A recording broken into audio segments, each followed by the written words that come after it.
oneness that we commend unto you. It is that unity of purpose that we commend unto you. It is that spirit of resilience that we commend unto you, so that the faithfulness of God may not depart from you, from now and forevermore. In the name of God the Father, the Son, and the Holy Spirit. Amen. Now, may the angels lead you into paradise. May the martyrs come to welcome you and take you to the holy city, the new and eternal Jerusalem. May the choir of angels welcome you, our brother Raila. Where Lazarus is poor, no more. May you have eternal rest, even in your sleep. May your spirit continue to haunt us to do the right thing that you have been fighting for. Through the love of our Lord Jesus Christ, our Lord. Amen. Now you can now sit. I hand over to my friend Mike Gitonga now to take over from there.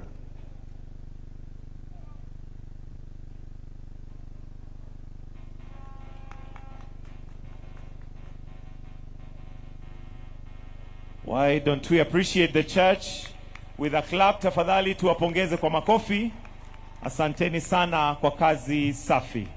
Your Excellency Dr. William Samoei Ruto, President and Commander-in-Chief of the Kenya Defence Forces. Your Excellency Professor Kithure Kindiki, the Deputy President of the Republic of Kenya. Your Excellency Dr. Joyce Kithure, spouse to the Deputy President.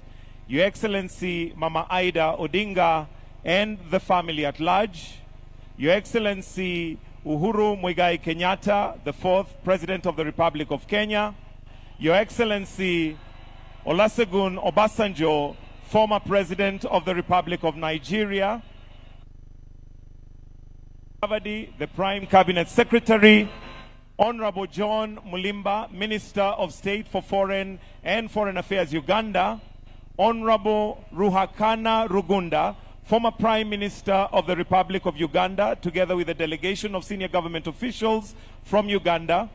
Honorable Aime Boji Sangara Bamanyirwe, State Minister, Minister of Industry, Head of Delegation, Democratic Republic of Congo, Speaker of the Senate and the National Assembly, the CDF and all service commanders, Your Excellency Stephen Kalonzo Musyoka, former Vice President of the Republic of Kenya, Your Excellency Andrew Onalena Sisenyi, Botswana High Commissioner to Kenya, Mrs. Rasi Sobrina Sesini, spouse to the High Commissioner, Honorable Jessica Magufuli, daughter to His Excellency the late John Pombe Magufuli, Your Excellency Elizabeth Zangirai, widow of former Prime Minister of Zimbabwe Morgan Tsvangirai, Your Excellency Governors present, Cabinet and Principal Secretaries present, all members of Parliament led by the House leadership, all senior national and county government leaders, clergy, mourners both present, and all watching from all over the world. At this point, allow me to usher in His Excellency the Deputy President, Professor Abraham Kithure Kindiki, who will then guide us on the program as from here. Karibu, Your Excellency.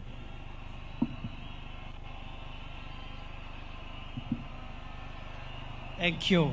Thank you very much. Thank you very much, Your Excellency President William Ruto, Mama Aida, and all the excellencies and dignitaries as recognized already by the MC. I thank the church for running the program they have run, the service, very succinctly. And I want to request everybody else who will get a chance to take note of today's occasion and be succinct and to the point. Today's occasion is to mourn the departure of our leader, our hero, the late former Prime Minister Raila Odinga. That is the point. And therefore, we want to finish this in dignity, in sobriety, and anything else on the side can be done on another occasion. Having said that, I want first to give the family an opportunity to give the eulogy and also to pay tribute to their father, to the husband of Mama Ida, and to the father of the children that are here, and all the other family members. And I want to give this chance to the family to decide how many family members will come here so that we can do that. I have spoken to the co-chair of the committee that's organizing this, Senator Oburu Oginga, who will organize family members to come here, give the eulogy of the late Prime Minister, and also other family members to pay tribute to the late Prime Minister as the family may decide. Welcome, family.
Excellency the President of Kenya, Dr. William Samoei Ruto, to the family of Jaramogi Oginga Odinga, and to all protocols observed, and to all the mourners, good morning.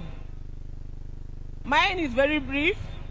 I will just read the eulogy of a great man that we are standing here to celebrate today. My name is Honorable Emily Oginga. I'm a sister to the late Honorable Raila Odinga. Thank you. I'll start. Raila Amolo Odinga is truly a once-in-a-generation leader, a man whose ideals transcended politics and whose legacy will shape Kenya's destiny for generations to come.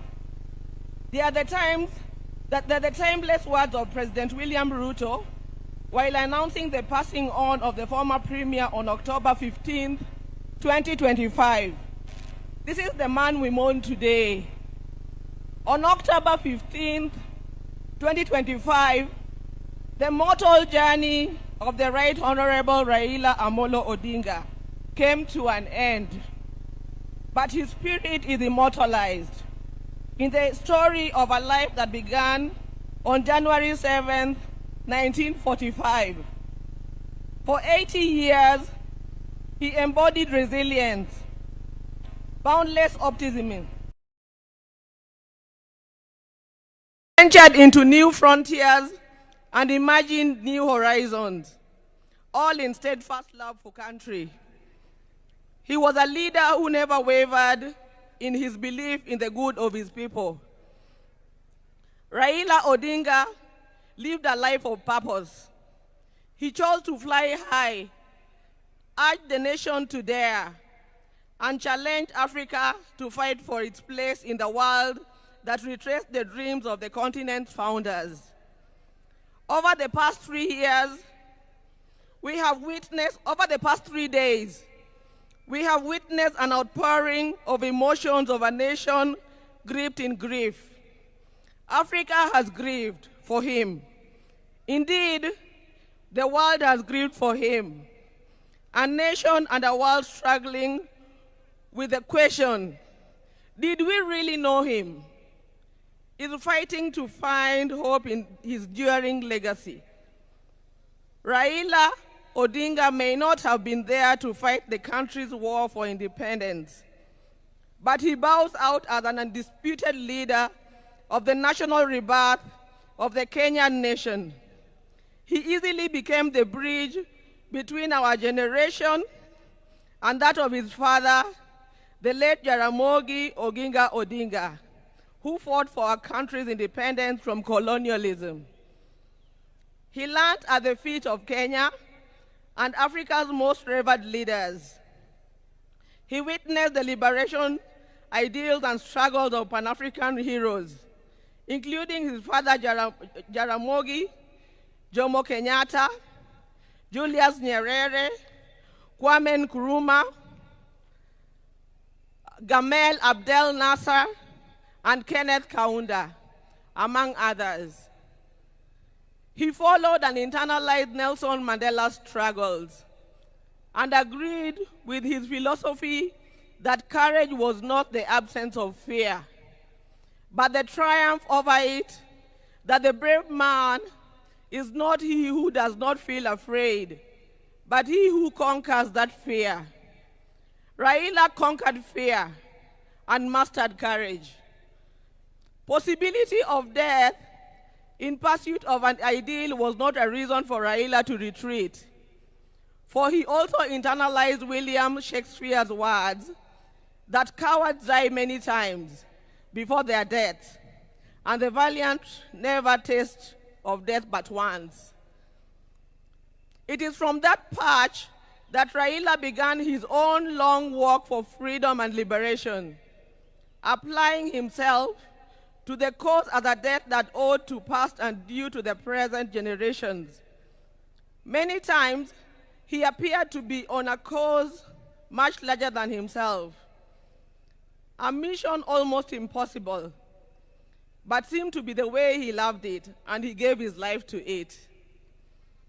In emulating the giant footsteps of his father, and the spirit of selflessness that ran deep in his heritage, Raila Odinga, just as his father once declared that there could be no freedom without the release of their leader, Jomo Kenyatta, proclaimed Kibaki Tosha, a declaration that propelled NARC to bring an end to KANU's 40-year rule.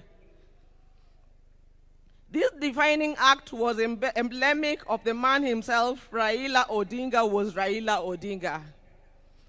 He never cared what others thought about him or his actions. He cared whether people bought into his vision and mission. Once he felt he had the mandate of the people, there could be no turning back. In the process, he became Kenya's ultimate political prisoner and one of Africa's best-known freedom fighters, a dedicated and down-to-earth servant of the people of Kenya, a headache to the corrupt elite, and a beacon of hope for those struggling for freedom not only in Kenya but across Africa and beyond. Generations to come will honor him and offer gratitude. Raila Odinga cared deeply about Africa and worried eternally about its decline. For that, he applied himself to peace and reconciliation missions across the continent whenever called upon. During the 1990s, he worked closely with the International Republican Institute as a resource person for peace and conflict resolution in the war-torn countries and offered similar support to peaceful elections.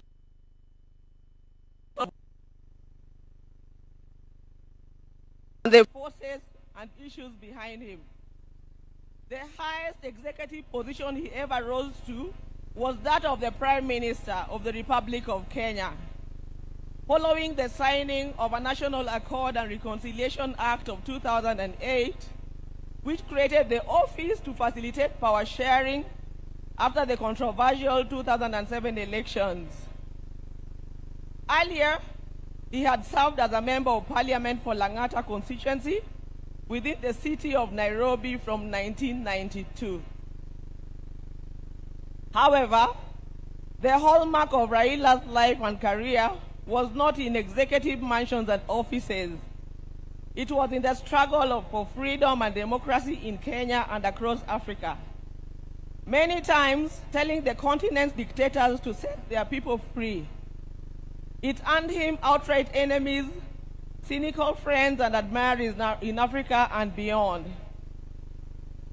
It is this record that saw him appointed as Special Peace Envoy of the African Union in February 2011, following the post-election crisis in Cote d'Ivoire. He juggled politics, entrepreneurship, and scholarship with ease. Besides his career in politics, Mr. Odinga is also a successful businessman and entrepreneur, having founded the flagship family business, the East African Spectra, a manufacturer of gas cylinders for Kenya and the East African region. Subsequently, he founded Spectra International. Before that, he had taught at the University of Nairobi's Department of Mechanical Engineering between 1970 and 1974, and served at the Kenya Bureau of Standards, which he was instrumental in establishing. Even as he pursued all other careers, Raila understood that social, political, and economic changes in a country come through politics, and that although all politics is local, politics is also substantially international. So, even as he appeared to be rabble-rousing in the trenches of Kibra and Kondele, he understood that an hour comes when he needed to dust himself off and sit in boardrooms or take a plane to global capitals to negotiate politics and policies. He did that effortlessly, moving from dusty Kamkuji grounds to a meeting in diplomatic circuits of the country within an hour. It was normal for Raila to be tear-gassed, water-hosed, and even shot at, only for him to show up at the boardroom for meetings with his tormentors as if torture at the field did not happen. He understood the place of man-to-man negotiations in the quest to influence policy and power. Raila disagreed fundamentally with many politicians about the state of the Kenyan nation and how to transform it, but those disagreements never stopped him from sitting down with those he disagreed with or sympathizing with the views of fellow politicians. Raila believed in political parties as vehicles for advancing democracy and good governance. It is upon this belief that he was a founder member of the Forum for the Restoration of Democracy, that is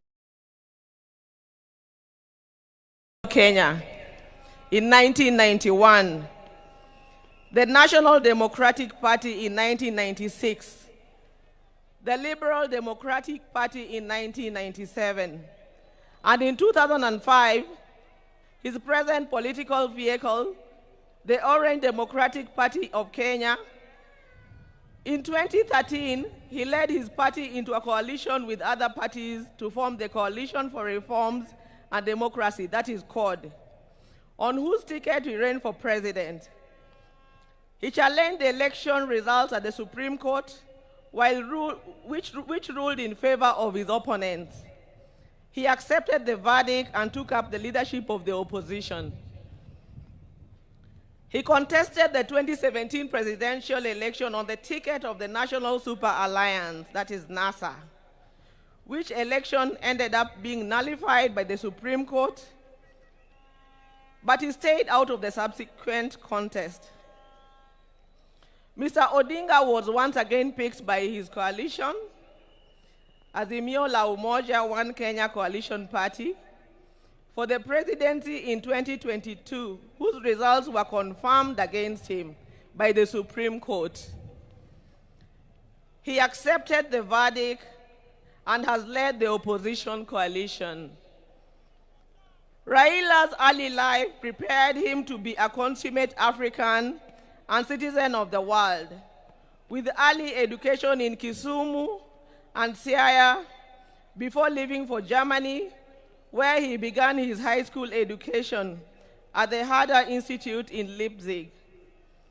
He later transitioned to the Otto von Guericke University in Magdeburg, in the then East Germany, where he obtained a Master of Science in Mechanical Engineering, specializing in production technology. In February 2024, Raila visited and extensively toured the two institutions, reliving his days there and recalling that when he arrived in Otto von Guericke, there were not more than 5 black students in the whole college. As a leader, Raila believed in exercise, duty, selflessness, sacrifice, collective leadership, humility, honesty, discipline, and hard work. Other than Kenya, Raila's other great love was Africa. He celebrated the continent's potential and mourned its poverty. He mourned the death of leadership on the continent and felt the pain of its people being left behind by less endowed regions of the world because of failure of leadership. Indeed, the last major political project Raila quietly embarked on days before his death was a third biography dedicated purely to Pan-Africanism and what needs to be done to take the continent forward. In October 2018, Raila was appointed as the African Union High Representative for Infrastructure Development in Africa. He moved into the position with the swiftness and certainty of fish in water. He named the continental highway network corridors, railways, and airports as if they were here in Kenya. He was at ease with Africa's trade deficit figures in comparison to other parts of the world. In politics, Raila communicated the importance of reconciliation, forgiveness, and putting country over self. He forgave his jailers and worked with them to move the country forward. He emphasized that building a progressive country demanded that leaders rise above anger and the desire for revenge. He also believed strongly that the preservation of a nation requires the triumph of pragmatism over ideology. That when the nation is under extreme threat, leaders must embrace extreme compromise. He believed power was not an end, but a means to an end, and it should be used towards the desired end. He believed power should be used to ensure the existence of the nation, not the demise of the nation.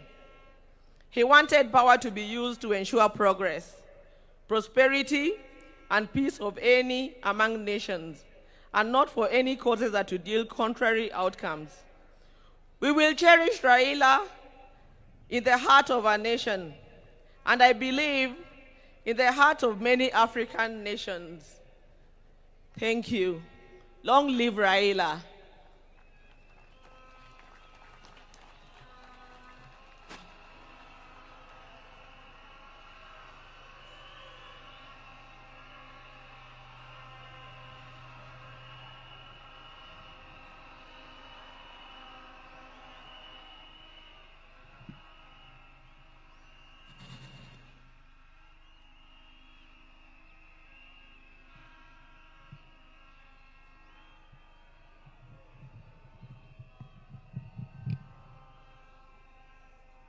Your Excellency, the President of the Republic of Kenya, William Samoei Ruto, Your Excellency, the former President of Kenya, Uhuru Kenyatta, Your Excellency, Dr. Obasanjo, the former President of Nigeria, and Your Excellency, the Deputy President, Professor Kindiki, and all protocols observed. I now take this opportunity to invite my nephew Junior to come and make his eulogy, to eulogize his father, and then we'll give you the next one. I'm standing here on behalf of the larger Odinga family, but we are starting with the Raila's family for eulogizing. So, Junior, where are you? Thank you.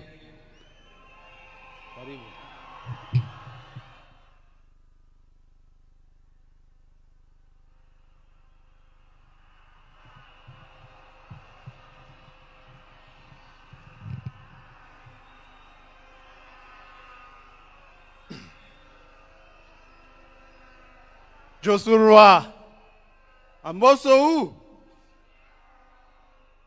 Jokanyanyam, Amoso, Nikwa Ramogi, Wuntie, Kamano.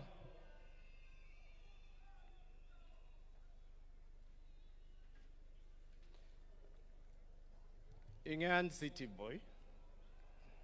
To wangi weloma dignitaries. So but for now, allow me to continue the rest of my speech in English. Gimodwarani Wachung. Let's just take a moment of silence for our late patriot. So if you could all just stand up for one moment of silence.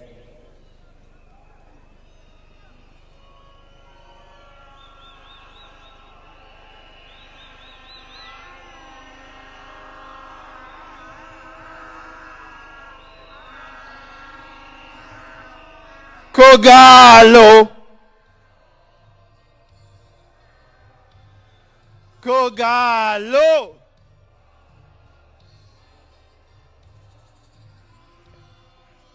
Kogalo. Kogalo.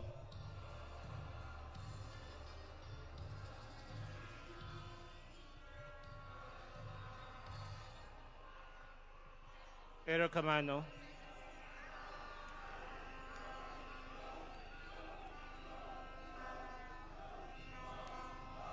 Your Excellencies, distinguished guests, welcome to Bondo. 001, watu wa Pwani, Karibuni County 041.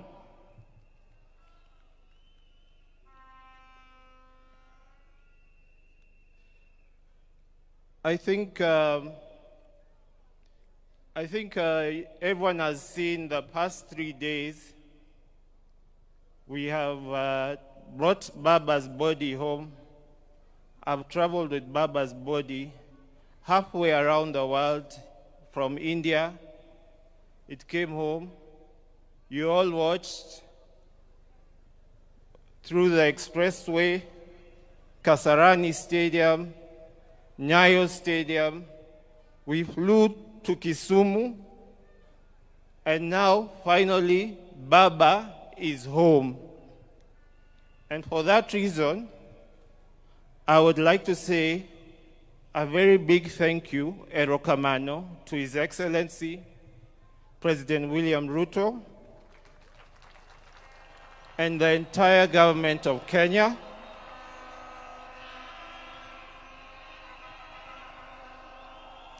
And the people of this great nation of Kenya. Wawachni William Erokamano Achel. Achel. Erokamano William. Wadi. Erokamano William.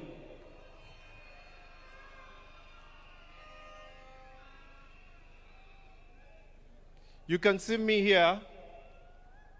I'm dressed in white because I feel the past 3 days we have mourned Baba, we have cried for Baba. I myself have been very exhausted, but I've stood strong. Nikech, I know that's what Baba would have wanted. And today, we're not mourning, we are celebrating a life well lived. We are celebrating Baba at 80. Because Baba lived, and he lived his life throughout. So the rest of us, tonight, we are celebrating Baba and his legacy.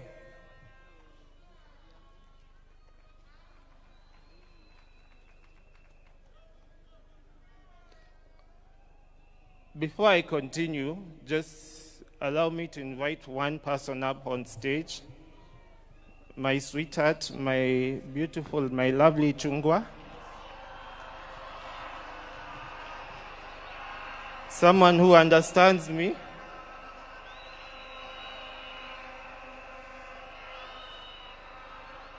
Nyaber, Nyamalo. Wave to them, sweetheart.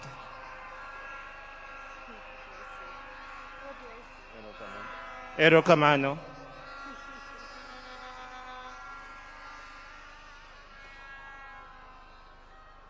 I'm sure you all understand who Baba's immediate family is. Those or his children rather. Those my late brother Fidel, followed by Rosemary, followed by myself, and then there's Winnie. But we also have Baba's grandchildren.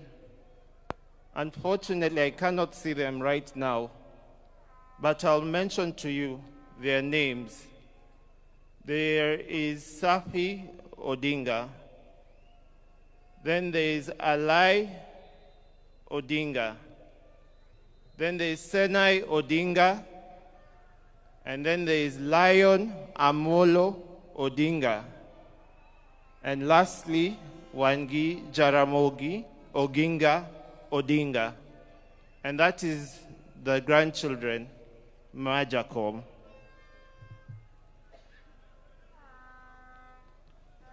I'd like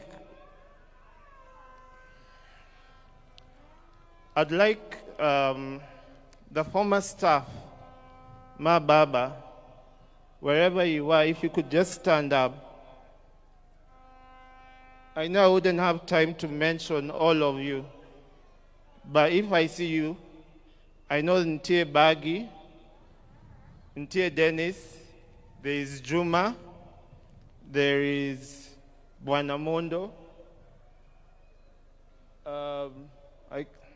There are so many of them. And for me, what I want to say is thank you to the former staff of Baba for taking care of Baba and for just being around us and the family. Ntie Ogeta, Ntie Juma. So you know who you guys are, and I'd like to say thank you to all of you. Erokamano.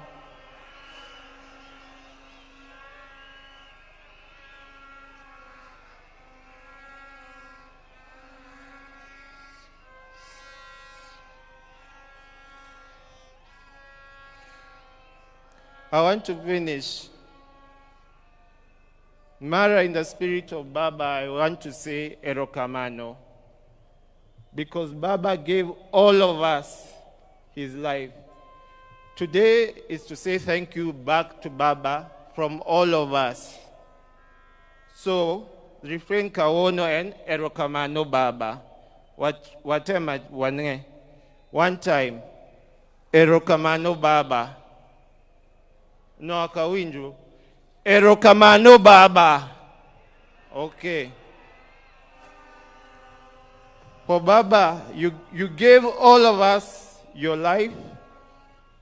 You stayed with us, and you showed us how to live a good life. And for that, we are extremely thankful. Erokamano Baba. Baba, you left us with your vitandawilis. We will miss them. We'll miss your fun, your joy, your laughter, and we'll greatly miss you and all the dancing styles that you used to have. Erokamano Baba. You taught all of us the Constitution and how to be lawyers and to follow and stand for what we know. I'm stammering like Baba. Erokamano Baba.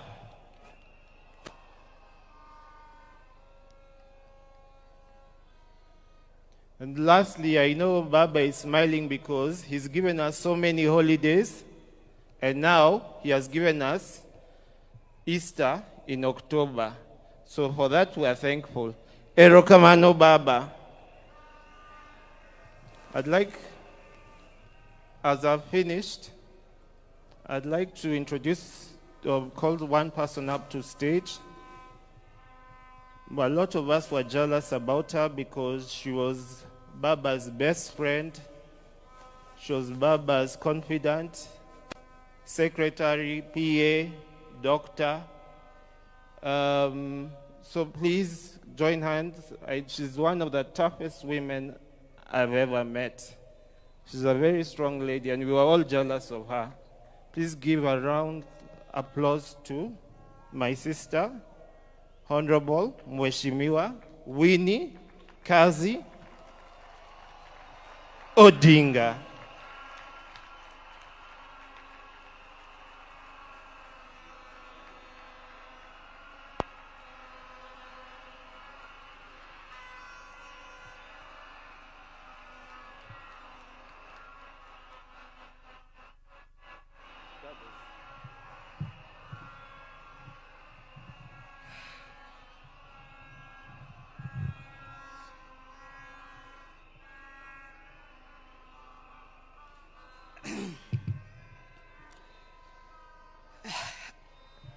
I always forget salutations, but Your Excellency, dignitaries, fellow mourners, and all protocols observed, good afternoon.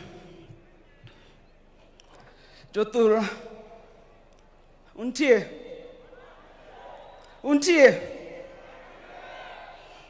Baba Nendo. Oiweyo. Ajigi. Ere ajigi.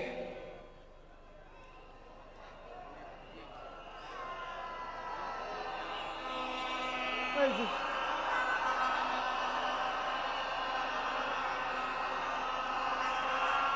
Okay. Huh? Vieneka.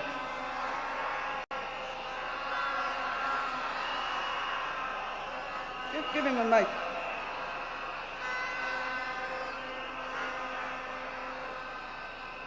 Give him a mic.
Mogik, nikech Amolo kamoro amora mane entie, no luonga mondo agwe atimo niero kamano, wini, kuom timo gimitimo ni.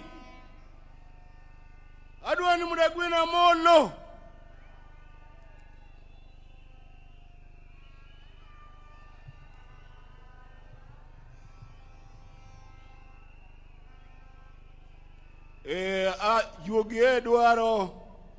Juogi dwaro ni mondo ayud sigara maber. Nikech Amolo nohero sigweya, to adwaro sigweya maber, sigweya mana akwongo gweyone. Rabogi wuoga oko biune wang'ne lech, keuje koneo makowirwa, yenye kora logo agombo mono, Raila kod wuogo to en mana le, rawiera.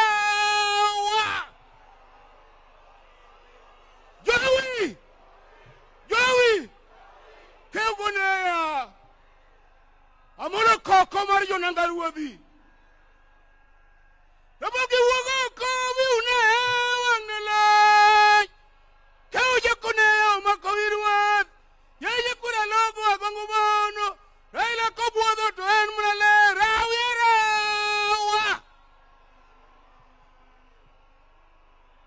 Orao Moi, orao Kibaki, orao Uru, kawuono omiyowa broad-based government. Po, Amolo mosnwa jodongo man malo, piny osiko to ok sikie. Ogia jura ura chulo ka ugo kura mondo dhi konyo sakota the head how much the money nyara kum kokote kwata jo kalwangni. Ajiki kodhi amo.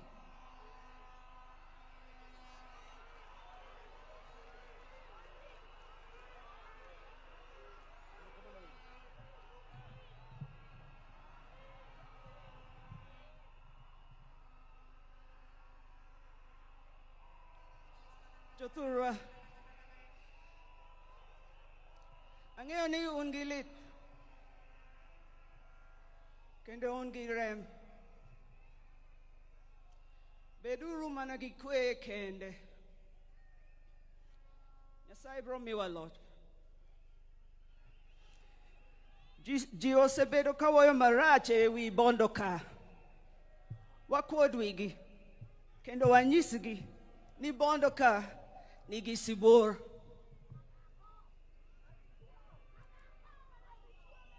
They wrote for me a speech, but today I have nothing to say. I want to thank you all, and there are a few people here I would like to specifically thank.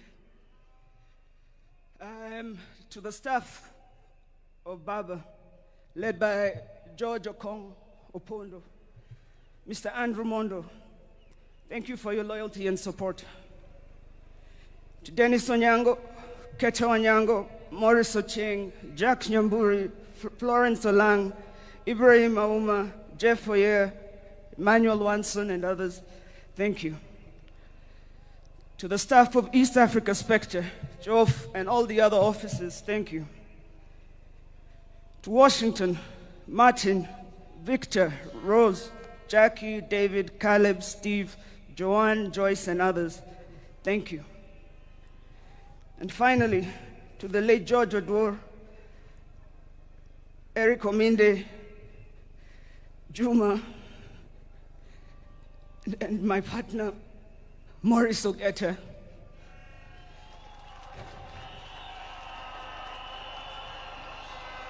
On behalf of the Odinga family, thank you all for your love and service.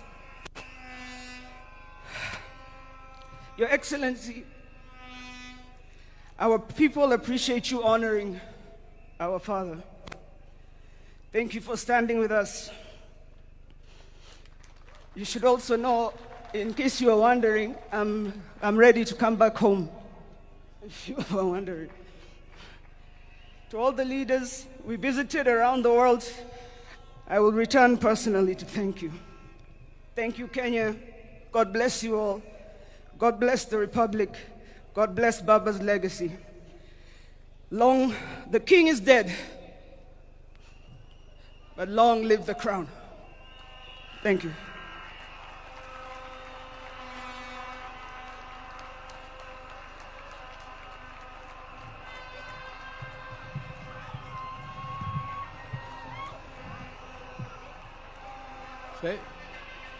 Fellow mourners, Joey, Yathura Joey, Joey.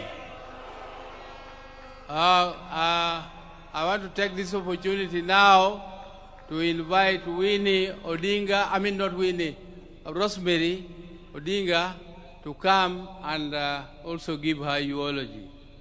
Karibu Rosemary.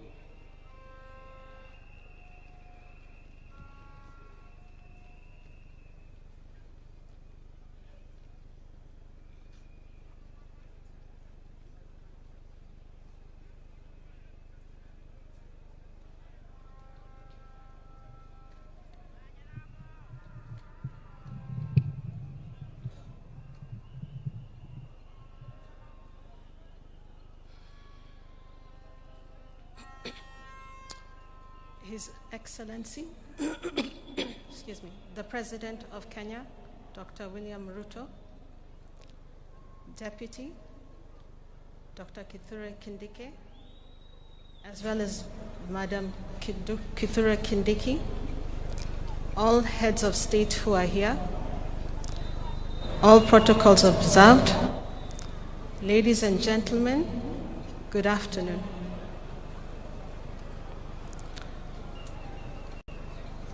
I said yesterday it was very hard for us as a family.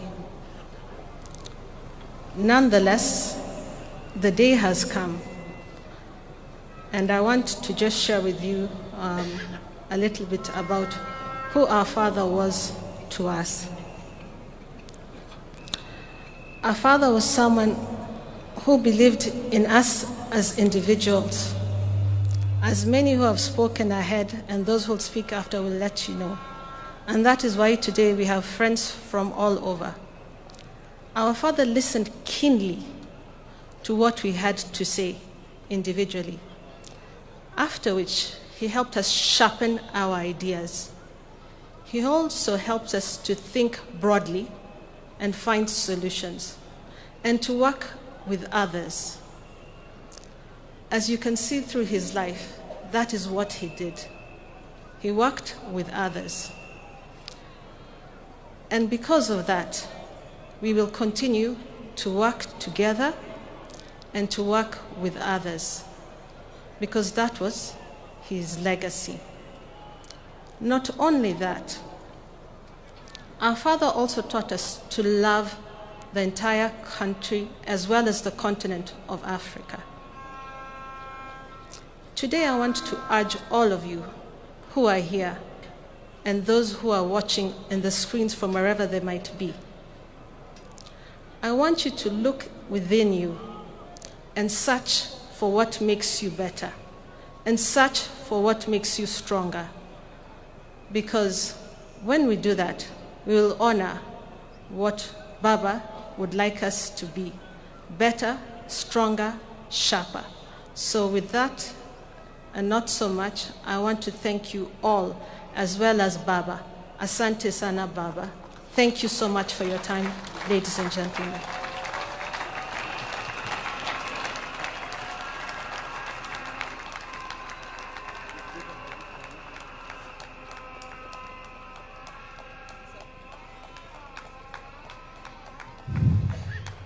Now, I want to take this opportunity to invite my sister, Honorable Ruth Adhiambo Odinga, who was with Jacom in India, and Jacom died in their presence with Winnie. Can you please come, Ruth, and say a word of send-off?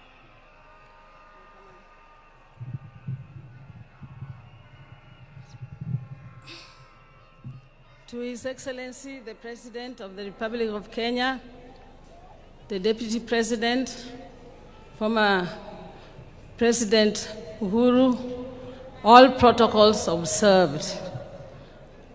I'm also uduto ni okwe uru. Okwe uru. Kapo kaloso, to da hero ni mondo I introduce. An go wadwa manaluwo. Wadwa manaluwo niluongo no sewe. Osewe ne nigi nindo to ne gi jaode. Odwa mana no mosu daka achiel. 1 minute. Okay. To His Excellency, the President, Mama Ida, and everybody. Nyinga entabu osewe, and yuor jakom, adiambo emanelu ojaoda. I'm also the area MCA. So I'll take this opportunity to welcome you all here because this is my ward. To Mama Ida, Ohula, Omuomowa, Takwa imama minpin, Nikikiwe Ohulani, Odikodwa. Ne Dr. Buru, ne Dr. Wenwa, Beryl, Adhiambo. And the entire Odinga family, let us keep together as always. To Raila's 3 children, we are not only proud of you, but we love you very much and we expect to see Baba in you. Ayuaramola, you are eating kionge toji openja. Mayuaramola, you are eating konge toji chayo. Ayuaramola, you are eating kionge toji ochaya. Mayuaramola, you are eating kionge tojogi kinya. Joey. Thank you very much, everybody.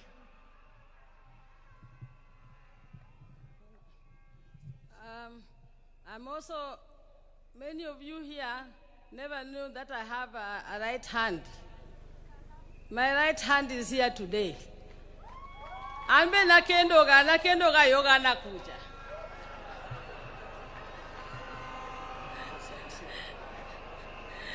We mono mosu di chiel, en manera ila mano miyago. Just 1 minute. Just say, don't talk much. Let's talk. Okay.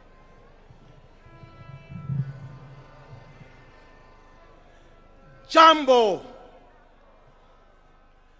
I'm pleased to be here with special greetings from Ghana and from the Buzia family and the royal family of Inchi, to the great man who is lying down there.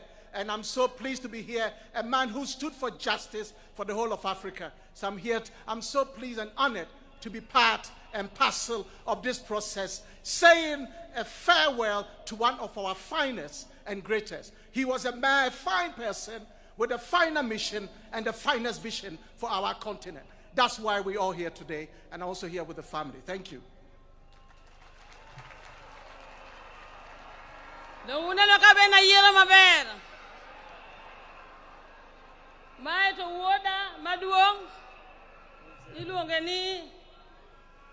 Sankara, Raila, Odinga, Buzia.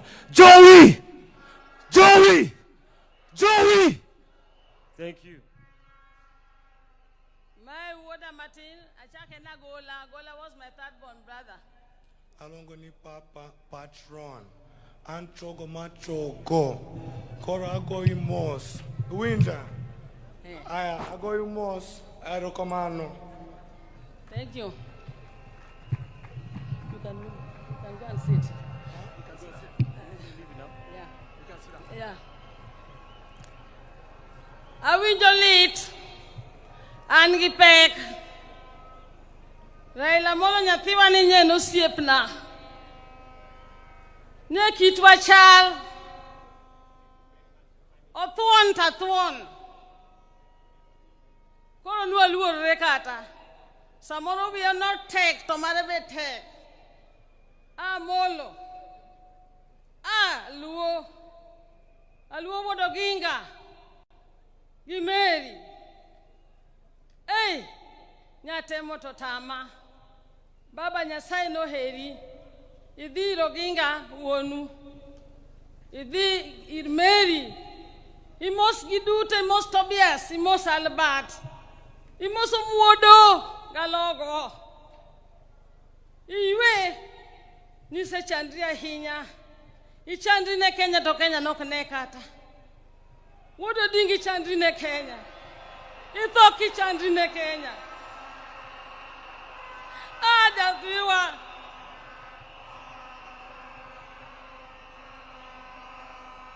Kata kamano. Joey. Imichame Mari. Modong Girigen. Alwogi Imichame Mari. Modong Girigen. Sakwa wawinja malid. Sakwa lo. Lo jajuok. Yawa sakwa nyonuru lo nyonuru lo jajuok. Do Raila Odinga'S lo nyonuru lo jajuok. I don't want to say much, but I'm going to say this. I was with Raila throughout most of the time. Even when we left Fort Kenya, I was with him. We went to NDP together. And I remember in 97 when he came to Nakuru, myself and the Honorable Ouda now, who used to be my youth, we went to Massive Ferguson and told them we wanted to test their tinga. They gave us the tinga. We went and got him as he was entering Nakuru and took him up to Stem Hotel with the Massive Ferguson tinga. I have been there. In 1982, some of you don't know, you only see me in this siyasa. I'm the one of the first women who was said that I was with my brother as he was picked to go to detention. I was forced by the society to be one of the first women exilees. I went living in Uganda, Tanzania, and ended up in Zimbabwe. When my brother was supposed to be taken back to detention in 1990, he was asked where he wanted to go. He said, I'm going to Norway to my sister. Raila became a refugee in Norway, staying with me, Ruth Odinga. I'm just saying this to show you that this was a stoic man. The family has suffered because he sacrificed himself. Some of you are looking here, you don't know what Mama Ida has gone through. I used to know, I stayed with her. Being alone without your husband for all those years, the 9 years, I didn't see people mentioning. Some of these men, my fellow colleagues, even MPs here, to hear just about a cell, I was saying, you know, Raila want to go to Yedonga Jela, he got quiet to Donga Jela, he got shell, Ario, Nakochiko, Monodicho, Hogdito, or Tuan Kosokatuan, or Tuan Kosokatuan, or Chandra Kenya Kosokotana Kenya. Nyakamane Koro Mogikni. Raila toka podi wagomana Kenya. Anyo go kodwambaka. Anyo oro jogi mo wacho ni mono nyeona ticket. Ago ero kamano ne joma ne Raila out to last minute. Jomoko go ga joma ni around Raila to mage nyithind Raila. Sala njiwe wakani salo cage. Ne vedo ki Raila kamora mora. Ago ne ero kamano. Ago ka ero kamano. Ne ogeta. Maurice. Ogeta Maurice walo analuongera ni ground and ground. Nyocha ngise ndi ogeta. Saniti ndi izo chopa iwa ya ground. Chieng ni duogi yuda ground. Ogeta ki wani neno. Gi Dr. Lunya. Gi wini nyaka wuor. Gadhiambo. Onge gima tek neno ng'ama thuon ka Raila ka koro nindo piny joka ma ok kawuondo onge gima tek. Ratego nindo. Wakoni koro baba gi kwe. Ok no yotnwa. Joturwa. Anamor na nyuchul bungan laktar ma Odinga. Ane laktar ma thiedho ji te chakre Dr. Burma wado manikani. Nyamera moro ni nan go India. Iluongo ni Beri la chieng'. Podo tuo ko nya chopo. To nyamera kane tuo to monya yath. To openyen be penjo laktar. Kanyo dhi oro na ticket. Monda dhi abed kode kaka laktar. Anango na neno kaka Raila Oding'a to. Natiwa digi kwe. And what you said about our party must remain. You told me that at 8 in the evening, the day before you passed on in the morning. It was only a weak party. We must be united. ODM must be united. And it must be strong. And if it is not strong,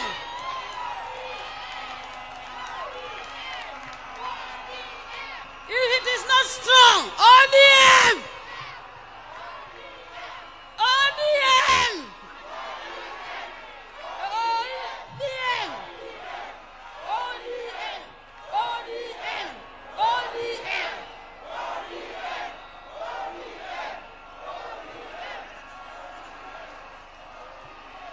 ODM must unite.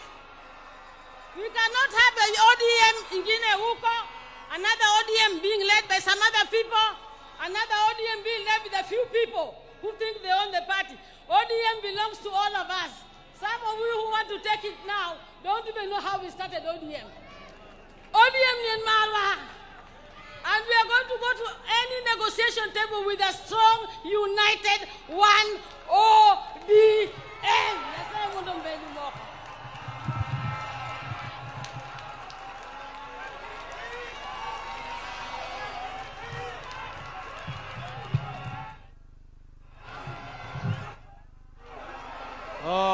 I now want to take this opportunity to invite my sister, Dr.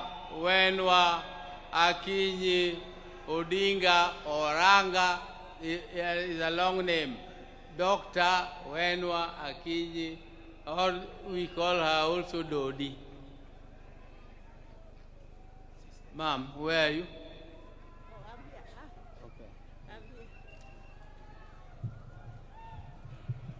Thank you.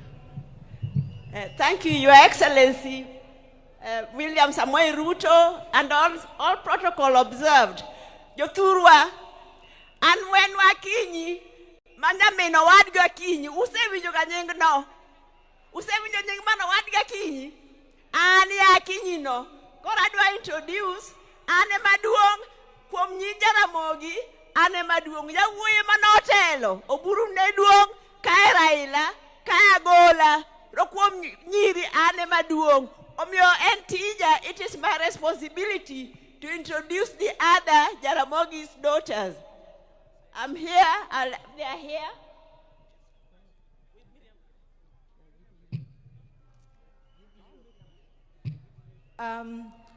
All protocols observed. Your Excellency, the President of the Republic of Kenya, and Your Excellency, former President of Kenya, Honorable Uhuru Kenyatta, my sister-in-law, Canon Dr. Raila Odinga, and all distinguished guests. I'm Pauline Oginga. I'm a County Chief Officer, Public Service Administration, County Government of Mombasa. So I would wish just to say that we've been students of the late. He was a brother, he was a mentor, he was a supporter. He's someone who encouraged me to realize my potential. So in losing him today, I've not just lost a brother, but I've lost a strong support system. Our father died when we were young, and our brothers took over. So today, I feel bereaved twice. So for all of us who are his students, it's upon us to make sure that our spine is strong. We implement all that he's taught us. Long live the king and long live the crown. The king has gone, but the crown is still there. Jaramogi family will fight on. We'll stand strong, and we will prove that the genes are very strong. Thank you. Thank you. I'll write on the protocol already observed. I will not talk, but I will just clarify on my name, because when I was reading the eulogy, I didn't make it clear. My name is Emily Anyango Oginga, and I'm a sister to the late Honorable Raila Odinga. I'll just say sorry. Sorry to the whole world. Sorry to Kenya. Sorry to the Luo. Erokamano. Long live Baba. Go well, Jakawur. Erokamano. So I also have my people here, my children. Let them introduce themselves.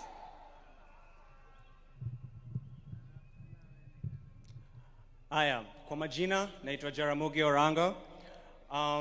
Kani ningekuwa najua ati nitaongea, ningeenda niulize Uhuru anisaidie na ile uji alikunywa na Raila.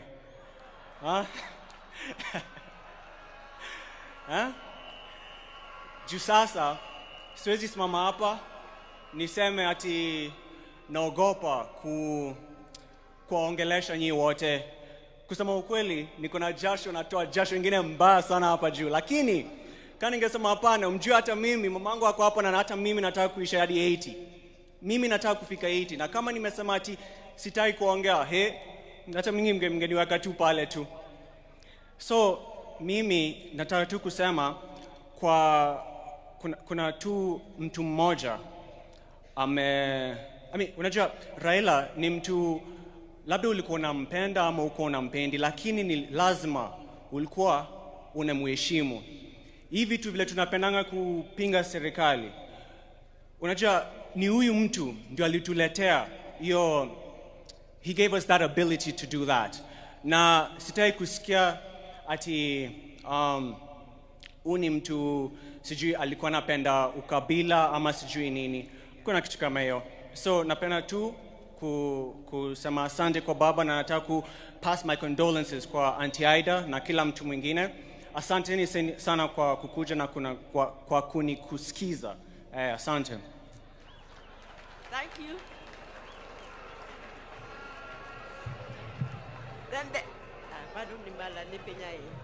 Then there's my daughter, Miriam. Oh, let her introduce herself, but she's also a musician. I'm also Ujite. I'm also kwa majina naitwa Miriam Wenwa Oranga. I am the niece to late Baba, so I won't say much, lakini niko na dedication ningependa kupeana kwa kila mtu, and just kusema poleni sana kwa familia, na we are walking this path together, so poleni sana kama familia na wananchi. Asanteni. I'm singing. All right. Hallelujah. Hallelujah. Hallelujah. Hallelujah. I heard there was a secret chord that David played and it pleased the Lord. You don't really care for music, do ya? It goes like this: the fourth, the fifth, the minor chord, and the major lift. Baffled king composing hallelujah, hallelujah, hallelujah.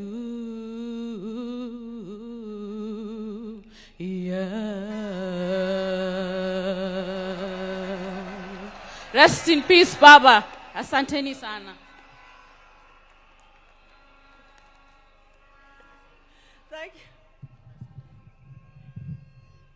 Thank you, thank you.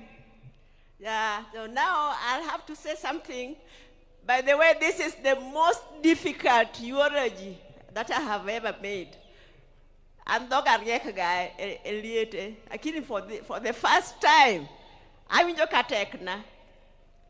My father used to call Oburu Wod Komolo Ondugu, and he used to call Raila Wod Luo. So then quickly the names changed to Wodi and Aluo. So me, I grew up knowing Raila as Aluo. Oburu was mostly away in school in South Nyanza. He didn't spend much time with us, but Raila would be left to look after us, to cook for us whenever my mother was away. And then Oburu said the other day that Raila liked news, even from the time he was a little child.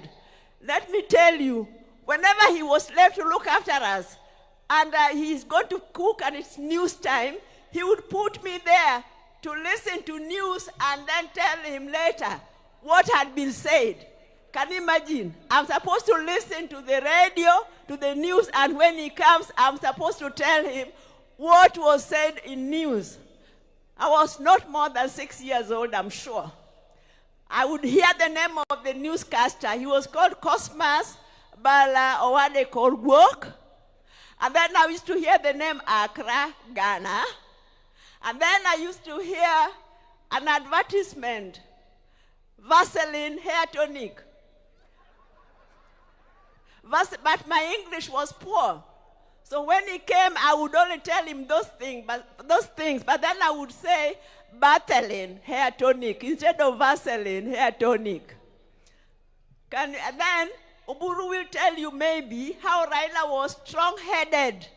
In school, there was a rule that when you are caned by the teacher, you were supposed to get up, salute, and say, thank you, teacher, which he refused to do.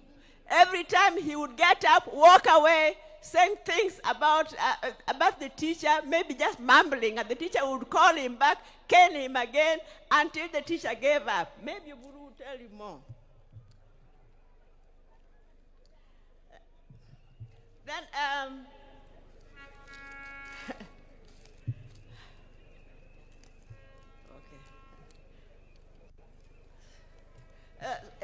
so Raila was a very, very disciplined.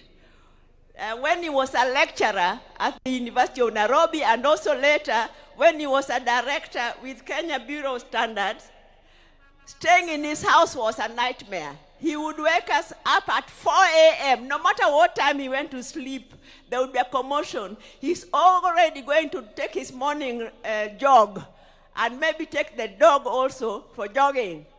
And then by 6 a.m., he's ready to leave for work.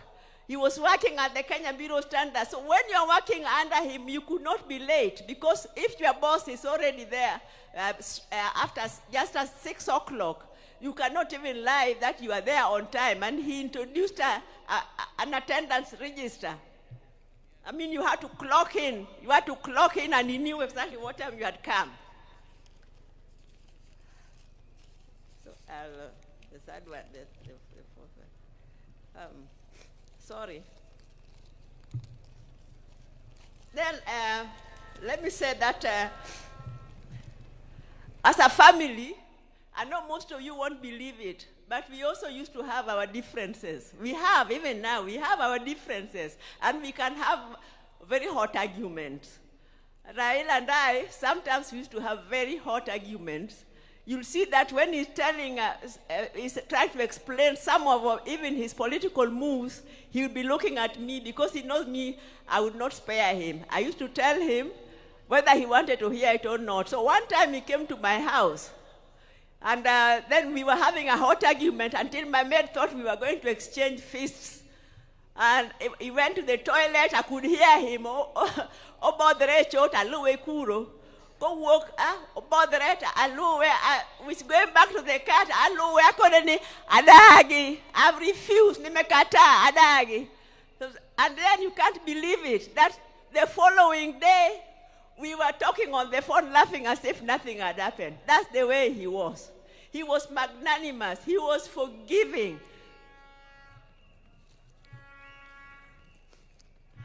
So what I want to say is, because I know the overwhelming love that Raila was received, many, he is very happy. But Raila, because he was so compassionate, I'm sure the only thing that is making him unhappy is that some of the people who came to receive him back got hurt by our security organs. I know you are supposed to be peaceful, but even our security organs, surely, you are well trained. You should be able to control around the crowd without killing them, without shooting, without hurting them. So as Raila's tribute and respect for Raila, let that be the last time that such a thing happens. I think that would be a befitting remembrance for Raila. Let me just say that there are a few people. Ogeta, Morris, your father, you were behind him, even at the last minute, the last talk, the last jog, the last step he took, you were behind him. Winnie Chogo, thank you very much for being with your dad when he was sick. As for Adhiambo Nyakamami, Ruth, I don't know what to tell you. We planned with you together that you should rush to India and take care of Raila, and you are updating me every day, several times a day, and even that last day, when you told me he had collapsed, you kept on calling me. I was the first person you called until the last minute when you called, and now you are just crying. You did not talk, you were crying. So the two of us, we just wept. We wept for the second last son of our mother, Mary. Now, Workomolondugu, Oburu, you have been guiding us very well as a father. Please, I know that is your best friend and he has gone, but you please continue keeping us together as a family. Mama Ida, you are a strong lady and you have a beautiful family. Please continue putting us all together. I think that Odonga Tieko. Thank you very much.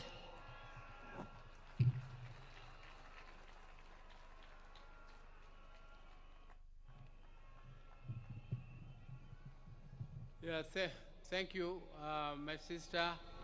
I now want to take this opportunity to invite Taurei, who is the son of my sister Achieng, and Achieng is not able to come because she is a bit indisposed, and she is bringing her condolences through her son to Taurei to tell you one or two things. Taurei, please. Hello, Your Excellency, fellow dignitaries, my family and friends. I'm here representing Raila Odinga'S. I'm her son, her lastborn. Other daughters couldn't make it at the moment, but we're here representing her. I'd just like to tell you all that Baba was Mom's best friend. He really cared about her, saw her through thick and thin, and even right now, I'm married to someone from Game. She's back there, her name is Brenda, and Baba contributed heavily to our marriage. To this day, you can still hear him telling us the same things over and over. Your marriage is the strongest thing that you have in this life. And I just want to thank him for that and everything that he contributed towards our family. Thank you.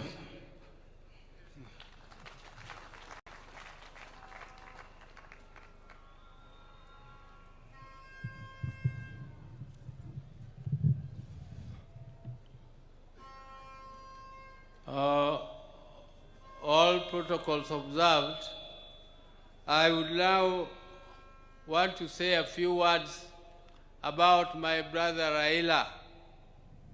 I want to tell the mourners today that I have lost my best friend in life. I will never have any other friend like Raila. And it is with heavy heart that I stand before you to mourn him, and I really feel like not saying anything because my best friend is gone. I would like to tell you people just a little bit about Raila. I cannot say it because it is too much. I cannot tell you. It can take the whole day. But I want to tell you that from childhood, Raila was a very, very caring boy. But he was also very principled. If he felt that he was being misused, he refused.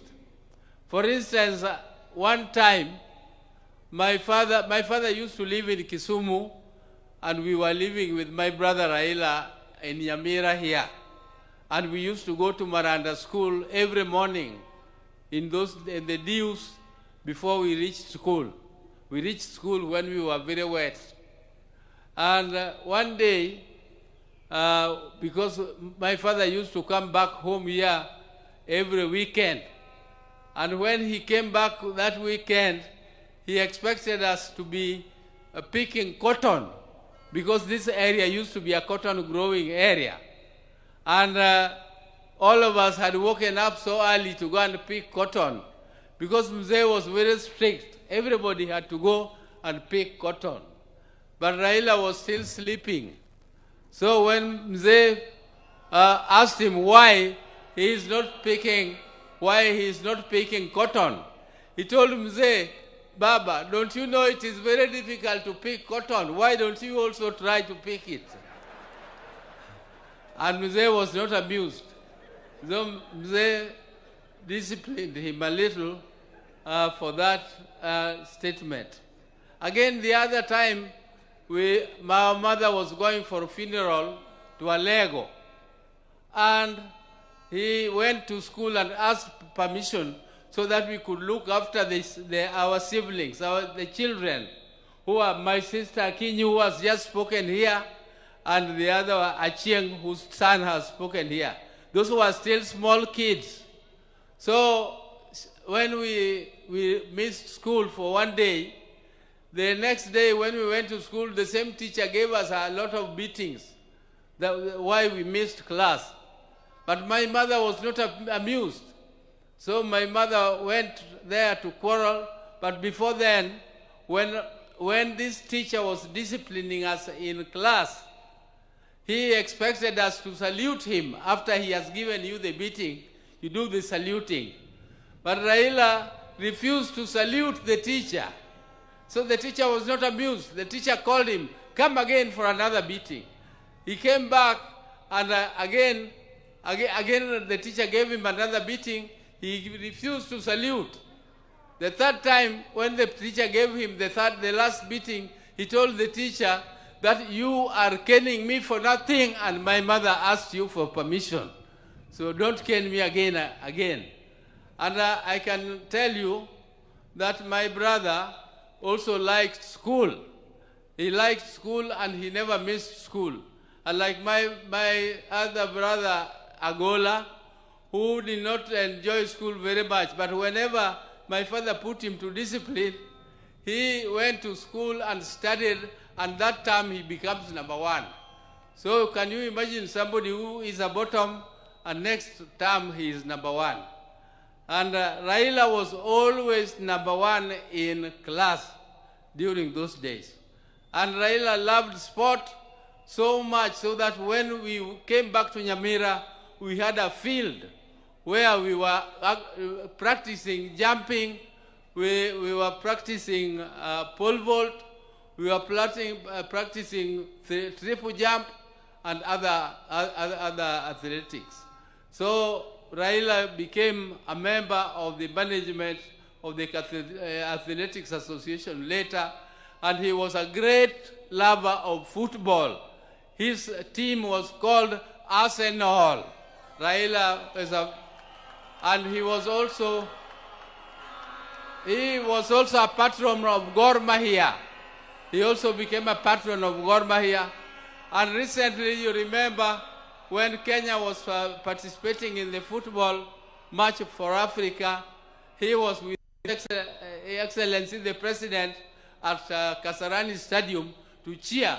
And whenever they were there with His Excellency, Kenya team won. It is only the day when His Excellency missed the football and Raila also missed the football that the Kenya team lost. But, ladies and gentlemen, I don't want to bore you with the long speeches. We were with Raila in Germany. If you people see, he has some mark on his head. There is another mark here on his mouth. Those were, the one in his mouth was in Kisumu when we were playing at the place where Ofafa Memorial Hall is now placed. And we were playing and jumping over mango trees. And Raila fell down and I had to carry him on my back. And other people were laughing at me that Raila, that Oburu was crying. Oh, I know Raila, wewe umeumia. Raila, umia.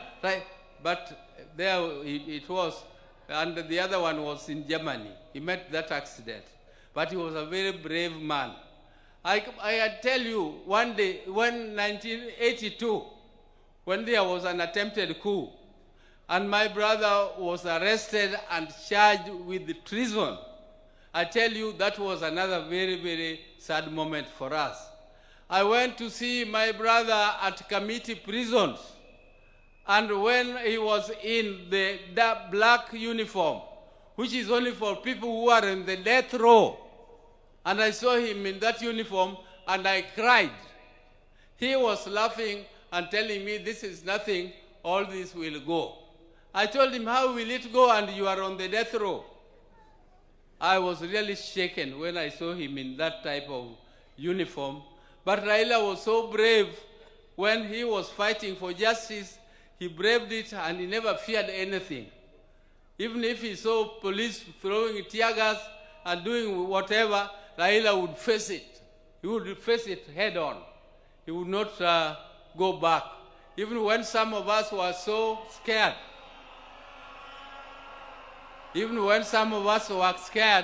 Raila would go ahead and continue. So, ladies and gentlemen, I want to thank these people. First, I would like to thank His Excellency the President, who has stood with us right from the time I told him that Raila was sick. We were with him and Raila, we sat down and we organized and he agreed. And he is the one who organized the transport which flew Raila to India for treatment. I also want to tell you that the president kept a vigil and he always checked on Raila to know what was happening with him.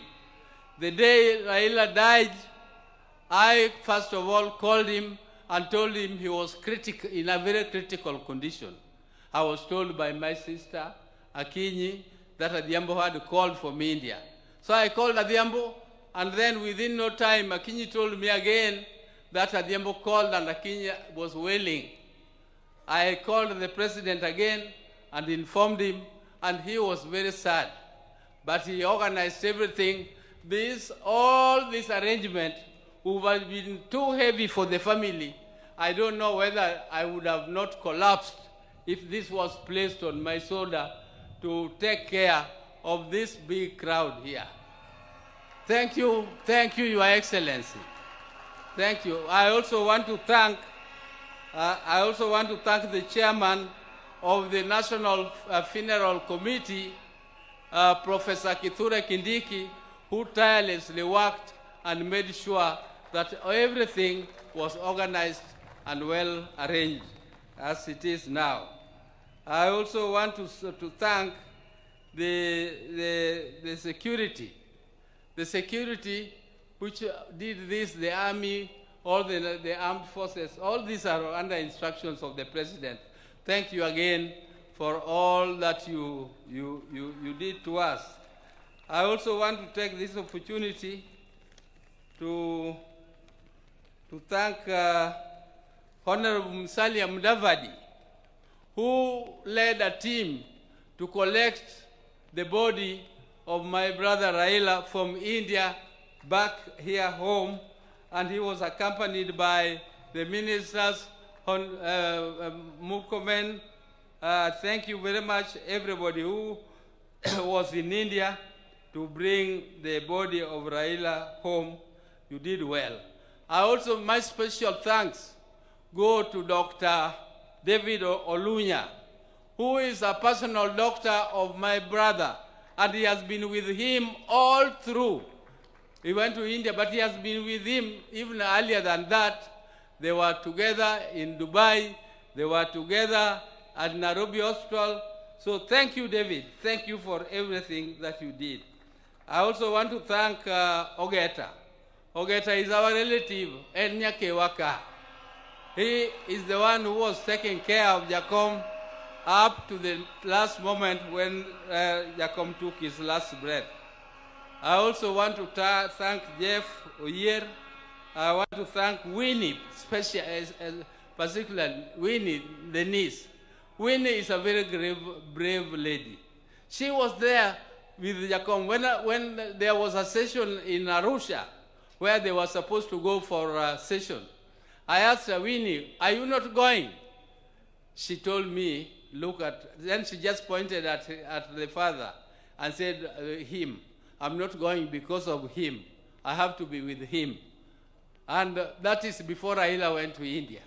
And she was there from that date. She took care of her father, and she was very, very, I think she was very caring. She did everything that is humanly possible to do. Thank you, Winnie, for everything.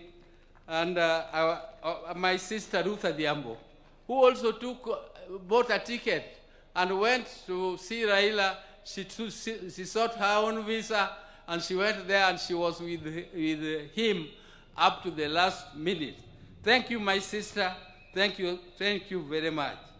I also want to thank Okech Sala from Migori, who was very close to Raila. He had arranged all the tickets, and he was with Raila all through. Okech Sala, thank you very much. I want to thank the National Assembly, Speaker, the members who also organized and went to collect Raila's body, Aaron Cheriot and Junet, Honorable Junet, though he did not go, but the majority leader in the National Assembly. And I also want to thank all the visitors who have come, and Your Excellency, the security which has been taking care of Raila. So I would like to plead with you. They have done a great job. They have kept vigil, and they have been there for him all through. So Your Excellency, please give them promotion 1 grade. Just 1 grade won't be too much. So with those very many words, I would like to now say bye-bye to my brother, bye-bye my best friend, bye-bye my confidant, bye-bye my everything, my advisor. And I would want to ask God the Almighty to put your soul in peace, and please greet for us our people who went before you, my mother, Mary Oginga, my father, Jaramogi, who went before us, and all our siblings who are there, and all the great leaders who are your friends, like Julius Nyerere. Greet them all for us. Thank you. May God take care of you, because you are a good man. You are a good man and a truthful man. Thank you very much. Thank you.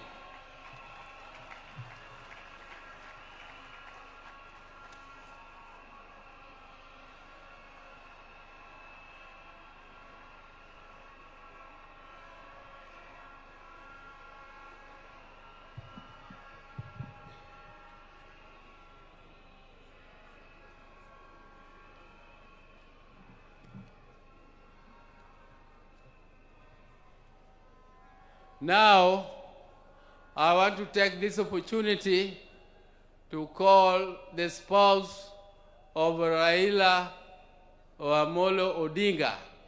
She became more or less a widow when Raila was detained. At that time, Raila was only 37 years old. And this lady was younger than that. And some of you are so hot, you could not have.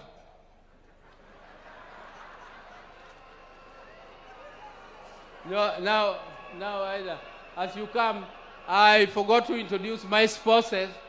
Dr. Ann Oburu, where are you? Dr. Ann. And Judy. Where is Judy? Thank you. Thank you. Dr. Ida Odinga, canon, who is a canon of our church, Anglican Church. And I would now ask her to come and address the gathering.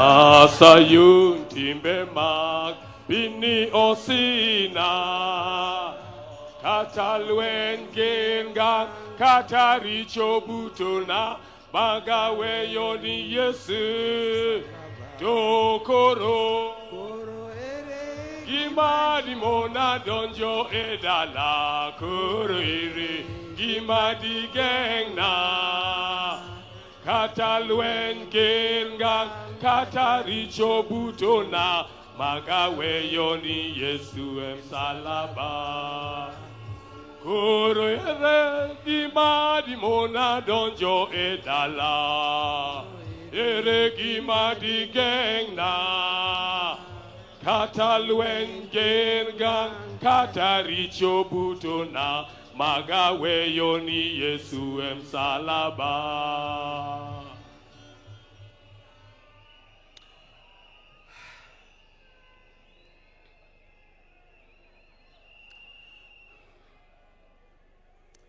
God is good. God is good all the time.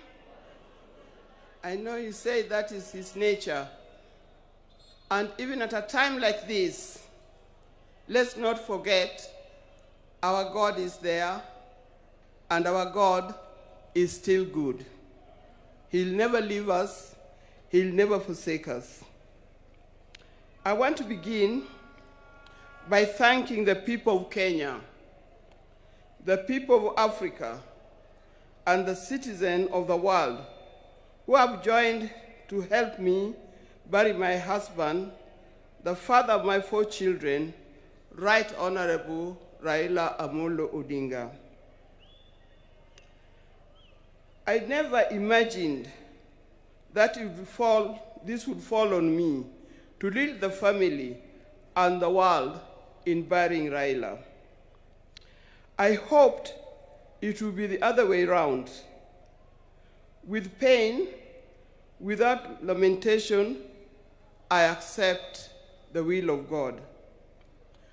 I want to thank the President of the Republic of Kenya, His Excellency, Dr. William Samoei Ruto, and the government for going out to accord my husband, our father, Right Honorable Raila Odinga'S, such a dignified send-off.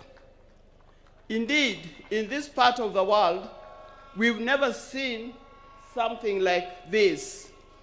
We've never seen a dignified send-off like what we see here in Bondo. Mr. President, thank you very much for according Raila this kind of send-off.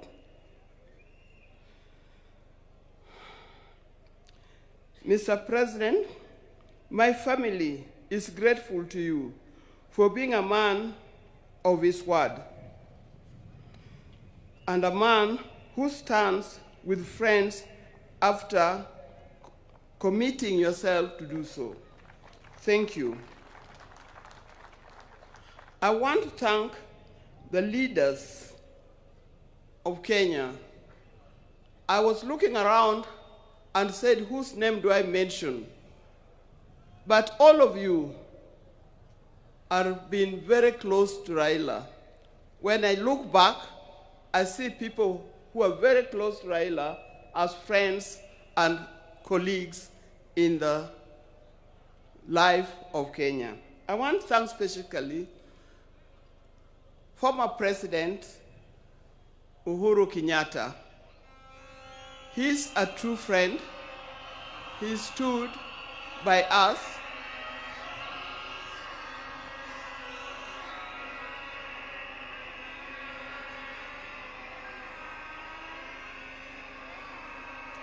Yes, thank you.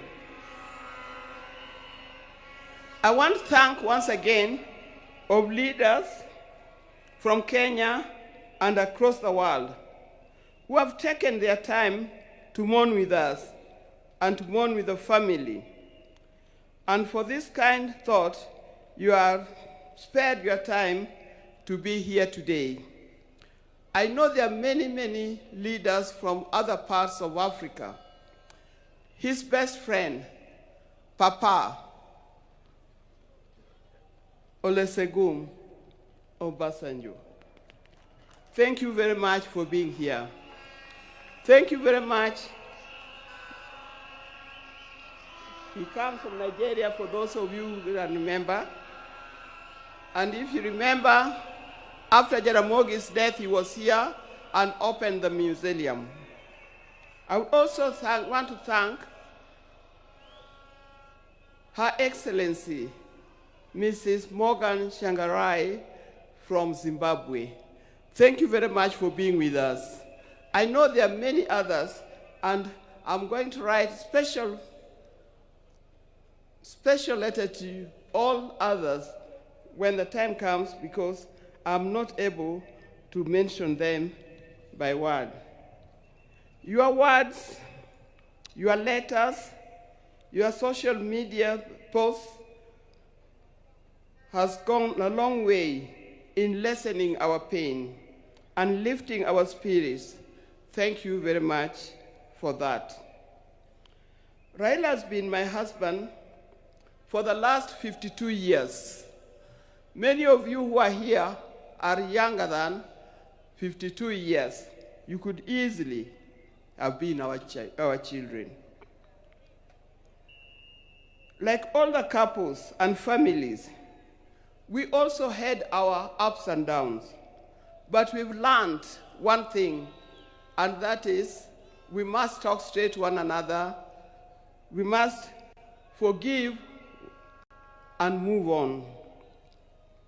Now, juggling the family life and public lives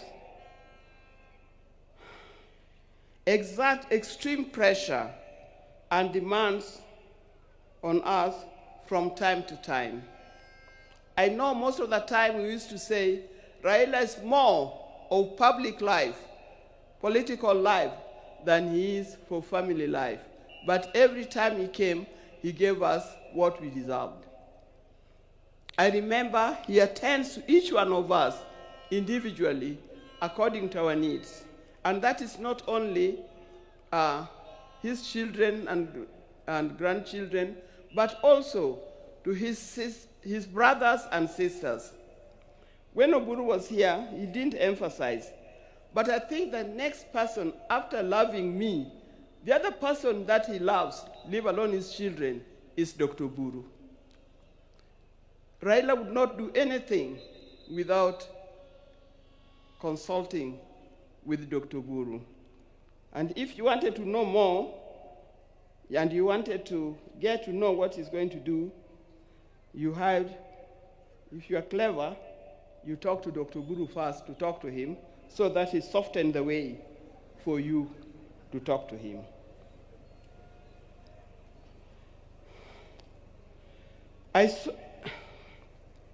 Through all this, what remained unchanged was our commitment to each other. On our belief that he had seen through and vows, and we made each other at the start. It worked for us. It was through the tumultuous years of detention, years of exile, and decades of commitment to the people of Kenya and the people of Africa. The detention years and years in this exile tested our family in a way only the family can appreciate. It was not easy. But all the time, when he was away, either in detention or in exile, I knew he would always come back. This time,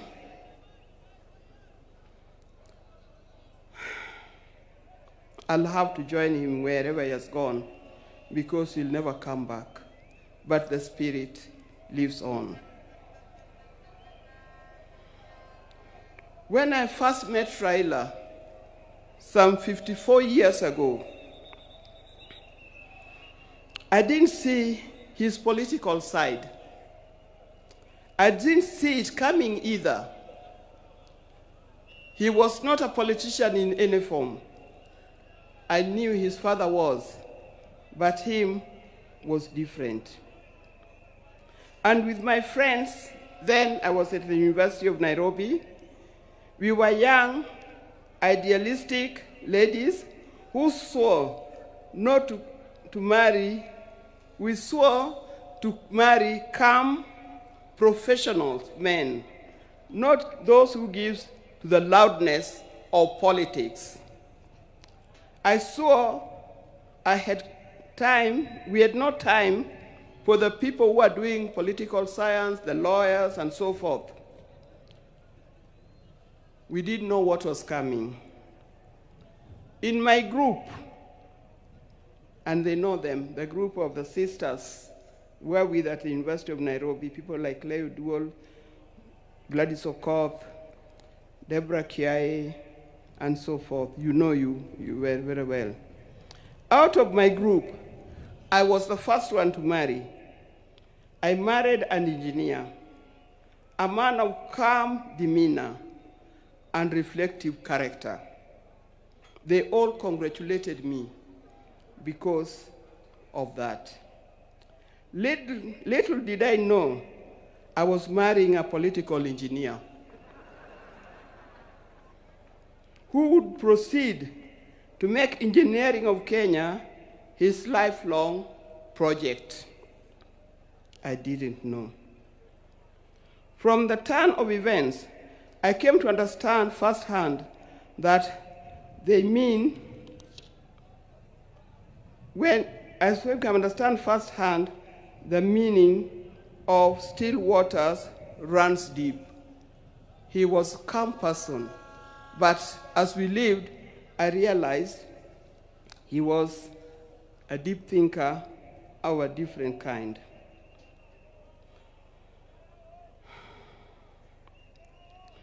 From this turn of events, I come to understand firsthand that Raila was not just an ordinary engineer, but a political engineer.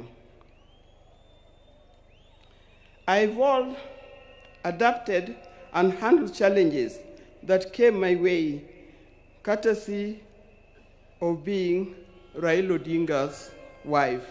And those challenges were many. I know if you are to ask the spouses of these politicians down here, they'll tell you the challenges are many and not easy to cope with. I learned that if you're a spouse or politician, inherit his friends, but don't inherit his enemies. Why do I say this? Because you'll be standing there, you'll be sitting there at home, thinking so-and-so is an enemy of my husband, because he belongs to a different political party, or he comes from a different area. I tell you, you will be wrong. Don't inherit in his enemies, because tomorrow you'll find that those people that you thought were his enemies are his best friends, and you'll be left out. Be careful when you are handling his friends. Inherit his friends, but his enemies, let him deal with them the way he made them.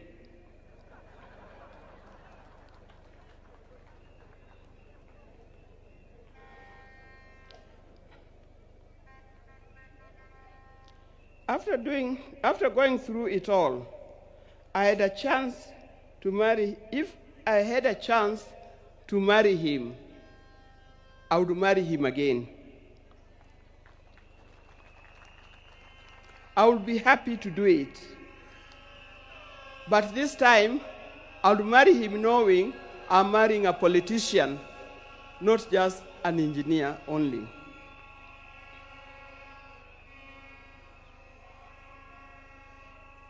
But Raila never really stopped being a production engineer. It has been said, but he also practiced it. He started the East African Spectre, the company that manufacturing gas cylinders, and that is thriving in that. Those who are working for East Africa Spectre, please try to keep up his legacy of making it a real big industry that Raila intended it to be. Raila was always disturbed by the fact that Kenya was not moving as fast as he expected. At the turn of independence, Kenya was at par with countries like South Korea, with countries like Thailand. I think we're even ahead of many other large countries. But these countries have moved very fast. They've moved very fast to be first world countries.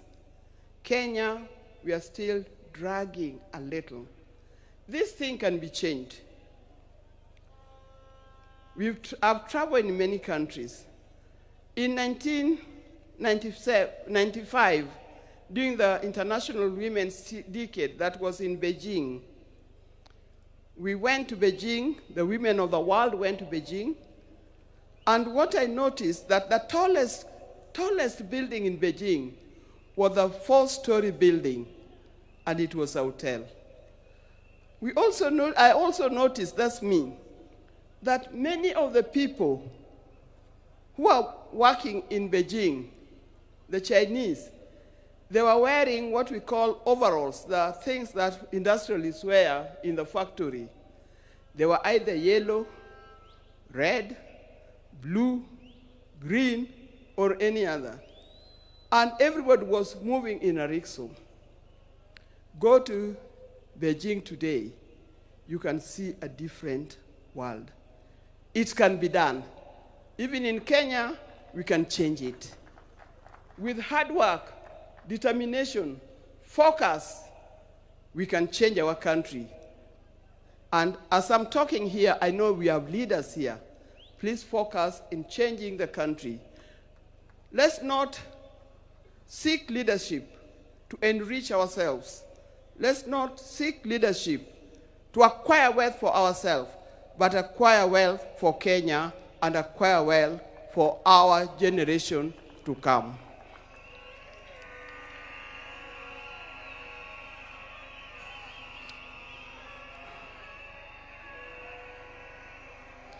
In the name of Raila, I appeal that we focus on national wealth instead of personal wealth. I appeal that we work on quality education that will lead us to be people that God made us to be. I appeal that we have our nation in order, correct our health institutions so that it gives us the kind of life that we need to live. There are many others. Dear Kenyans, today I surrender Raila to friends, family, and patriots who went ahead of him.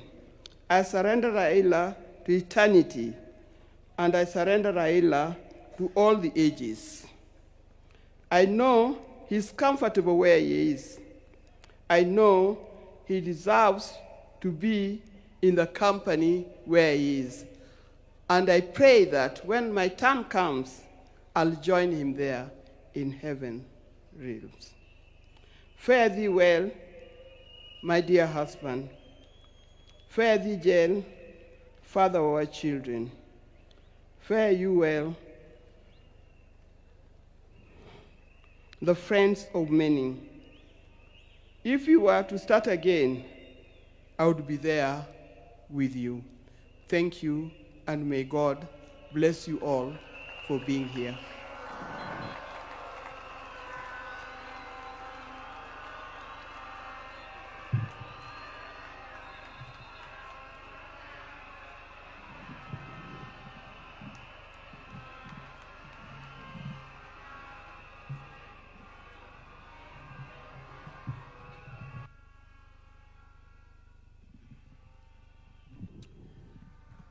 Your Excellencies, fellow mourners, we have given the family ample time to eulogize and pay tribute to our departed leader. I want to request that the speakers that will come from now to focus on the occasion of today and be very brief, and other than perhaps the president and the retired president and President Obasanjo, everyone else, no one should speak for more than 3 minutes. Otherwise, we'll be here until night. I want to urge us respectively to dignify the day by being brief and to the point. I want to request Honorable Millie Odhiambo to come and read out in acknowledgement all the names of the members of parliament present and say a few things before, after she finishes, so that I don't keep on coming here. We will have Senator Ledama Olekina. Both the two of them are the minority whips. Senator Olekina will come and introduce the senators.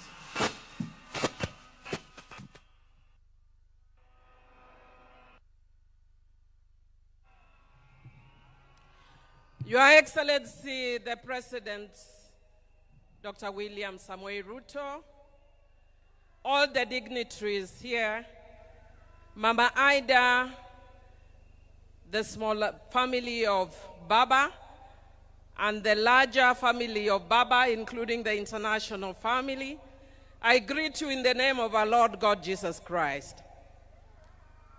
Your Excellency, my task is very little. As you know, sometimes I am called a bad girl. But for the sake of Baba today, when we are sending Baba, a man I respect and to whom I owe my political career to, I will be a good girl.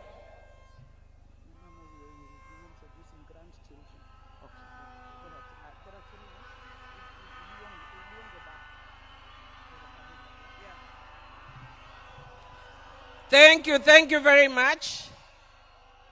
I told you I'll be a good girl and I do what I'm told. So before I go on to introduce the members of parliament, because that's how good I'm going to be, I'll request Honorable Dr. Raila Odinga to please join us back on stage. Karibu Mama, and pole sana. We are with you.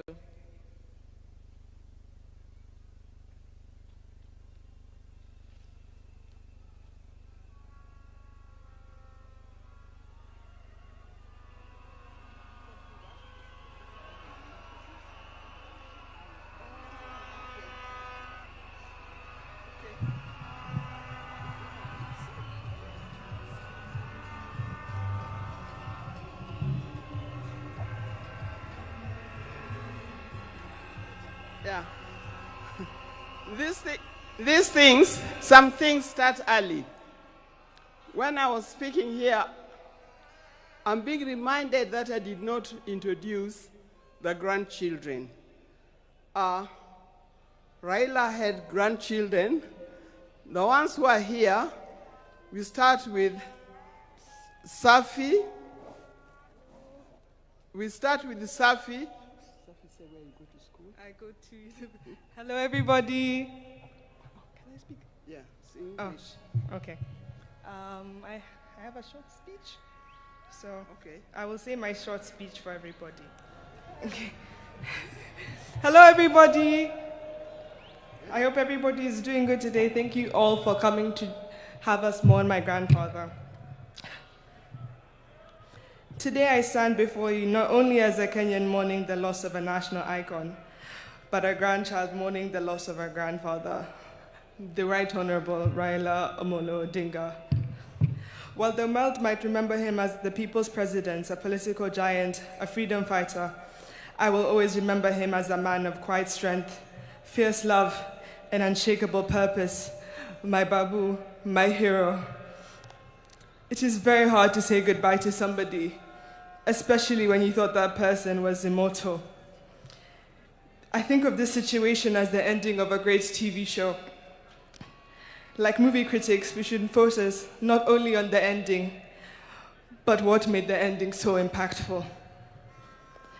The patient listener, a gentle teacher, the grandfather who never let the weight of the world stop him from showing up for all his family members, laughing with wisdom and with patience.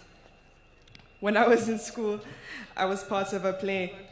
I wasn't the main character. I wasn't even a side character. I was a mere backup singer.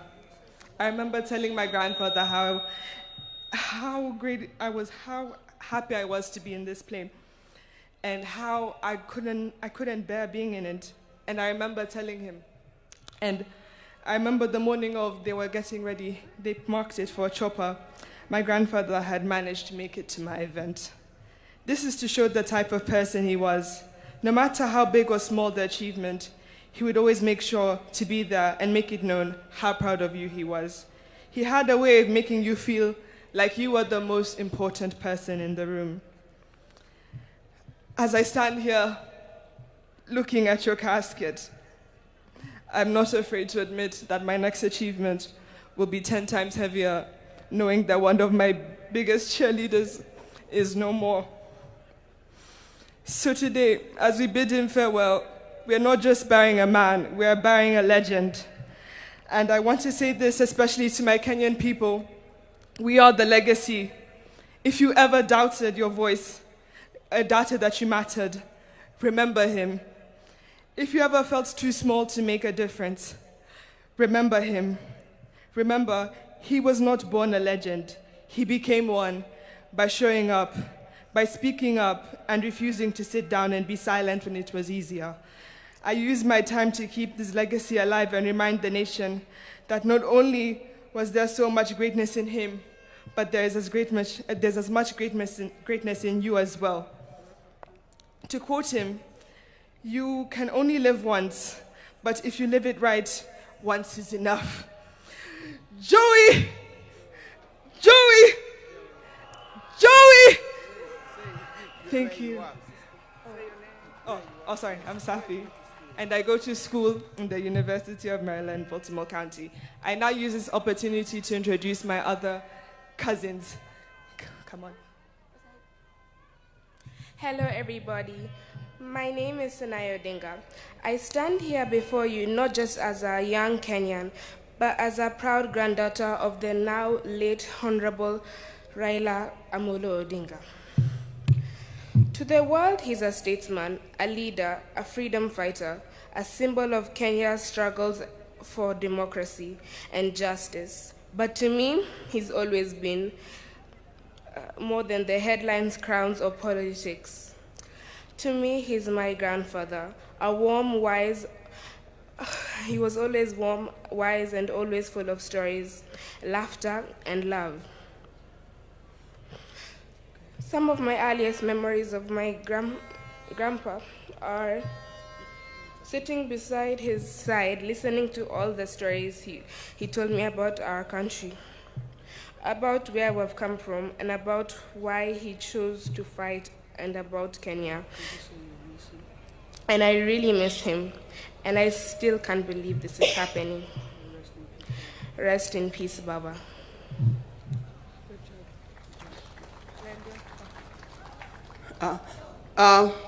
There's also Raila Odinga, who unfortunately is not here with us.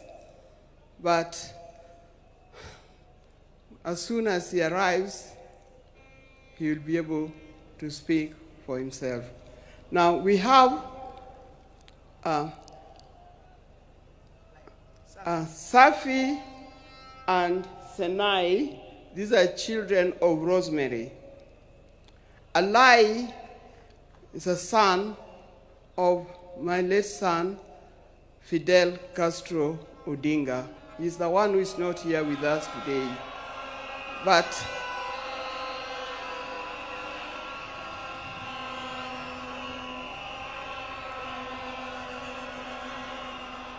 yeah, it's live. Then we have Lion Amolo Odinga and Jaramogi Oginga Odinga. The two boys are the sons of Junior. Thank you very much. May God bless you. Now you know who the Odingas are. Thank you for reminding me. Thank you. Okay. Sorry, good girls.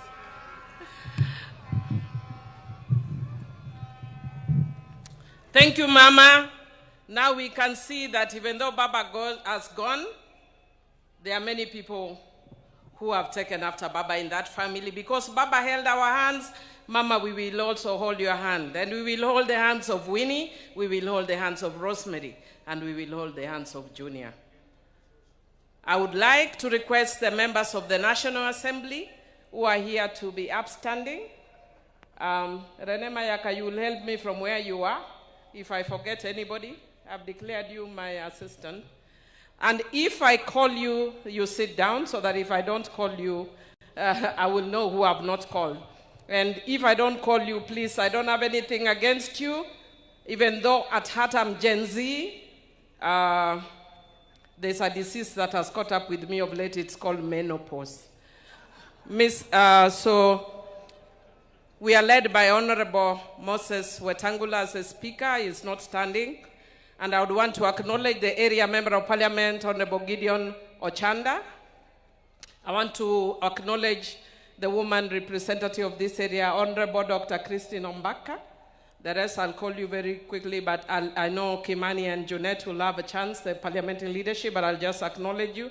Honorable Kimani Ichungwa, Honorable Junet Mohammed, Honorable Owen Baya, and Honorable Mark Mwenje. Those are in the leadership. I wish to acknowledge Honorable Peter Kaluma, Honorable Rashid Bedzimba, Honorable Rachel Ameso, former Member of Parliament but also PSC Commissioner, Honorable Martin Owino Wood Chief, Honorable Farah Maalim, Honorable George Aladwa, Honorable Adipo Kwame, the tallest man in Parliament, Honorable Mugabe Innocent, Honorable Otiende Amolo Daktari, and I want to thank you so much for the work you have done in the committee, Honorable Tom Odege, Honorable TJ Kajwang, Honorable Nabi Nabwera, Honorable Elisha Odhiambo, Honorable Gertrude Mbeyu, Honorable Felix Jalango, aka Jalas, Honorable John Ariko, Honorable Fatuma Mohammed Full Network, Honorable Rosa Buyu Dwasi, Honorable Eve Akinyo Bara, Honorable Beatrice Elachi, Honorable Esther Pasaris, Honorable Irene Mayaka, Honorable Babu Owino, Honorable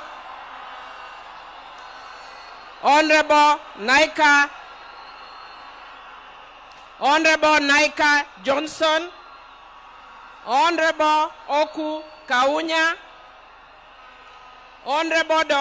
Honorable Samuel Atandi, Chair of Budget, Honorable Shakil Shabir, Honorable Oyula, Honorable Mark Nyabita, Honorable Aduma Uwar, Honorable Joshua Ngeno, Honorable Tindi Mwale, Honorable Buddy Twalib, Honorable Dr. Lillian Gogo, Honorable Jared Okello, Honorable Koyo Wura, Honorable Mishi Mboko, who is also a PSC Commissioner, Honorable Paul Abuor, myself, Emilio Diambo, of course, Honorable Chonga, Honorable Raphael Wanjala, Honorable Dixon Maungu, Honorable Dr. James Nyikal, who is also the chairman of Dual, Honorable Oscar Nabulindo, Honorable Peter Masara, Honorable Jen Kagiri, Honorable Mark Mwenje, Honorable Manduku, Honorable Rehab Mukami,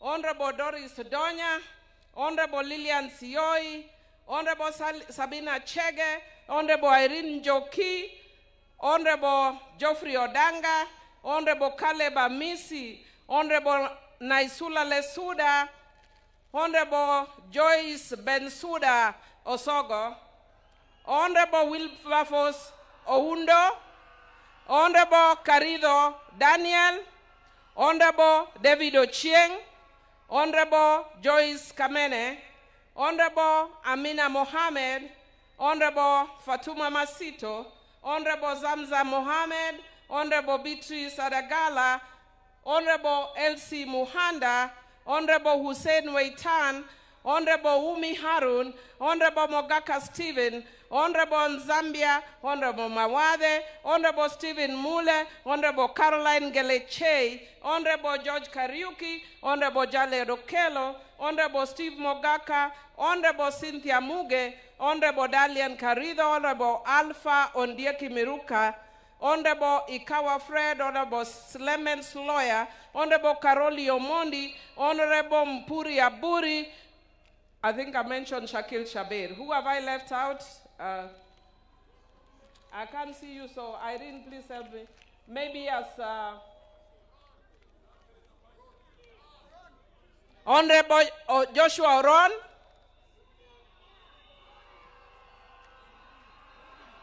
I can't see. Honorable Sudi, Oscar Sudi. Honorable Mwalimu Warera. Umi Harun. Honorable Catherine Omanyo. Honorable Fatuma Jeho. Honorable Amina Mnyazi. Honorable Kombe. Honorable Machele. Anybody remaining? I think I am done with the National Assembly and Your Excellency the day. Oh, Honorable Boko Milema, you are hidden there. That's why I can't see you. Thank you. And Deputy President, I just want to say that I talked to Baba on Monday evening when he was with Adiambo, and I want to confirm that what he said the same thing to me, that we need to be united as a party. And he told me in Kijaluo, Odwa, and Ot Achia. And then Baba also told me, jokingly, because when I asked him, Baba, how are you? He told me, Amilo, I am fine. In fact, in the morning, I walked all around. I am even surprised there are people who have killed me in Kenya and have already buried me.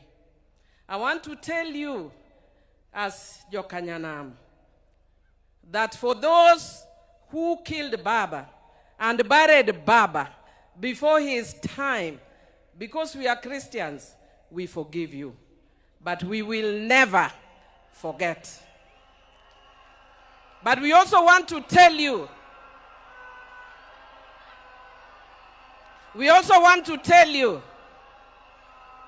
that for those who stood with Baba,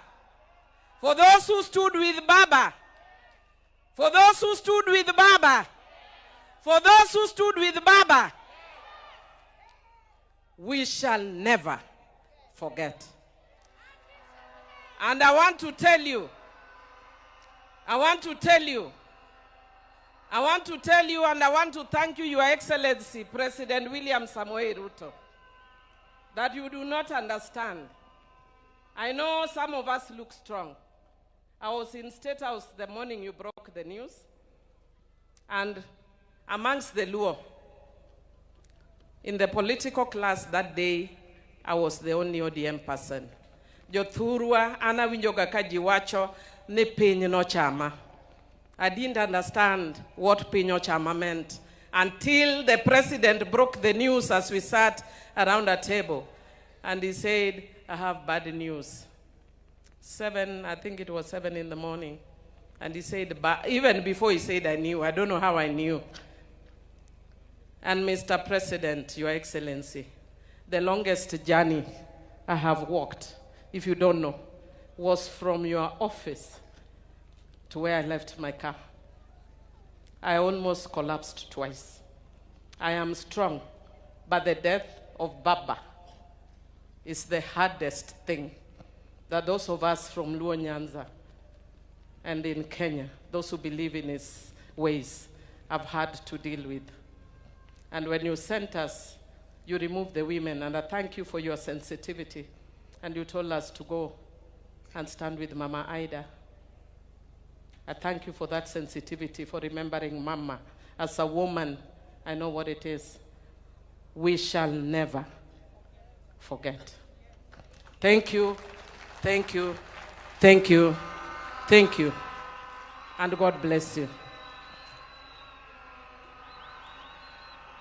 Let me take this opportunity to invite Ledama Olekina to welcome the Senate. And as he is coming, Jokanyanam, Donguyena mundagone baboriti. Donguyena mundagone baboriti. Donguyena mundagone baboriti. Agone baboriti. Agwambo. Baba. Wod Mary. Piny dung buru kionge Baba.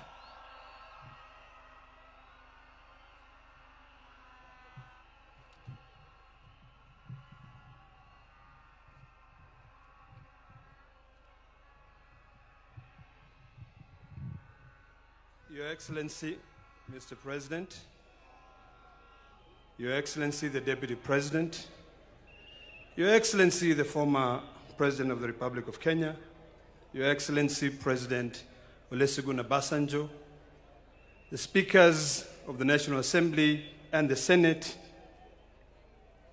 all mourners here, the ODM fraternity, good afternoon. I stand here today, before I introduce my colleagues in the Senate, I just want to say that I've been shaking ever since I had the news that Baba is no more. Baba taught me a lot. There's a lot that he shared with me, occasionally when we had private lunches, when we traveled together.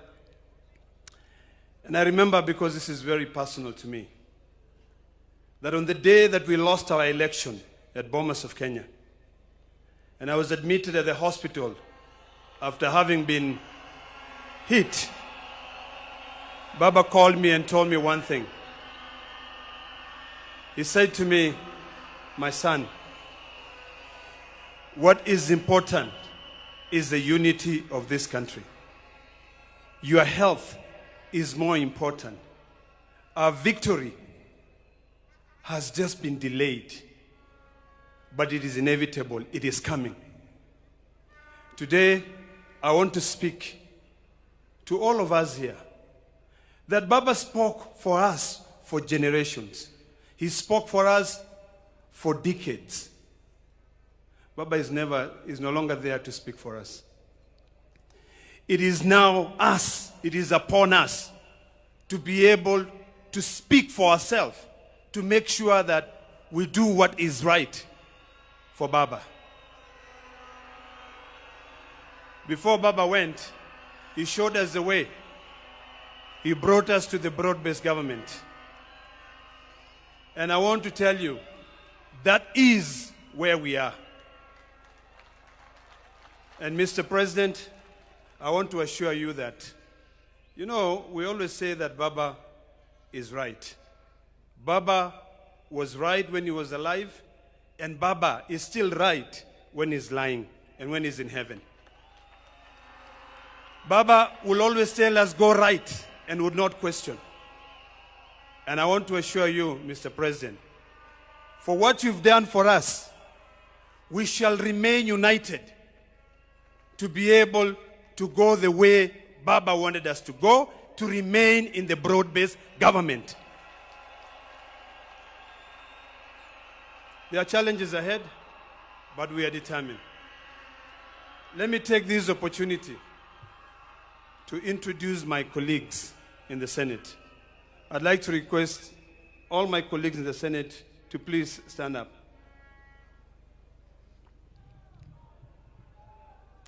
I'll start by introducing, but I know they will have time to be able to speak. But we're led by two very eloquent and able leaders. The majority leader, Aaron Cheriot. We have the minority leader, Stuart Mazayo from Kilifi. And then my deputy, Edwin Sifuna.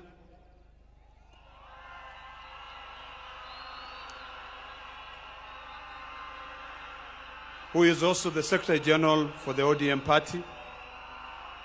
The distinguished senator from Vihiga, who is also the chair of CIPIC, Geoffrey Osoti.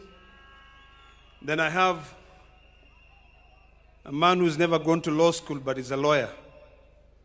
The senator from Busia, Okiya Mtata. My dear sister, Senator Hamida, who's always been right where Baba is, nominated senator. And then we have the women's president, Beth Siango, nominated senator from ODM. Then we have senior counsel, who is also a member of the Parliamentary Service Commission, and senator from Nyamira, his name is running away from my head, Okongo Omogeni. And then we have a young man who I love and respect, who has always been very, very close to Baba, Senator Eddie Okech. Thank you for what you did for Baba. We have Baba's daughter from the north, Senator Hezena Lemalatia. Then we have my brother, Senator from Homa Bay, a man I love so much, and a man who loved Baba so much. Senator Moses Kajwang, who is also the chair of PAC. Then we have Bunge FM. Her name is Senator Miraj from Mombasa. We also have a former governor of Western Gishu County, Senator Governor Mandago. We have The next is Senator Catherine Muma, who is also a member of the Speaker's panel. We have a distinguished senator from Homa Bay, and her name is Beatrice Ogola. And then we have a man who speaks Swahili, and a very good man from Embu, and his name is Senator Mundigi. We have, next to Senator Mundigi, we have VIP. Baba was magnanimous. The only virtually impaired senator we have in Kenya, who is a lady of our own standard. Her name is Senator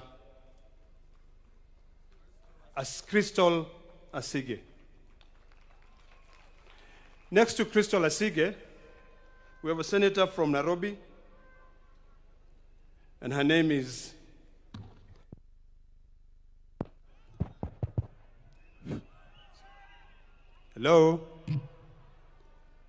Senator Montet.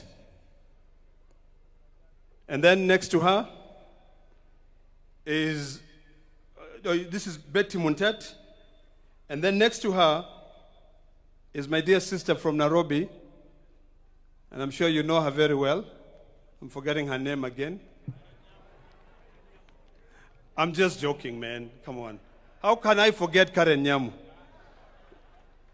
Next to Karen Nyamu, we have Senator from Taita Taveta, who is Senator Mwaruma. Next to Senator Mwaruma is we have Senator from Machakos County, Senator Agnes Mudhama.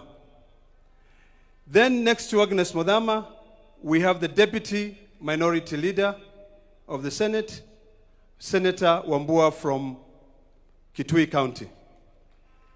Then on my left, I have Senator from Kisumu County, Tom Ojenda. And then on the far right there, we have Senator from Kisii County, Senator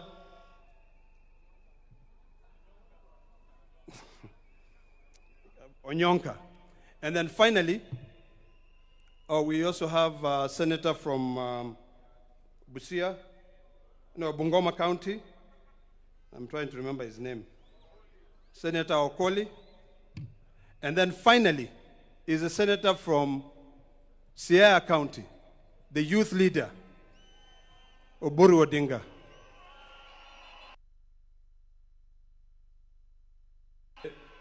Deputy President, this is a message for all of us here in Kenya. I know a lot of people are expecting that the ODM will fight, that the ODM will have different facets.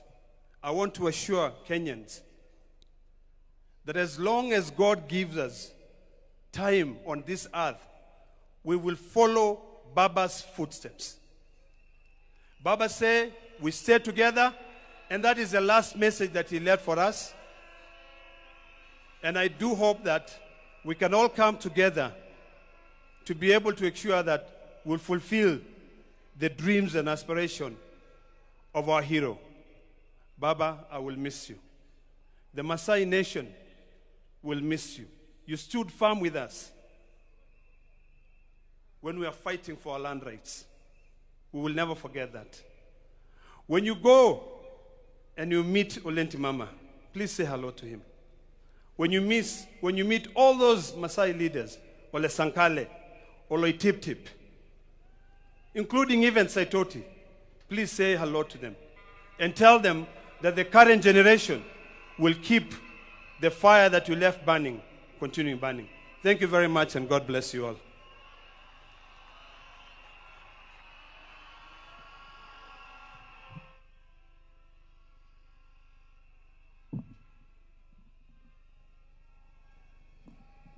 I now want to invite the chair of ODM, Governor Gladys Wanga, to come and invite a few speakers from the party.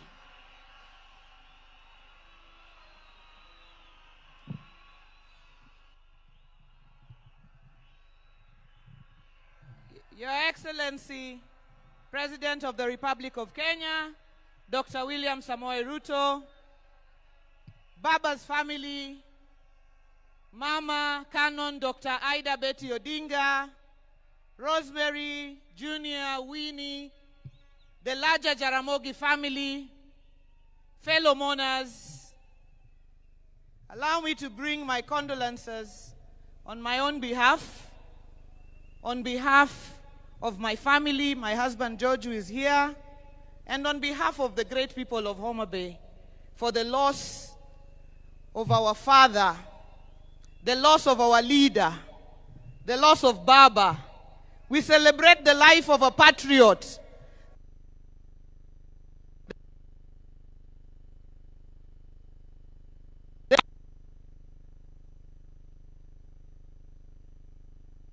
Owada Kinyi.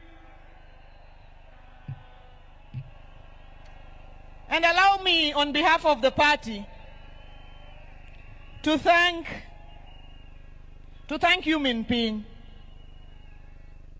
Receive gratitude from a grateful party for taking care of Baba all these years, the 50+ years. If you are a woman or person here, Baba would have come back sometimes and found you not there. You stood firm beside him. And for that, we say, thank you very much.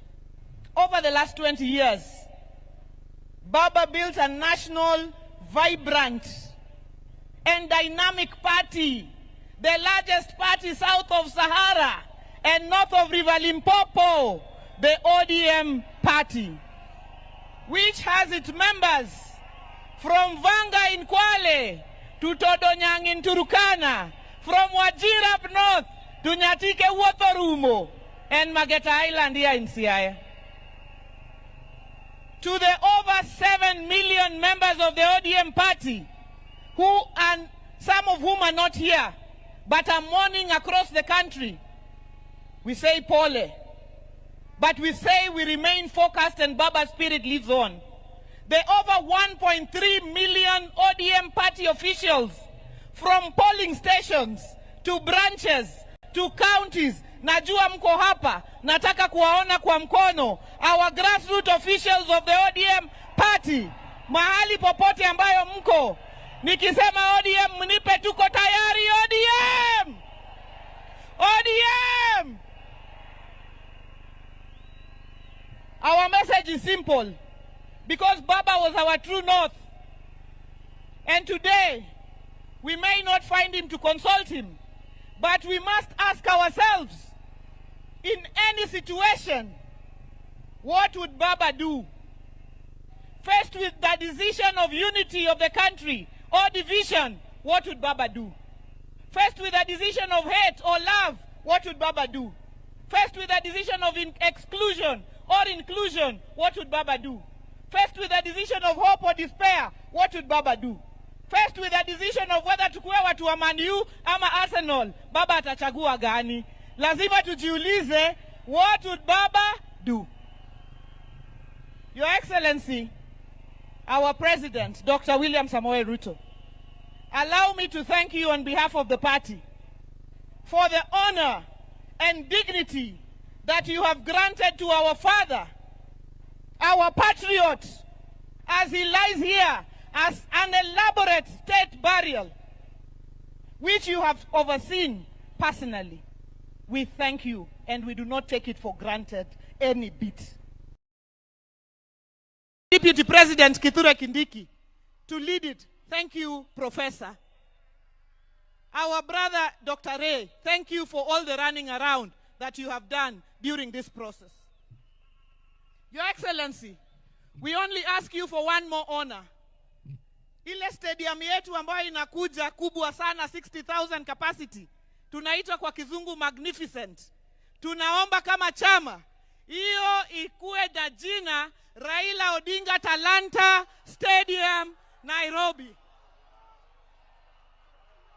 Alafu, since wewe pia ni mtu ya Arsenal, next year, ukiimaliza, Baba alikuwa Arsenali, wewe pia ni Arsenali. Ulete Arsenal hapo, wacheze na Harambee Stars, the Raila Odinga Memorial Cup next year. Na watu wa Man U wajipange siku hiyo watafute shughuli nyingine. Your Excellency, finally, we said always that this our father, when he says left, we go left. When he says right, we go right. When he says fire, we fire.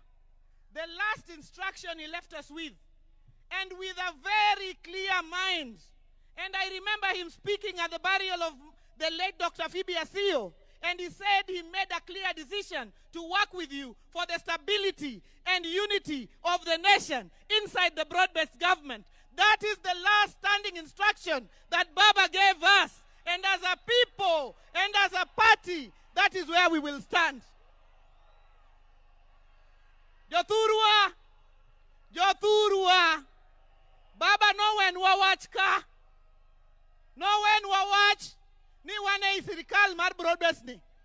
Moka oya wuotwa, tindo rito pesa, tindo rito mach, tindo rito bunde. Kanye mababa no wewa, kanye magwambo no wewa, Jothurwa. Kanye mwabete koso wakelo machanganyiko. Kanye mwabete koso wakelo machanganyiko. Kanye mwabete koso wakelo machanganyiko. Kanye mwabete koso wakelo machanganyiko. Joma bet kanye fuana urubadwe yamo. Mano tik. Mano secado. Your Excellency, I have a small responsibility.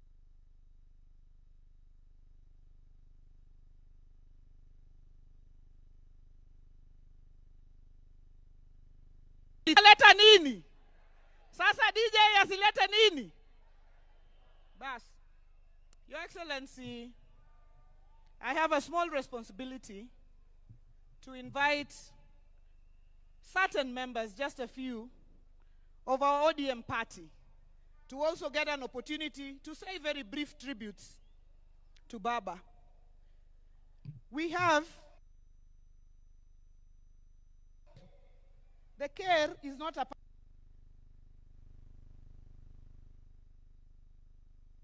invite our care, or is a bit far. So as the care comes, because it will take a bit of time, I want to invite somebody to invoke the spirits. And since Ajiki, Winnie already invited Nyabungu to invoke the spirits, I want to invite Owaka.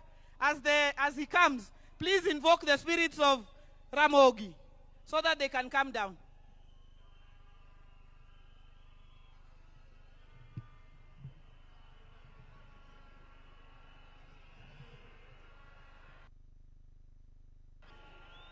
Joey! Joey! Hola! Hola, hola, hola, hola, hola, hola, hola, hola. Joey! Joey! Raila ina tuture, winyo mangongo, akwambo ina tuture, winyo mangongo, winyo majayo akugwen. Raila ina tuture, winyo mangongo, Raila ina tutuni, winyo mangongo, winyo majayo akugwen. Joey! Joey! Luo! Wachuk luo! Luo nigi mare! Siminya ima, min yuru tegi nura ukara chuanyore. Olibe namdirio, kanyam kudu wudu mari nodu kurumena. Migori usuna, kamanura degi wuda. Hallelujah, luo nurit, pinyingima. Joey! Joey! Joey! Thank you.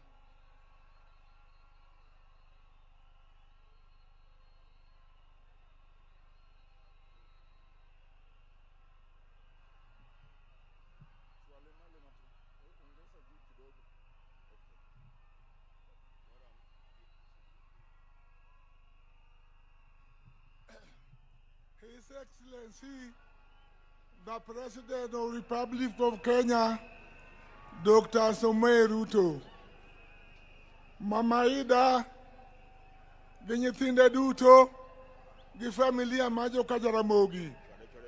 Akelo numos mamara mondo ukau kuyo mamara, kakodungiranda musiep Raila. Jokanyana muntie. Jokanyana muntie. Joluo untie. Adwa wuoyo kodu matin ahinya. Adwa wuoyo kuomu kod ng'ama kuom ng'ama ng'eyo. Raila wuonya lego musiepna. Akwa mondo uchiki tu jokanyana. Joluo untie. Satana zindwe. Satana zindwe. Akwayo ganda luo. Akwayo ganda luo. Nikech wan gi welo. Welo mwa kuonde duto. Mondo uyuak Raila gi kwe. Mondo welo biwa gi kwe. Kapok adhi nyime, to akwayo jodongo mwa kamoro amora ma jaduong'. Ng'ama iluongo ni jaduong'. Miluongo ni elda mondo amalo ting' bade. Jaduong' yoyote kama entie.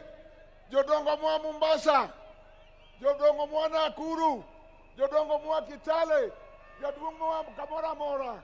Jokanyana mutie. Adwa wacho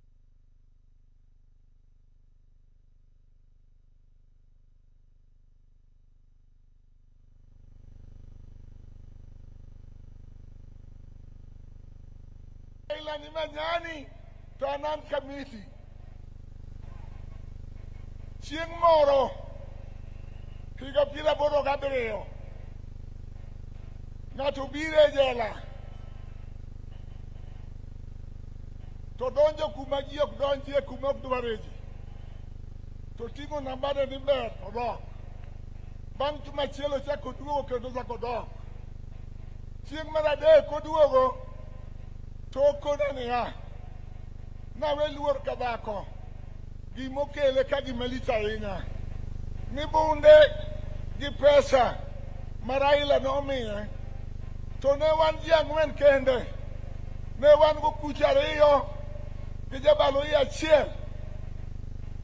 Na malo minago ni ng'ani ubi ni jogo senego Raila ibilo. Ibiro nega dibilo koni. Uwinjo wachno. Aneno mang'eny e sirikal marach manenego ji. Achiegni gi weyou. Tadwa wachonu noganda mondo riwre. Raila njoriwa wate. Akwa joluo, nyithi luo, miluongo ni Gen Z. Riwre uru, kik upogru. Mondo kochopo higa 27 to wago kura maber. Yanda wacho ne president ni mondo ng'e joluo gi wenge 2. To kong'iyo wa gi wenge 2, wabiro ng'iyo gi wenge 3. Warito kode higni mabiro goeko mondo wane kaka wuod lang'o tiyo kodwa.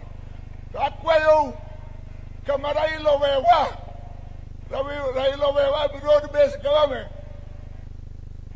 Joluo bedu kanyo. Joluo bedu kanyo. Tine wao mach.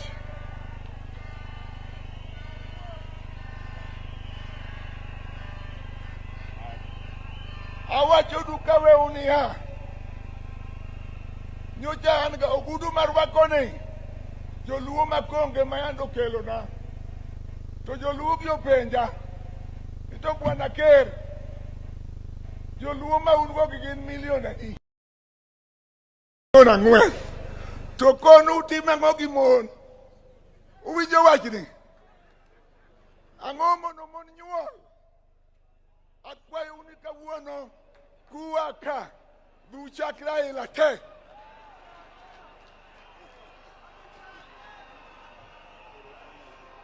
Pero kamano mama.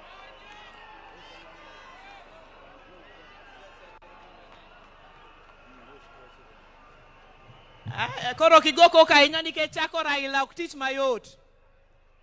At this juncture, allow me to ask all MCAs, wherever you are, to please rise. MCAs wote tafadhali muamuke, so that you're recognized.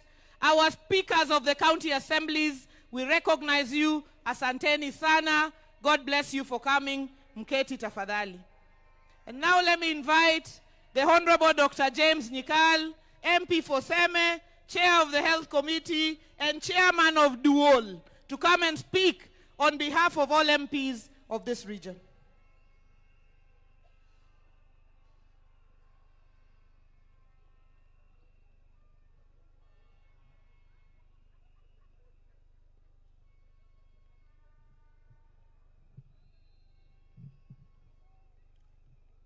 Your Excellency, the President of the Republic of Kenya, Your Excellency, the former President of the Republic of Kenya, President Olusegun Obasanjo, the family of Right Honorable Raila Odinga, Dr. Buru, Mom and the children, all the distinguished guests. I am chair of the caucus of Luo MPs. And I want, first of all, thank the family of the departed Raila Odinga for supporting him while he gave his life totally to the people of Kenya, and particularly to us politicians. I also want to thank the President of Kenya, Dr. Samoei Ruto, for the befitting send-off and the care he took of our departed leader. I also want to thank him for the cooperation Raila Odinga that, in my view and everybody's view, has stabilized this country. We, as a caucus, will work within the ideals of our party, ODM. That is the party of Raila, whose ideals are a united one Kenya, respect for democracy, respect for justice and human rights, and above all, service to the people. Raila believed the only purpose of power is to improve the welfare of people and give them the services they deserve. To that extent, he hated corruption. And those are the ideals of the party he has left us, and those are the ideals we shall live with. The last consultation we have with him as a caucus, he told us, as you work with the government, which is the broad-based government, make sure Kenyans get services that they deserve. Going forward, I will advise you. But now he's gone. We will live by the ideals of ODM as led by the acting party leader, his brother, Oburu Odinga. ODM, Jothurwa, Raila no wacho ni mane party wa, mbaka mwago kod mugi ke duol. No wacho ni kako gande nyaku riwruok emimiyo en wan gi teko, wacho ni kata teko ne wuok e riwruok wa, nyaku bed gi moradi achiel. Mar ariyo, ODM e party wa makwa we ODM kamora mora mo wantie to walal. ODM. Jothurwa party wa enango. ODM. And that's where we are. Thank you. Thank you so much, Dr. Nyikal.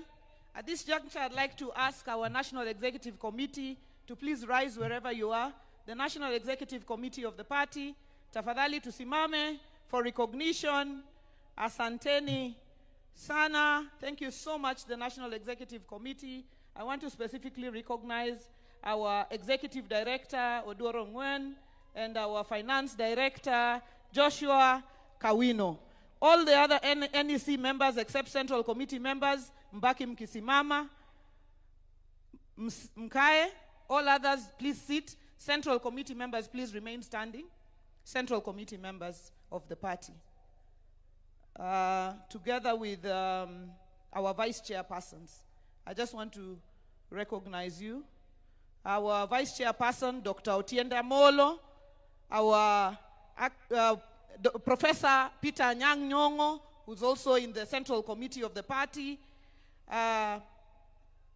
our Deputy Party Leader, Abdul Somad. The Deputy Party Leaders, I'll pass you, and the SG, because you'll come and speak, just sit. Our whip, who is Honorable Millie Mabona, Honorable Rosa Buyu, who's the Director of Political Affairs, our President for the Women, Beth Siengo, our Vice Chair, Honorable Ariko from Turkana, our Youth President Ketora, our Vice Chair Senator Mwaruma from Taita Taveta, the party's Treasurer Timothy Bosire, and no, the NEC members just be Vice Chair Christine Lemein. Oh, no, something is covering her. Christine Lemein, our Vice Chair from Narok. Asante sana. Please just be seated. I would now like to invite our Secretary General of the party, Senator Sifuna, to come and make his remarks.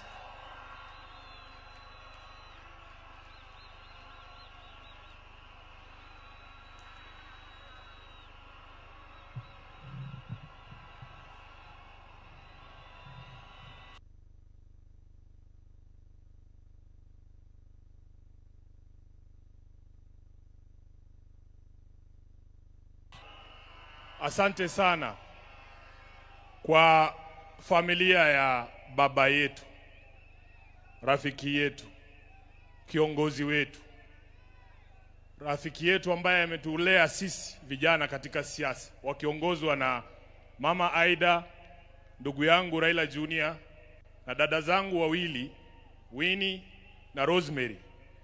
Mheshimiwa Rais na viongozi wote ambao wamefika hapa, na wasalimu kwa jina la Yesu. Hamjambo? Hamjambo tena? Hebu unipungie mkono kama unaniona, hata wa kanisa. Asante. Asante. Mimi ndio Sifuna, katibu mkuu wa chama cha ODM, seneta wa Nairobi na naibu kiranja wa walio wachache pale kwenye Senate. Zaidi ya yote, mimi ni kijana wa baba. Waheshimiwa wote ambao wamefika hapa leo, I have been extremely privileged. It is the privilege of my life to have met Baba, to have studied under his feet, to have learned all that I have learned from him, and finally to serve him as his Secretary General for the last 8 years. I will eternally be grateful to you, Jacom, for the opportunity that you gave me. I have never had opportunity to ask why you picked me, Baba. Tumekuwa na wewe katika sherehe kama hizi nyingi sana, na wakati moja tulikuwa tunaulizana, mimi nilikuwa najua nikifariki Baba atakuwa kwa mazishi yangu. Nilikuwa najiuliza, Baba, if you came to my burial, what would you say about Sifuna? Na nikajiuliza, what will I say on that dreadful day when we have to bury our Baba, our mentor, our leader? Words fail me. Na since Baba akuwe mgonjwa alipoenda nje kutafuta matibabu, asanteni, nimekuwa nikijiuliza, wherever Baba is, what is it that I can say or do that will actually make him proud? What are the things that we should do as the leadership of the party right now to make Baba smile from wherever he is? And in my view, this is not the time to push divisive narratives in ODM. This is not the time. You all know, nyinyi wote mnajua ya kwamba chama cha ODM ni chama cha kila mtu, si ndio? Chama cha Kenya nzima. Na lazima sisi kama viongozi wa chama tuonyeshe umoja ili hawa ndugu zetu ambao ni wanachama wafuate mfano wetu. Nataka niseme hapa mbele yako Baba, ya kwamba chama hiki ambacho umetuachia, mimi Sifuna sitakuwa baadhi ya wale ambao watachangia kuangusha chama cha Raila Amolo Odinga.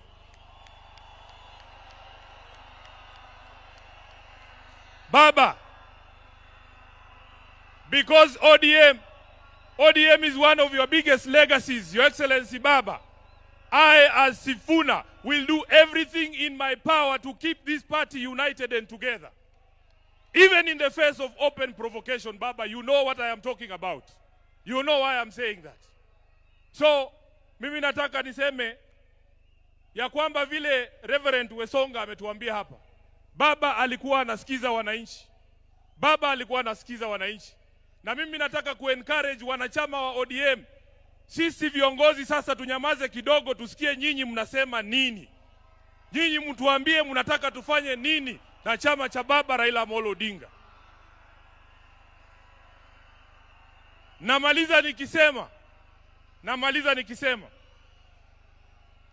Baba Raila Amolo Odinga alizungumza wazi mbele ya nchi nzima tarehe 22 mwezi uliopita mbele ya hawa wabunge katika hoteli ya Agile pale Nairobi.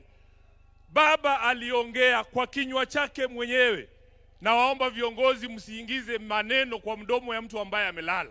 Alisema yeye mwenyewe, akasema kama chama lazima tujiandae kwa ajili ya uchaguzi wa mwaka 2027.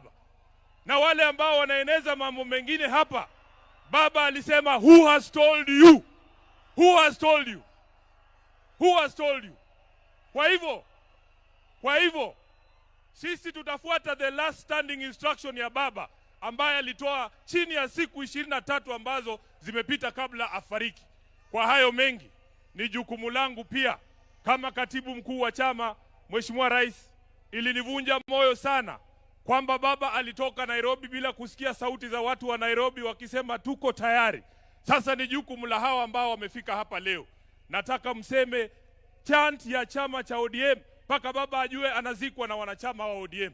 Nikisema ODM, tunasema tuko tayari. Muko tayari? Muko tayari? ODM! ODM!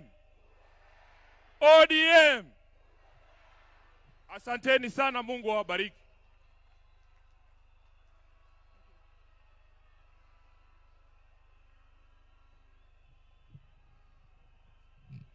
Thank you so much, our SG. Our party leader, when we were saying members of the Central Committee, you did not rise, but I want to recognize you. Our party leader, who is the chair of the Central Committee, Dr. Oburu Oginga, the chairman of the Central Committee. Wamama wa chama cha ODM ebu muamke, because Baba alikuwa mtetezi wetu. Baba could fight for us even personally. Please just... Please wave tafadhali. Asante sana. Thank you so much. Thank you very much. Now, allow me to invite to speak to us the governor of Migori County, Governor Ochilo Mbogo Ayako.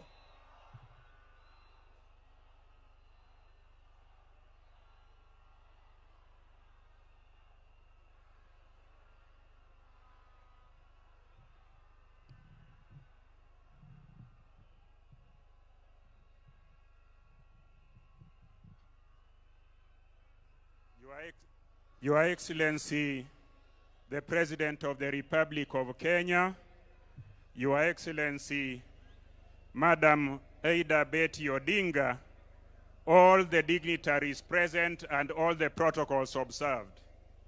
Nyasaye ber, seche duto. I want to take this opportunity to bring the condolence of the great people of Migori, the condolence of my family, and the condolences of all the living things from Migori County. I want to say that we are so sorry. We have lost our leader, we have lost our mentor, we have lost our alter ego. But I also want to say one thing because I'm cognizant of the time. Not many people are aware of the fact that His Excellency the President Ruto, was a founder member of ODM. Allow me to remind all of us who are here today that in 2005, when there was a movement to bring the new constitution to this nation, that movement was headed by Baba, and in that movement, the current President of the Republic of Kenya, President Ruto, was in that movement. The former President of the Republic of Kenya, Uhuru Kenyatta, was in that movement. Professor Nyong'o was in that movement. Na hata mimi Ochilo Ayako, I was in that movement. I am saying so in remembrance of Baba, because Baba knew how to put teams together. Baba brought everybody as a team and ensured that he was focused that Kenyans were to have a new constitution. And mimi nikiwa mtu wake wa mkono wakati huo, I was a minister and a young one, a one that was very fearful. So I went to Baba and asked him, you are a minister in this new administration. I am the youngest minister in this new administration, and you have said we should take a stand for the people of Kenya. I am saying so to confirm that Baba never betrayed the people of Kenya when the interest of the people of Kenya was ahead of everybody. Baba sacrificed everything he wanted. So I want to say, tukumbuke Baba, tumkumbuke kwa ile msimamo alichukua, na sisi zote tuendelee hivyo. Asanteni sana na Mungu atubariki. Thank you so much.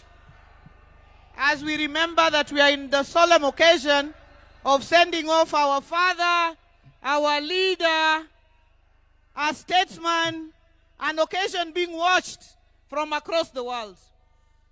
I would now like to invite to speak to us the founding Secretary General of the ODM party and the Governor of Kisumu County, His Excellency Professor Peter Anyang' Nyong'o.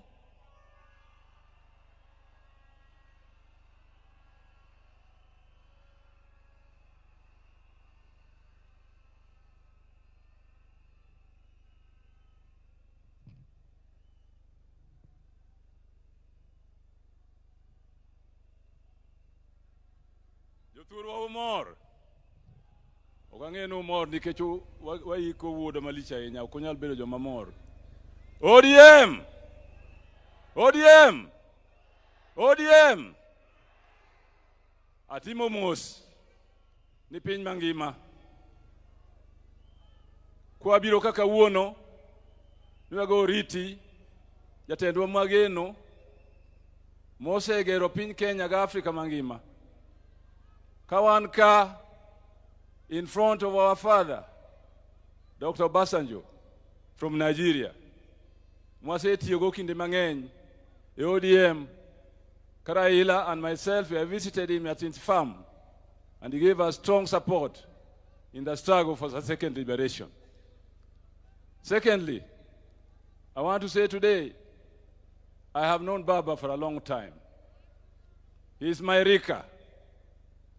When there was, in 2005, a very important decision to be made in this nation between the Kilifi draft constitution and the Bomas draft constitution. The Kilifi draft basically denied Kenyans the opportunity to have devolution and wanted Kenya to continue as highly centralized nation. The type that Mzee Jomo Kenyatta handed over to Moi, Moi continued with it. By the time that referendum was held, the nation was ready for change. And Baba led the orange color. There were two colors, or two symbols for that referendum: bananas and oranges. Bananas were defenders of the old constitution and the centralized government. Orange was for change and for devolution. That is the origin of the Orange Democratic Movement. Orange Democratic Movement cannot continue as a party without strong support of devolution and giving services to the grassroots of our nation. And therefore today we sit here mourning and said goodbye to the father of ODM, to the father of making sure that every government that comes after that referendum will continue to focus on service to the people, will continue to hold the common man as the common man and woman at the center of government and government policies. On Monday, the 3rd of October, Dennis Onyango called me on Sunday and told me that you need to go and see Baba on tomorrow, the 3rd of October. I left Kisumu in the evening of Sunday to make sure that I was at Jacom's house very early in the morning. We spent a whole morning together. And he said, Owadgi Mary, he used to call me Owadgi Mary, the brother of Mary. And I would call him Iwonya Lego. Owadgi Mary, adwani timi gimoroka. Kaukinde ni, monindiki e pepa moro. Manyalo deal with this issue of tribalism. The word tribe came from the colonialists. As far as Kenyans are concerned, we knew people as Jo, Jo Luo, Jo Kikuyu, Jakamba, the people of. And therefore the word tribe is a retrogressive word and concept. Do a paper on the issue of nationalities and the state, the modern state, so that the Central Committee of the party can discuss it and put it before the party as the understanding of the people of the party on tribalism and the death of tribalism and the birth of nationalities are the only progressive concept in democratic times. ODM! ODM! Asanteni sana.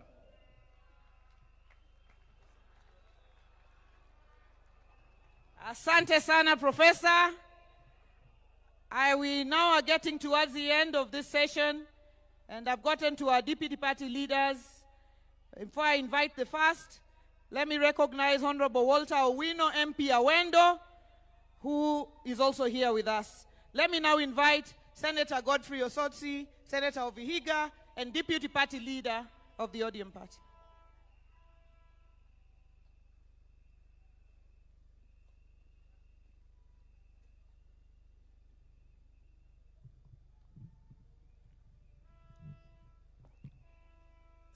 Familia ya baba kiongozwa na mama Aida, His Excellency the President, the Deputy President, and all protocol observed. Mimi yangu ni fupi. Kwanza tupokee salamu ya baba. Salamu ya baba kwa hewa. Ya kwanza, tarehe 2 mwezi huu itabaki kama siku muhimu sana. Kwa sababu baba Raila Odinga alikaa pale hoteli ya Serena the whole of afternoon mpaka late in the evening, na alikuwa na summon watu, anawaita na waongelesha. Mimi am lucky, I was one of the people. Nikiwa kule Senate, baba akaniita, nikakaa na yeye pale Serena. Na hiyo siku baba was in high spirit na alifungua roho mambo yake. Baada ya hiyo, nikishaenda nyumbani 1 hour later, nikaambiwa kwamba unaitwa urudi pale Serena. Nikapata pale Serena Mheshimiwa Gladys Wanga, Mheshimiwa Junet Mohamed, Mheshimiwa Rosa Buyu na Mheshimiwa Odoro Ngwen kwa mkutano na baba. Na hiyo baba akauliza swali kwamba hii mkutano ambao tulikuwa tunapanga kubwa ODM at 20, akasema kwamba yeye anasafiri anaenda kule India. Akatuuliza hii mkutano mnatakaje, iendelee ama isiendelee? Na akatupa nafasi kila mmoja wetu tuseme kama mkutano itaendelea ama haitaendelea. Sisi wote tukasema kwamba baba, wewe ndio mwenyewe. We are not celebrating ODM at 20, but we are celebrating you for the legacy of this country and for the fights you fought for the people of Kenya. Sisi wote tukasema tutaahirisha hiyo mkutano mpaka ile siku baba atarudi. Lakini mimi majonzi yangu ni kwamba kumbe baba alikuwa anajua anaenda. Kwa sababu alisema hiyo ODM at 20 ataita watu wote wale wamepitia kwa chama cha ODM. Akiwemo rais wa Kenya Mheshimiwa Ruto na Mheshimiwa Uhuru Kenyatta. Wote, Mheshimiwa Musalia Mudavadi. Na leo mnawaona hapa wote. Sikujua kwamba hiyo ODM at 20 itakuwa ni mazishi ya mzee baba Raila Odinga. Ya mwisho, mimi nikikaa pale na baba tumeongea mambo mengi. But I just want to send two most important things. Kwamba baba, Rais William Ruto, sisi kama chama, tunashukuru sana umepatia rafiki yako a befitting send-off. We are happy as a party. But Baba was happy if all Kenyans enjoy life and benefit. Baba, on March this year, Baba Raila Odinga aliweka kidole kwa mkataba 10 points agenda ambayo ni masuala ya Wakenya. Mheshimiwa Rais, umesaidia ndugu yako vikubwa, lakini baba atakuwa na furaha sana kule mbinguni kama hiyo 10 point agenda itakamilika vile alikuwa anataka. Na baba mwenyewe alikuwa amesema tarehe March next year 2026 yale masuala 10 yawe yametekeleza. Kwa hivyo Rais, I know you have the ability, I know you have the capability, I know you have the power. Please make Baba happy in heaven. Ya mwisho, chama cha ODM. I want to join the other leaders who have spoken before me to say many people are saying outside there that now that Baba has gone, the party is gone. I want to tell you today that Baba has left a strong team of able, brave individuals who are ready to run this party. We will sit down. We will take our time to mourn Baba. After mourning Baba, we will constructively engage internally. And then we will pick our pieces and ODM will stand strong as a single political party in Kenya that will continue to drive the vision of Baba. Asanteni sana.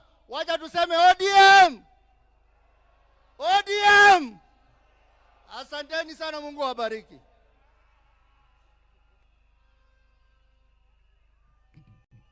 Let me now invite the governor of Kisii, deputy party leader of the ODM party, Honorable His Excellency Simba Arati.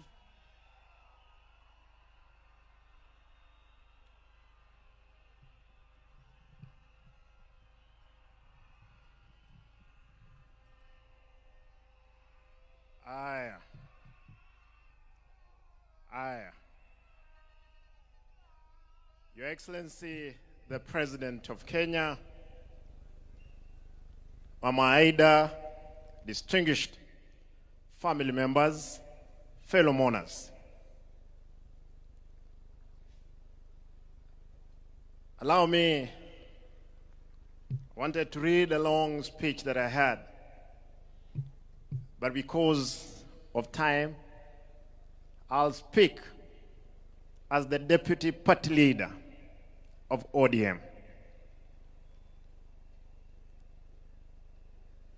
Kwanza, mnikubalie, mimi kama Simba Arati, gavana wa Kisii, nilete rambirambi zangu na familia yangu na watu wangu wote wa jamii ya Omogusi. Pili, nataka nirudie mimi leo hii kuwa gavana,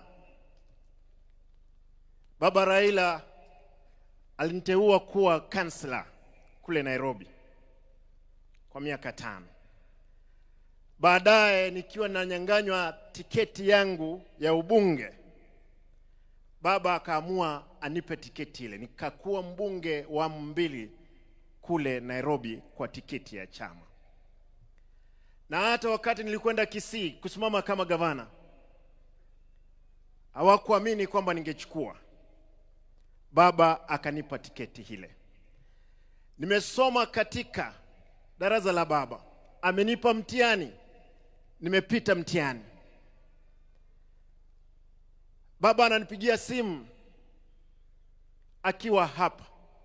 Mara ya kwanza mwezi uliopita akaniambia nikatoka Nairobi kuja kumuona. Tukaongea.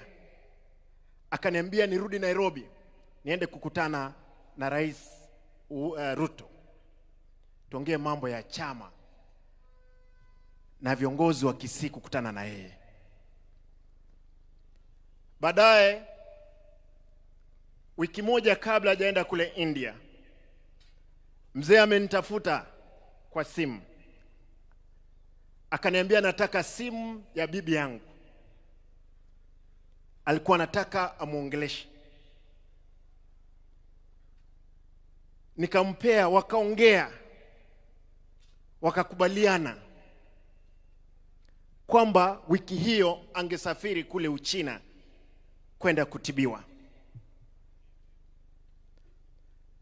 Lakini baadaye nikaondoka Kisii mara moja kuelekea Nairobi kumuona. Nikaenda nyumbani, nikakutana na mama Aida. Nikampata. Mzee alikuwa Serena. Akaniambia, Simba, usije Serena, uje nyumbani. Tukakutana. Mzee akaniambia, Simba, nataka niende Malindi kwa siku 2. Nitarudi nione kama nakwenda India ama naenda Uchina. Tukakubaliana na baba, akaenda Malindi, akarudi. Tukakutana na Mheshimiwa William Ruto, rais wetu. Rais akaniambia, we cannot gamble with the life of our brother Raila Odinga. I'm giving a plane tomorrow to take mzee to India. And Mheshimiwa Rais, nashukuru, asante sana. Nataka niseme, najua kwamba baba amelala, yuko pale. Baba amelala, baba aenda salama. Lakini jua kwamba papa wameamka sasa. Wamesema kwamba kulala kwako chama cha ODM kitalala. Nataka nihakikishie umati huu, chama cha ODM sasa ndio tumeanza mapambano. Mapambano ndio tumeanza. Baba, utafurahia mahali utakuwa, safari ambayo tuko nayo. Nataka niwahakikishie wanachama wa chama. Wanga, nipe dakika moja, mimi nalia. Dakika moja. Nataka niwahakikishie wanachama, wale ambao hapa, wale walikuwa napinga baba, wale walio dhurumu baba, wengine wako hapa ndani.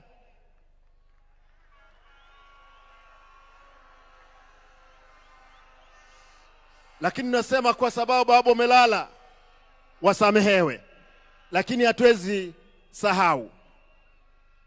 Nataka niwahakikishie, mimi kama deputy party leader, siku ya kesho, Mheshimiwa Rais, tafadhali tunaomba kwamba shujaa ambaye tunasherehekea kesho ni Baba Raila Amolo Odinga.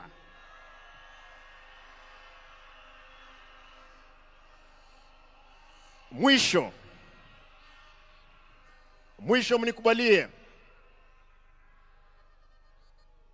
tuimbe wimbo peke yake, bado mapambano. Vijana msilale,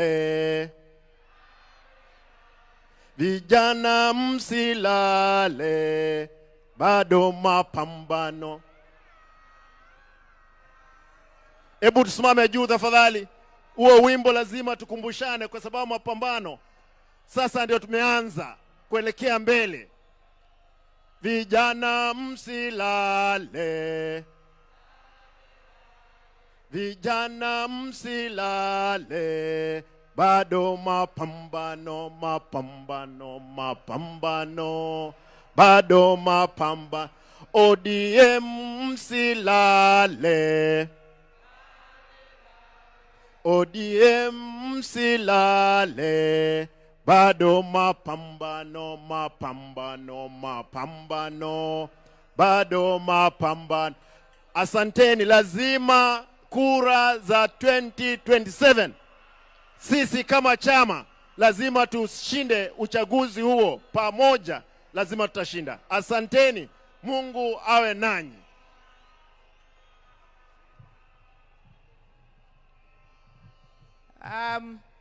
Allow me to invite the penultimate speaker under the party.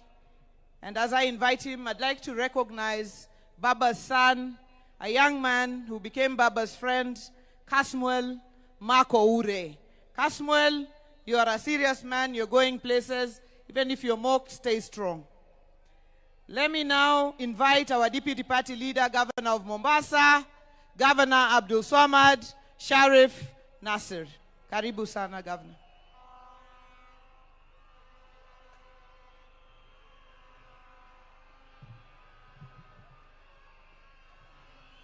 Aya, baada ya kufuata itifaki zote, mimi nimekaa hapa na nikaona kila mmoja anaongea lile ambalo kwamba baba alikuwa amemwambia. Lakini mimi kwa unyenyekevu niko na barua ambao kwamba nimemwandikia baba, yale ambao yameweza kujiri kuanzia alipokuwa ameenda mbele ya haki na mpaka sasa hivi. Baba, katika barua ambao kwamba nakuandikia, nimeona watu wengi hapa, aliyeongea Kijaluo, aliyeongea Kiingereza. Mimi nitaomba niongee Kiswahili ili sije wengine wakaona na wasengenya, na ndio maana siongei Kijaluo hii leo. Baba, katika mazishi yako, baba, katika mazishi yako ni mazishi ambayo kwamba ni ya maajabu. Dunia nzima inaweza kuomboleza na wewe. Jamii, marafiki, familia, wale ambao kwamba alikuwa ni wako wa ndani. Lakini baba, lile ambalo kwamba la ziada, hata maadui zako sote tunashtuka na tunashtuka ya kwa leo wanatoka machozi, na tunajiuliza ya kwa ilikuwa ni machozi ya ukweli ama ni machozi ya uongo.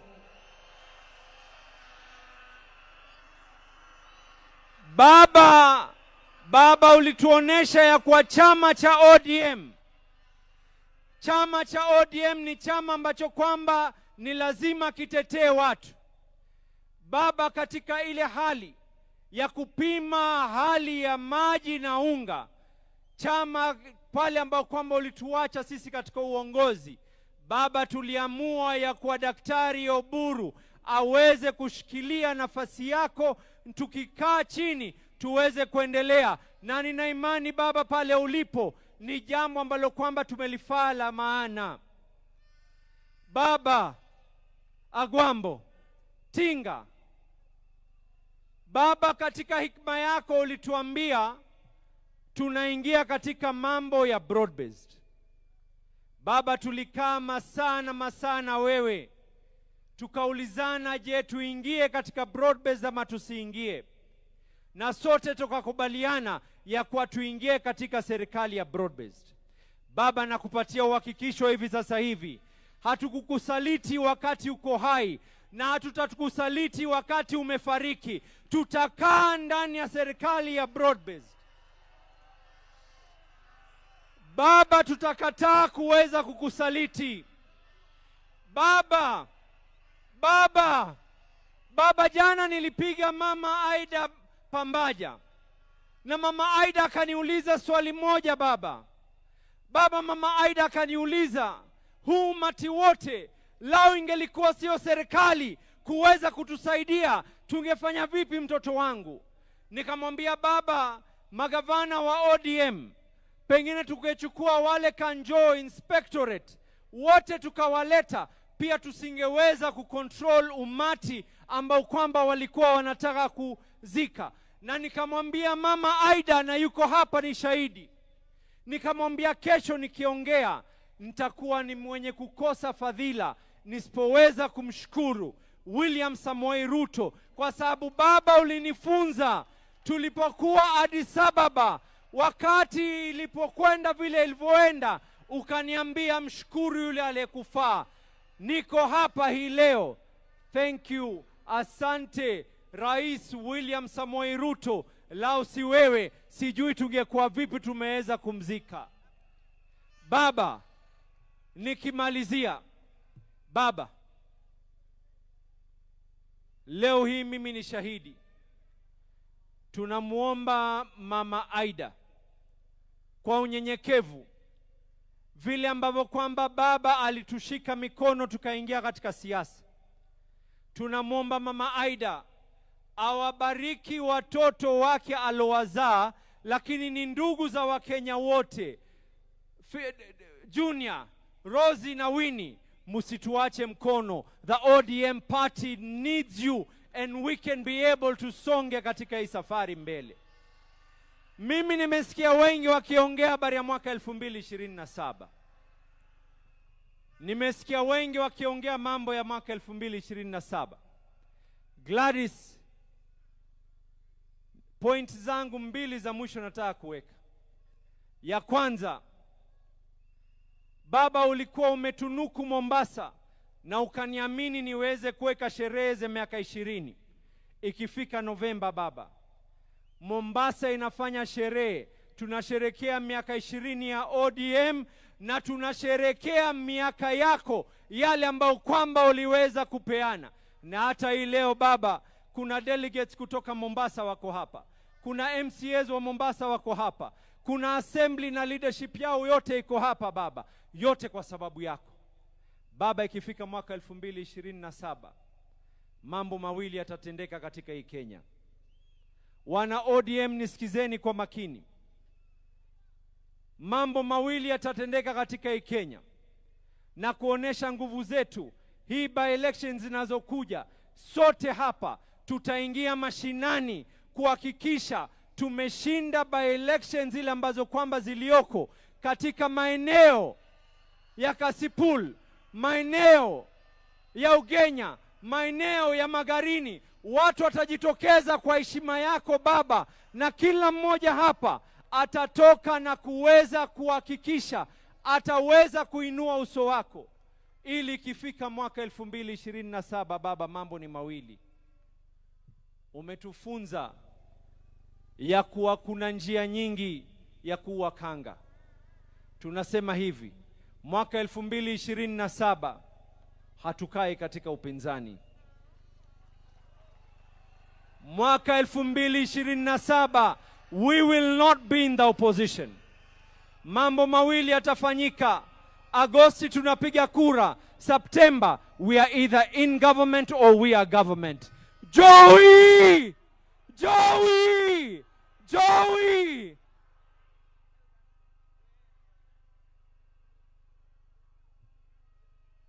Joturwa ber kosok ber. Bas.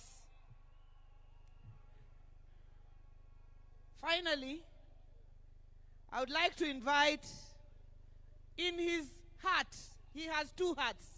One as the National Organizing Secretary of the ODM party, and the other as the Chairman of the Council of Governors. And that is the Governor of Wajir County, Governor FCPA Ahmed Abdullahi, to come and speak to us. And when he finishes, call back the official MC, who's the Deputy President.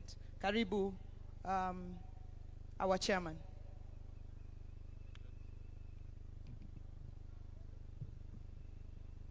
Your Excellency, the President of the Republic of Kenya, William Samoei Ruto, Mama Aida, and the entire Odinga family, all mourners here present, Hamjambo.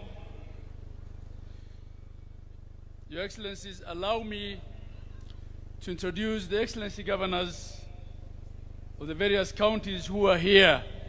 Excellency Governors, please stand up. And after I call your name, please be seated. We had here on stage Her Excellency Governor Gladys Wanga, Governor of Homa Bay. We also had up here on stage Governor Professor Peter Anyang' Nyong'o, Governor of Kisumu County. We had here the two party leaders, Governor of Mombasa, Abdul Samad Sharif Nasir, and Governor of Kisii County, Excellency Simba Arati. We have the host governor also, who I'm positive will come and speak, Governor James Orengo. We have Governor Dr. Ochilo Ayako, Governor of Migori County. Governor Dr. Paul Otuoma, Governor of Busia County.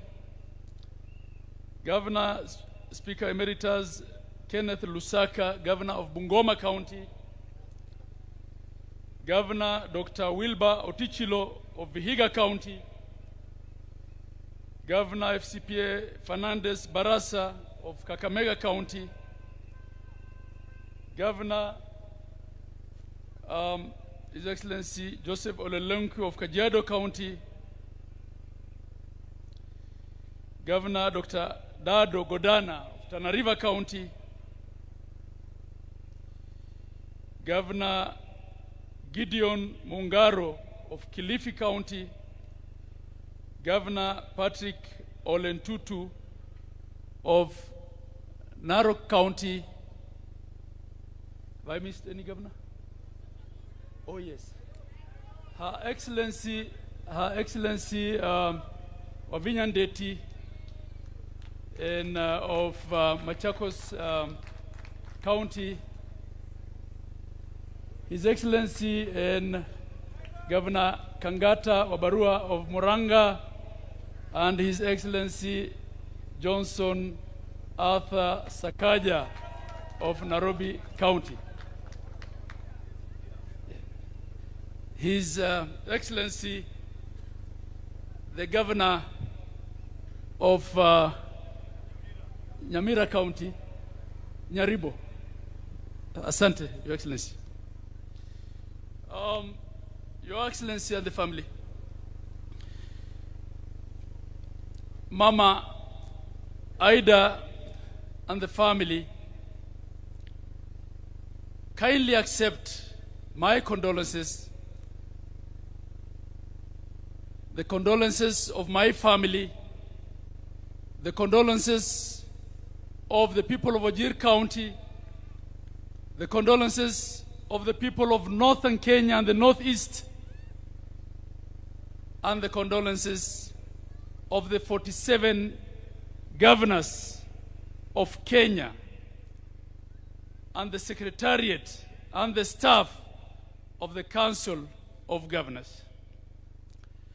Baba was indeed the architect, the father, and the protector of devolution. Devolution was Baba, and Baba was devolution. Baba always told us as governors that devolution is not a favor, it is the only way to equalize Kenya and to have a Kenya where development reaches every corner of this country. Baba will be missed at the Council of Governors. He will be missed for his ability to speak the truth when it's costly.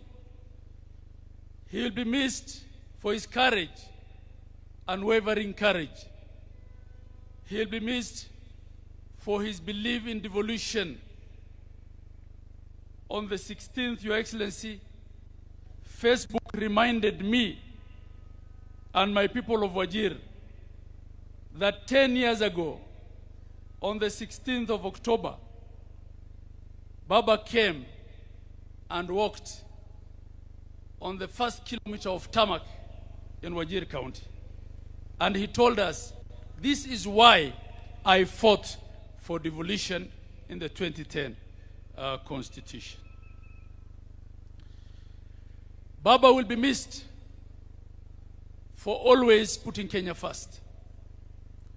Baba has taught African leaders that whatever political grievances you have, none of them is worthy of burning your country for.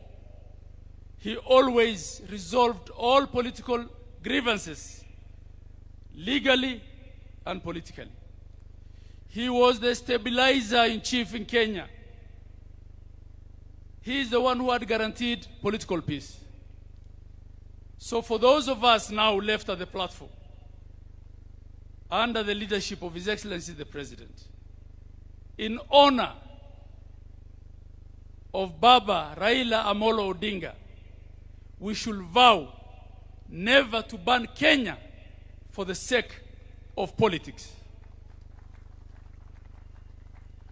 And we should vow to deal with all our grievances and differences through the rule of law and through political negotiation.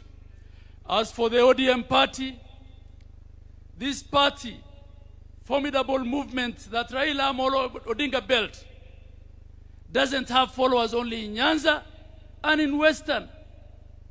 It has followers everywhere in Kenya. It has followers in Coast, in the north and the northeast. It has followers in Masaini. It has followers everywhere, in every former province and in every county in Kenya. As we have given the interim leadership of this formidable party to our mzee and senator and elder brother of our departed party leader, Mzee Oburu Odinga, we want to assure you of our support, that we will hold ODM together at all costs, and that ODM will not fade. The legacy of Raila Amolo Odinga cannot fade. In his honor, we will ensure that ODM is one.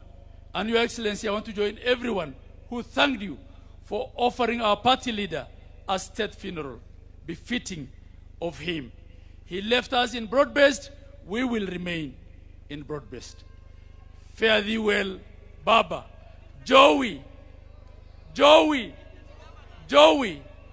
I also want to recognize all the deputy governors, and there are very many of them here, who have also taken time to be with us here and to attend this important last function of Baba. I want to thank you. With that, may I then return the mic back to the official MC. I thank you all.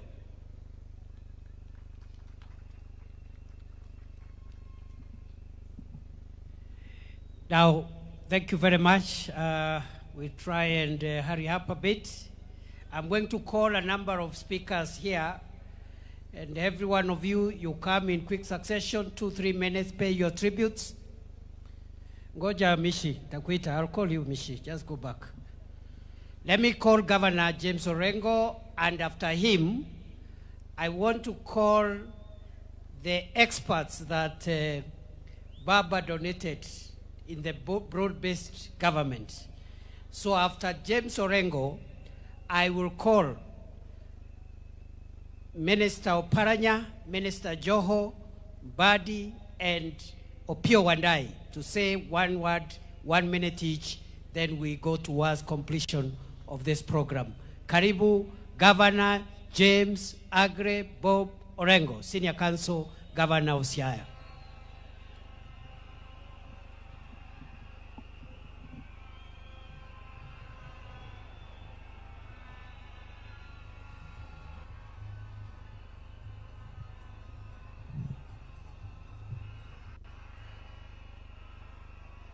Kapok awacho gimoro, akwayo agodi, Gordon Ongoro, biwere wend baba kae, agodi, agodi.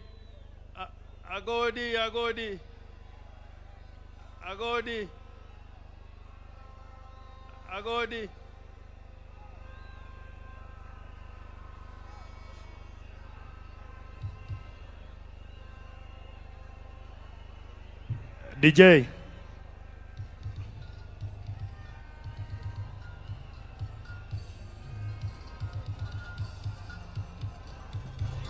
ODM instrumentals.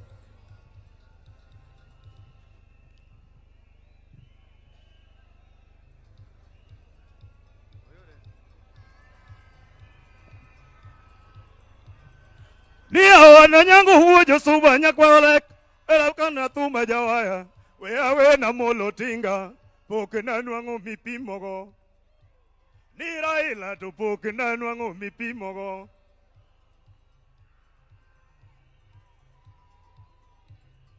Nia wana mulo huo nyalego nigi chuma mateno bate wana mulo kegoneyo pidoruedi dhumo kisungu Orengo dhumo kisungu ni Ruto dhumo kisungu Wandai dhumo kisungu ni Jogi dhumo kisungu mutamo wat Munataka nani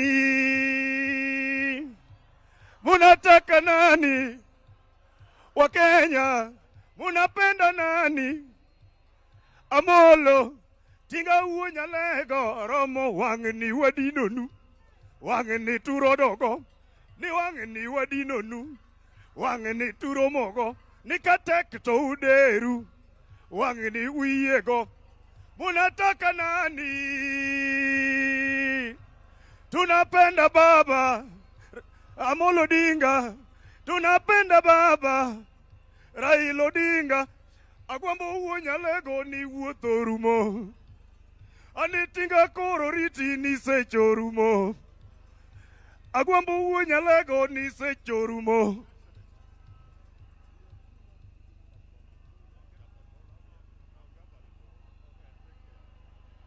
Ero kamana godi Jothuro untie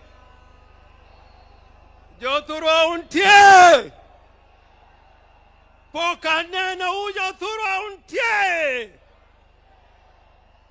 Basi nitasema machache sana yani muda imeyoyoma. First, to maintain Your Excellency Raila Odinga, to Rosemary Jr.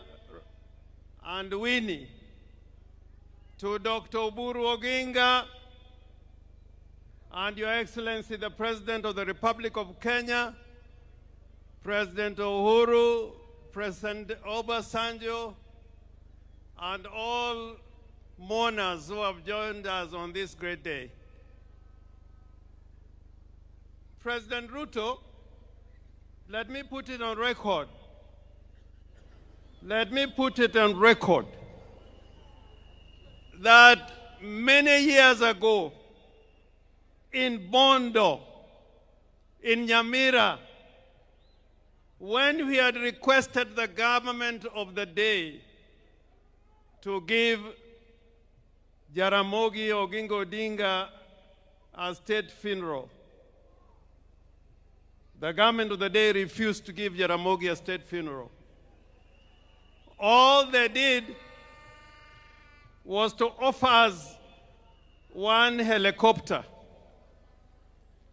And we all said, if that is all you are going to give Jaramogi Oginga Odinga, we say no, and we'll take Jaramogi to his final resting place in Bondo. So I do not want to take it for granted that you've given Right Honorable Raila Amolo Odinga a state funeral. I do not want to take that for granted.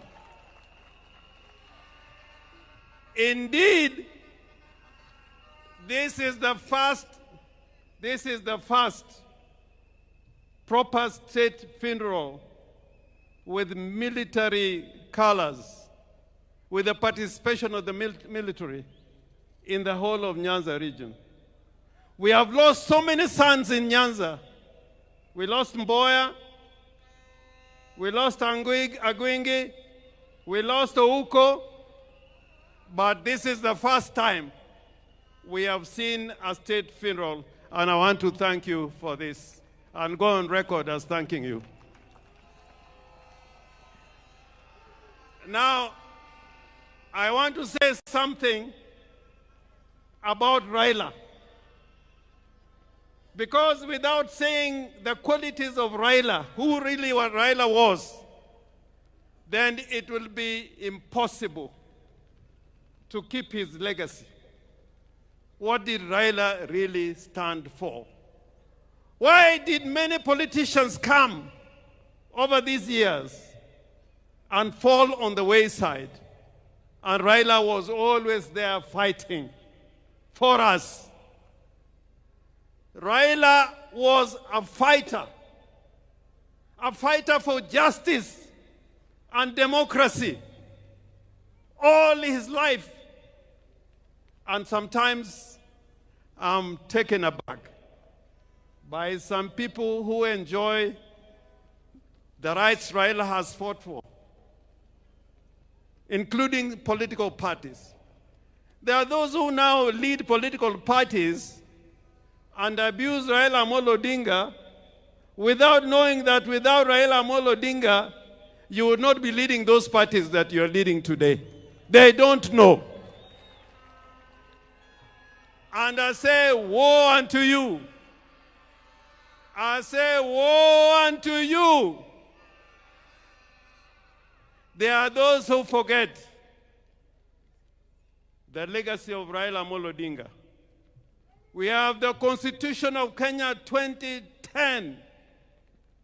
And people are here, and I like what Simbarati was trying to say, that there are people here today, when Raila was fighting for this Constitution, they said no to that Constitution. I want to remind you that without Raila Amolo Odinga, we will not be having this Constitution. So Raila was courageous. He was a brave man. I remember after the elections in 2017, when his votes were stolen, and we must continue to say that, when his votes were stolen,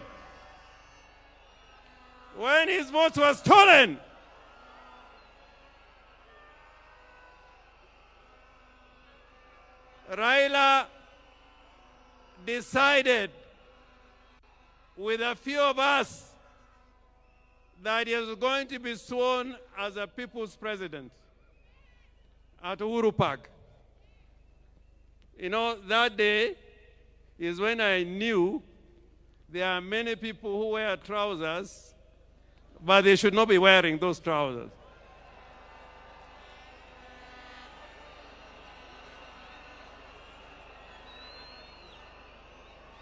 But Raila said,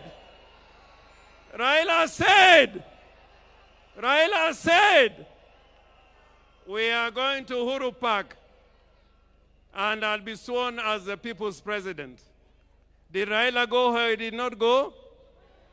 Did Raila go Uhuru Park or he did not go? I remember many times when Raila has been tear-gassed and was nearly killed. Therefore, before you open your mouth to talk against Raila, remember what he has fought for and what he has stood for. And today, I want to remind all Kenyans,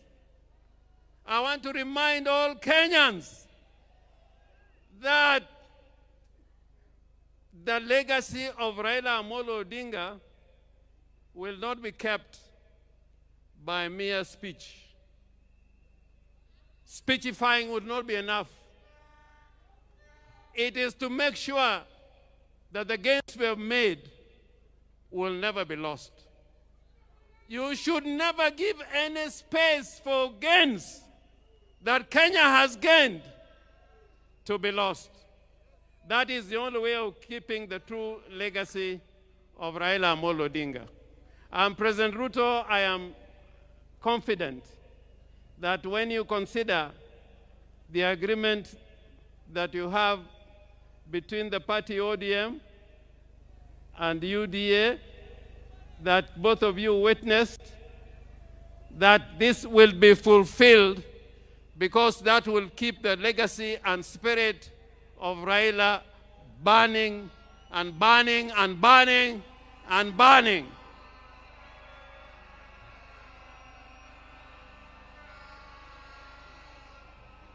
The other character of Raila Amolo Odinga, other than being brave and courageous, was that he was a peacemaker.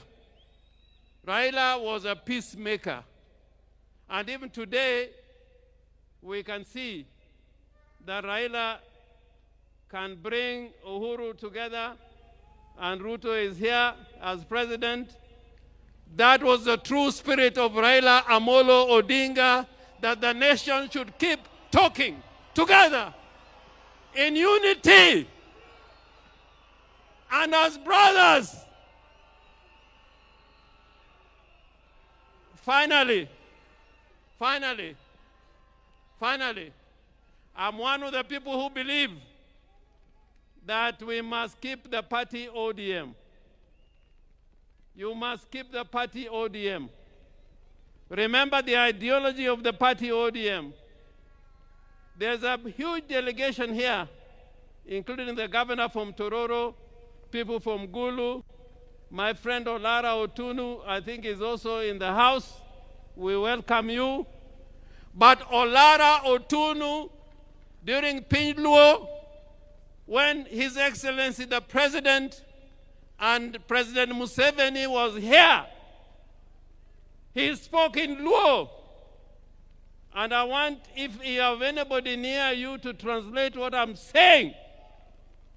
Nijo Luo wangi kitwa. Kitwa. Kitwa. Kitwa. Kitwa. In that spirit of the Luo nation, that spirit of Luo nation is like we like speaking the truth. We like speaking the truth. We like living in peace with our brothers. We like inclusivity. We are against those who are trying to tear Kenya apart and speak the language of division and tribalism and ethnicity. Woe unto you! So, President, I urge you, even as we speak about unity,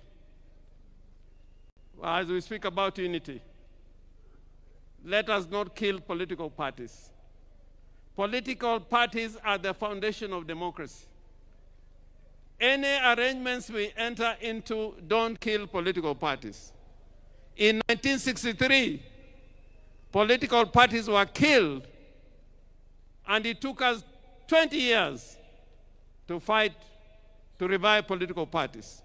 So jothurwa awachonuka geno ni wabed gimoro achiel odu en odu od meru kataka chwer mane odu wabed kanyakla wati kanyakla mondo Kenya obed gimoro achiel.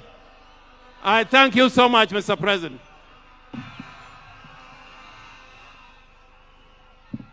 All right, now, allow me to interrupt the pace at which we are going, because the time is spent and we've been here for long. We have senior statesmen in our midst, including our retired president and the retired president of Nigeria, and we've kept them for long. The people that I call to come and speak, please come, and all of you come here. I'll also stand here, say something. We need to bring this to a close because we also want to respect the church. I have seen very senior bishops here who have been with us since 9 o'clock. CS Oparanya, if you're here, CS Joho, CS Badi, and CS Wandai. 1 minute each, just eulogize, and then we go to the next step. And this time round, I'm not going back to my seat.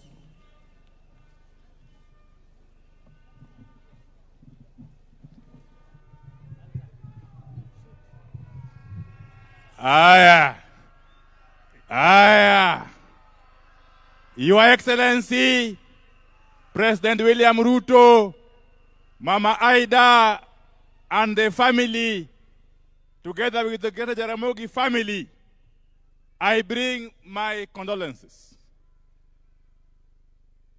Baba was particularly many things to me. He was my father figure. He was my mentor. He was my advisor. And above all, he was my role model. I must thank the Almighty God for granting me the opportunity throughout my adult life until Baba's untimely demise to work very, very closely with him. Some of the things that we went through, there were good times, and indeed there are also bad times. But the bad times were too many.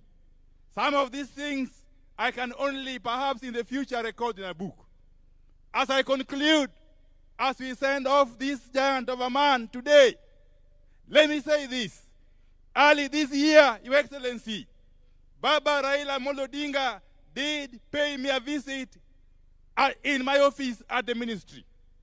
And he told me that work for your country selflessly, that support your government fully. He concluded by telling me, Your Excellency, that he has been in many political arrangements. He has been in many political partnerships. But he has come to learn that, Your Excellency, President William Ruto, you are sincere.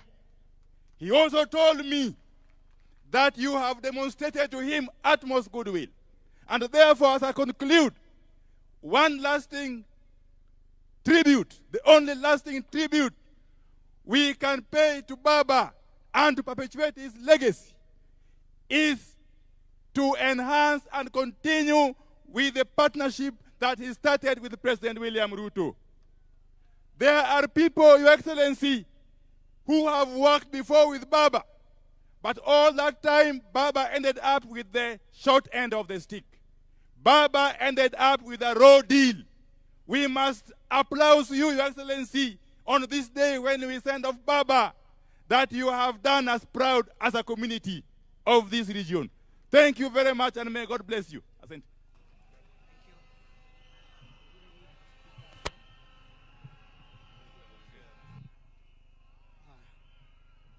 Thank you very much, Your Excellency the President, Mama Aida Odinga, Menping, the lady whom I think the entire community should be very proud of, together with the entire Raila Odinga family, leaders who have come here. I have a few remarks to make because this is the most difficult day of my political career ever since I joined politics. I know the reason why I've decided to be strong is that I'm aware that if I went ahead of Raila, he would be strong for me. And therefore I've decided to be strong for Raila Odinga today. But it was not an easy day. Let me say the following. Many of us here know Raila as Baba. Many know him as Jacom. Many know him as Agwambo. We know him as Tinga. We remember him as Nyundo. He is Okegonea. He can be everything. He sounds very big. But we must remember, for some of us, that Raila started small. Raila worked hard. Raila remained resilient. Raila remained patient to reach where he is. I remember in 1992, 33 years ago, when I was a student at the University of Nairobi, Raila was running for Lang'ata parliamentary seat. He could come to my room, Block J, room 19. Later, Block B, in Malindi, Block B, room number 2. Planning on how to win Lang'ata. That time, the politics of Nairobi was volatile and violent. There was Jeshi la Mzee, led by Fredo Mulogumo. There was in Embakasi, David Mwenje. In Kibra, in Lang'ata, we had Kimani Rugendo over Fodasili. Very violent campaigns. All the university students from main campus, Parkland and Chiromo were in the payroll of Mulogumo. He had to come to Lower Kabete, where I was leading the student leadership, to get support to win his seat in Lang'ata parliamentary seats. That is how Raila started. Raila is a patient man. That is why he has reached where he has reached. But let me say the second. Raila was a forgiving man. Many people here betrayed Raila in one way or the other. Betrayed Raila in one way or the other. I remember in 1996, when Raila took on Wamalwa Kijana for Ford Kenya chairmanship, all the leaders of the Luo community, members of parliament, Raila only remained with Dr. Raila Odinga'S brother. He remained with Jobomino from Kisumu. He remained with Fibasio from Homa Bay. He remained with Orwojode. He remained with Tom of Nyatike. And he remained with Owina Chola. And remained also with Ochiengbeo from Madari. All those people, apart from Omino and Fibasio, all those won their seats in by-elections. Raila soldiered on, despite the fact that the Luo leadership had deserted him. But now, he has died when all the Luo leaders are behind Raila Odinga, Agwambo Tinga. I am happy that, Baba, you are going ahead of us without me betraying you. I was behind you. You are with me. You gave me positions of leadership when nobody imagined that I could lead. You made me the assistant minister in the office. You made me the longest serving chairman of your party when you were alive. You made me minority leader. You made me Minister of Finance, the first Luo to be a Minister for Finance in the Republic of Kenya.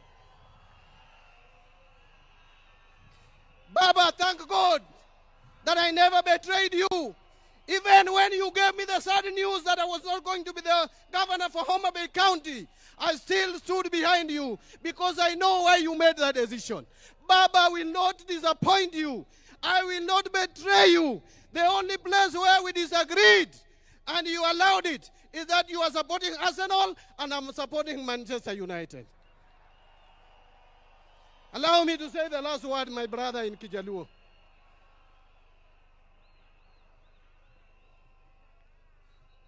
Joturwa, Joturwa, Joturwa, Musa wakaiwa. Kane Nyasaye oneno ka jo-Israel osetagore higni nomiyo gi Musa. Musa nowuotho e bungu. Ji nondhogo Musa. Jo-Israel nomondhoge. But notero jo-Israel mogik e dho river Jordan. Kane oneno Kanaan loka cha. To kono jo-Israel ni Kanaan e cho. Piny mang'ich. Piny man gi mor kich. Piny mantie chak. But ok nachop kodu. Abro weo nu ji toka ka. Joma biro tero u Kanaan. Abro weo nu Joshua. Abro weo nu Harun. Jogi biro kao. Biro chopo kod u Kanaan.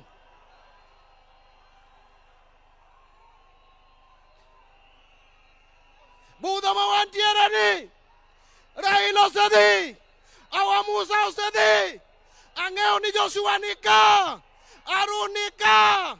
Kisomo Deuteronomy chapter 34 verse 8, kisomo Numbers chapter 20 verse 29.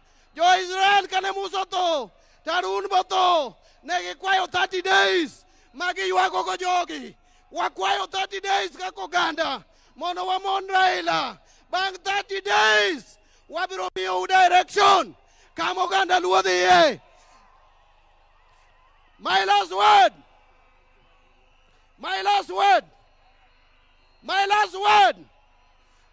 As a community, Your Excellency, and I want to tell you this, don't be shaken.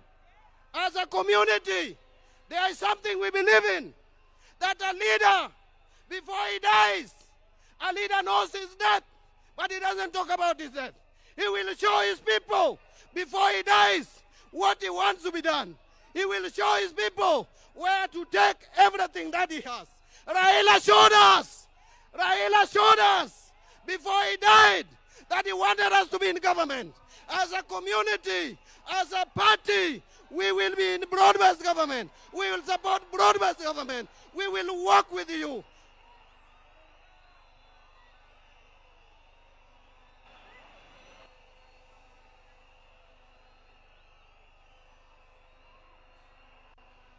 Mara yud tuolo mamoko, ayuago siebna. Lakini, wawegi kanyo. I want to leave you with one verse. That is Luke chapter 9, verse 49. When Joanna came to Jesus and told Jesus that Ruth, waneno jomoko, kayudgang riembo jochiende, to giluongo nyingi, to wakwerogi, nikech ok gin achiel kuomwa. To Yesu nokone, ni uneno, utimo marach. Ng'ata ma ok omon kodwa, en ng'atwa.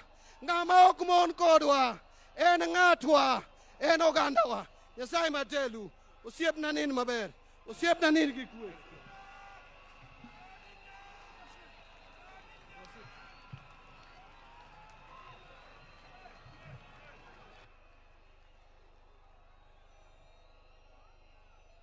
Your Excellency, the President of the Republic of Kenya, Mamangu, Mama Aida, and the Odinga family. Your Excellency, let me confess that kwa muda mrefu, I have never been in a situation where I have struggled to think of what I'm going to say about someone. And I will not be, Your Excellency, nimeona kama kuna ka contest of some sort. Who was called last? Who spoke about what? Who was assured what? Who was informed of the unknown? But for me, Your Excellency, I want to take this opportunity. Number one, to pray for Raila Amolo Odinga. May his soul rest in eternal peace. Your Excellency, I was a very young man.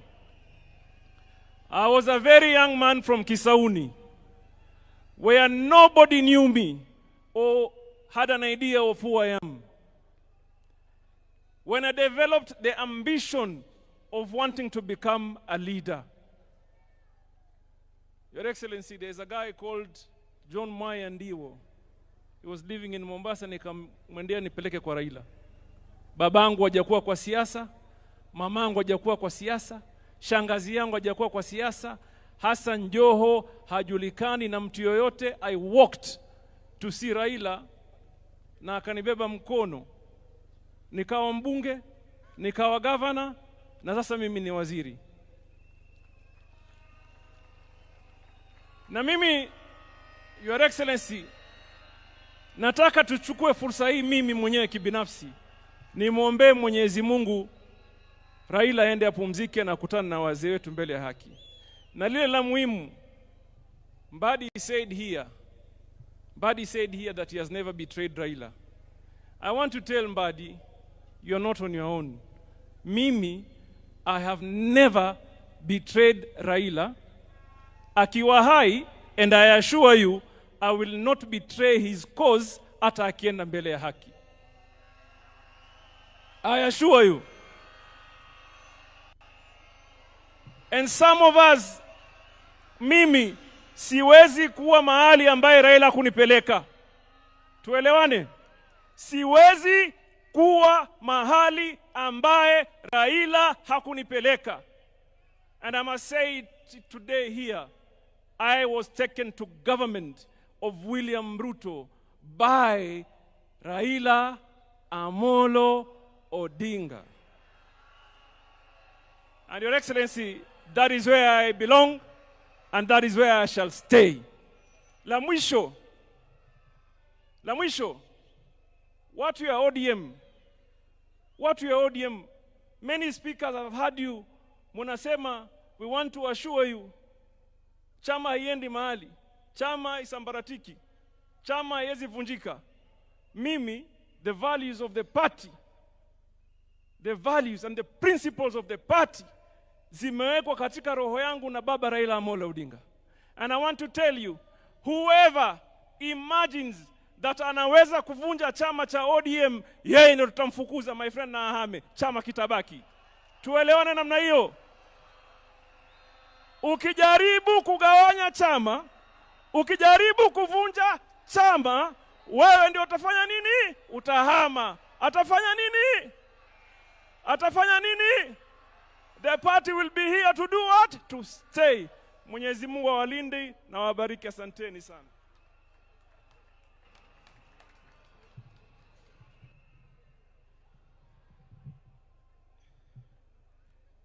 Mheshimiwa mama yetu ambaye ni Mama Raila Odinga na familia yako, pokea pole zetu kama binafsi na familia yangu na pia kwa niaba ya Waturkana. Wewe ni mama yangu kisiasa na nitatamka hivi leo kwamba tuko hapa kutambua kwamba tutakaa na baba vile alivyokuwa hai ama atupo. Wakati nilianza siasa, it was early in my early 20s. Mama wa kwanza aliyeniintroduce kwa siasa juu aliona talenta niliyokuwa nayo ni mama Daktari Raila Odinga, akiwa mpatron wakati huo wa League of Women Voters. Hapo ndio aliona talenta niliyokuwa nayo. Baadaye hapo baba akanipata. Wacha nikwambie Mheshimiwa Rais, kuanzia 2002 wakati nilianza kupiga kura, sijawahi piga kura nje ya Raila Amolo Odinga. Kwa yale majukumu baba amenipa katika uongozi wa chama na hata yale mengine amenipa nje ya chama, sijawahi piga kinyume, nimedeliver sote. Wacha tu niseme kwa upana.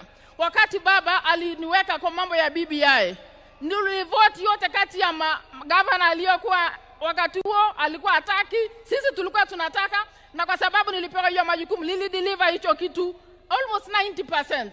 Kwa mambo ya kura nimekuanga agent wa baba na Turkana is very clear. Tuna voting zaidi ya 70% kwa baba.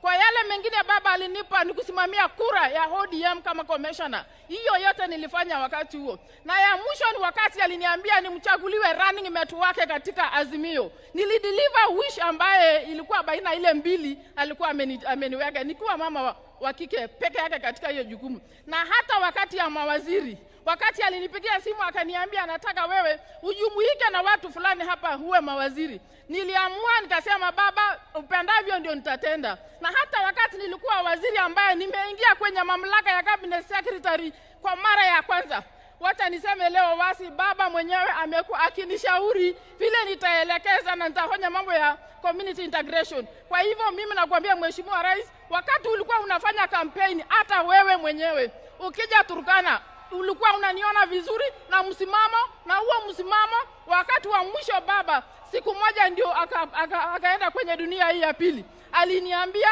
nyinyi mkae serikalini kwa sababu hapo ndio nimewaachia. Kwa hivyo Mheshimiwa Rais, wewe unajua tu tutawacha mambo yote, lakini yale baba alituacha hivyo hivyo. Na kwa wenye wanasema hao ni ODM tucheseni hapa Nyanza, lakini jueni ODM iko Kenya mzima. na sisi tutafanya vile tumekuwa tukifanya. So ile ya Western na Luo mchezo tu, lakini kwetu kwingine tuko penye tumekuwa. Asante sana, tuko kazi.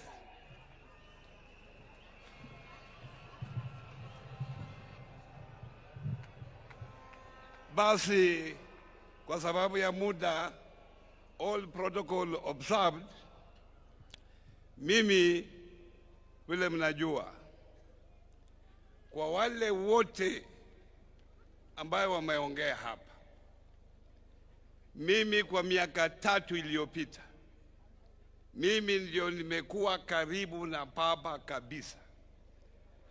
Aswa wakati alikuwa amepoteza kura, tulikuwa na yeye na tukaongea mambo mengi wakati tulikuwa na yeye, na kila saa tulikuwa na yeye na ule Kamau wa Raila, tukiona mpira, tukiongea mambo yetu binafsi na mambo ya siasa. Lakini wacha niseme hapa bila aibu yoyote, huyu baba, hiyo vyote mimi nimepata, yeye ndiye amenipa. Nilipoingia bunge miaka karibu 5 iliyopita, nilipelekwa kwa bunge kupitia kwa Wamali wa Kijana. Yeye ndiye alinipeleka kwa siasa. Bahati mbaya akafariki baada ya miezi 6. Miezi 6 hizo nilikuwa rafiki wa Dr. Oburu. Dr. Oburu wakati huo ndiye alinipeleka kwa Raila Amolo Odinga. Ni kuanzia wakati huo kufika saa hii tumekuwa na Raila Amolo Odinga. Na Raila amenifunza mambo matatu. Ya kwanza amesema, wewe ukitaka ufanye siasa nchi hii mpaka uwe na wananchi. Listen to what the people are saying. Ya pili, walikuwa wanafikiria Raila alikuwa a violent person. Raila was a very peaceful person.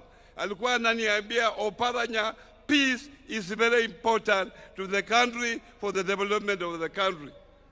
Ya mwisho aliniambia, Bwana Oparanya, don't burn bridges. There are no permanent friends in politics. There are no permanent enemies in politics. And that's why I have decided to take you to the government under Mheshimiwa William Ruto. Na yeye amesema wakati nilikutana na yeye mwisho, alisema nilikuwa na senator wa Migori, na alisema sisi tutakaa kwa broad-based government na tuunge mkono Mheshimiwa William Ruto, na hapa ndio tutakuwa na tutaendelea kuwa hapo. Na wale ambao wamepewa nafasi ya kulinda chama, mlinde chama, mtengeneze chama chiwe na nguvu. Tukirudi chama iko na nguvu, tuendelee mbele. God bless you, Waziri. Asante. Thank you very much. Sasa wale viongozi wa bunge wamekubaliana kwa sababu ya muda hawataongea. Kuna leader of majority National Assembly, kuna pia leader of majority kwa Senate, kuna leader of minority kwa Senate na National Assembly, kwa heshima ya familia and the senior statesmen we have here and the church. Wamesema kwa niaba yao Junet Mohamed aseme jambo, tukienda kufupisha tafadhali. The family has requested we shorten the program. Makofi kwa Junet Mohamed jameni. Junet kwa niaba ya leaders.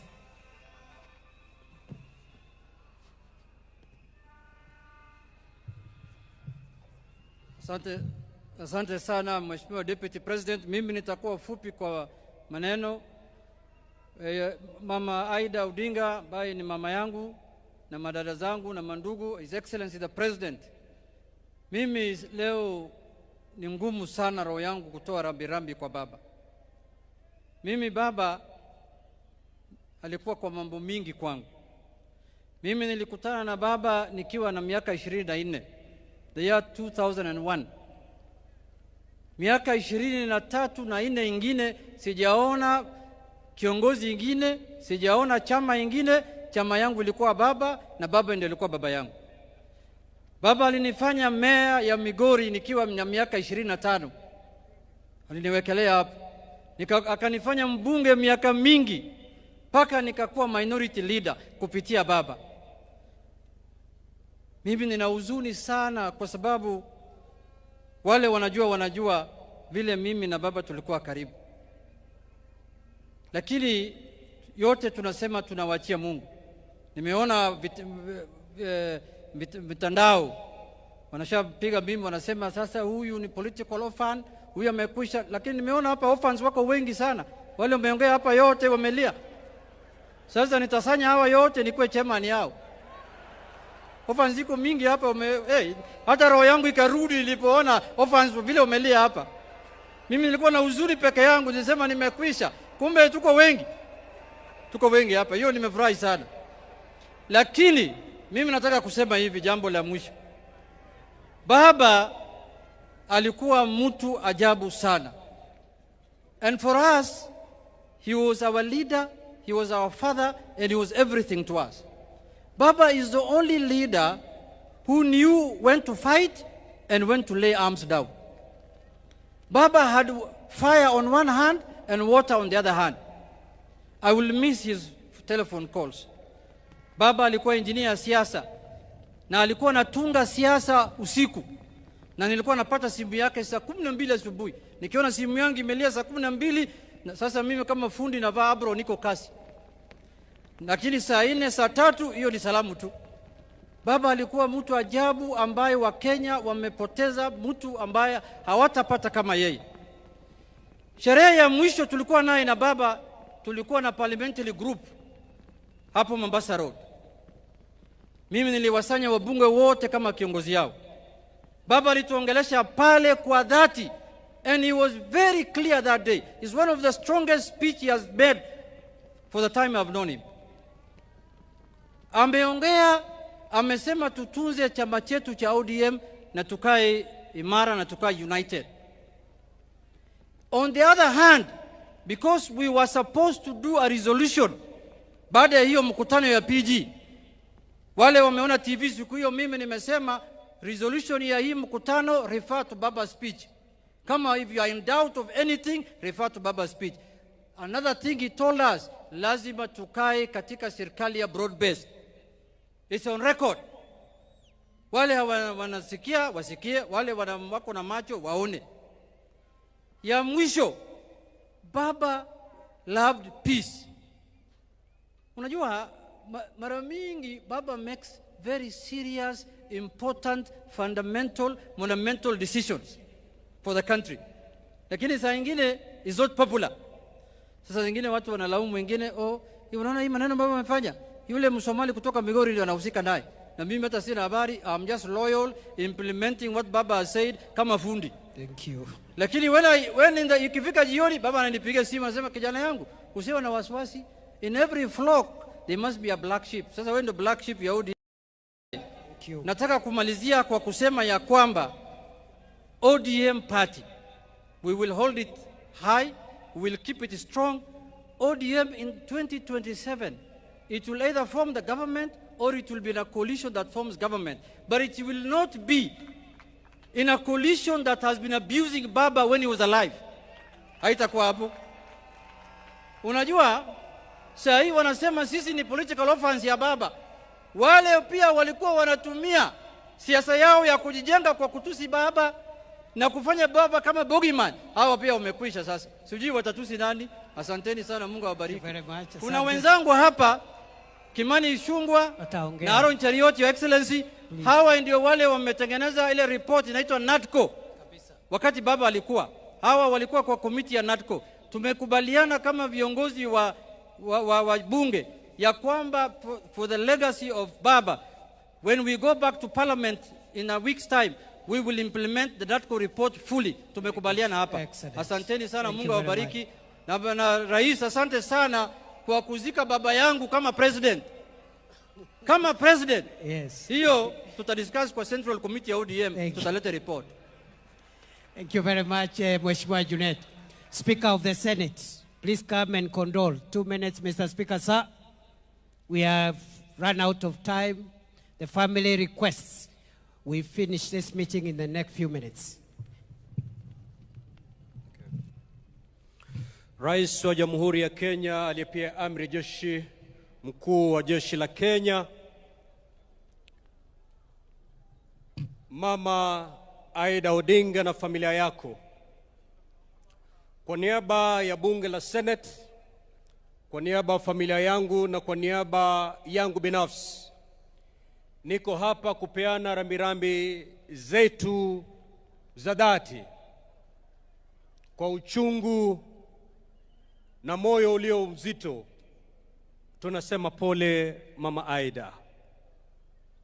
Wingu la majonzi limetanda katika kijiji hiki, lakini nataka nikwambie Mama Aida kwamba wingu hili la majonzi halikutanda Bondo peke yake. Limetanda Nyanza mzima, limetanda Kenya mzima, limetanda Afrika mzima, na limetanda mapana na marefu ya ulimwengu mzima. Manake aliyelala pale alikuwa ni kiongozi aliyejulikana pande zote za ulimwengu. Mwaka huu umekuwa mwaka mzito sana kwangu mimi. Kabla mwaka huu nilikuwa na baba watatu. Baba wa kwanza alikuwa Mwenyezi Mungu, muumba mbingu na ardhi na viumbe viliomo.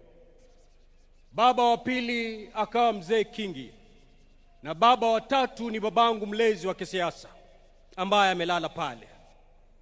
Mwanzo wa mwaka huu nikapoteza babangu mzazi. Leo hii nazika baba mlezi wangu wa kisiasa.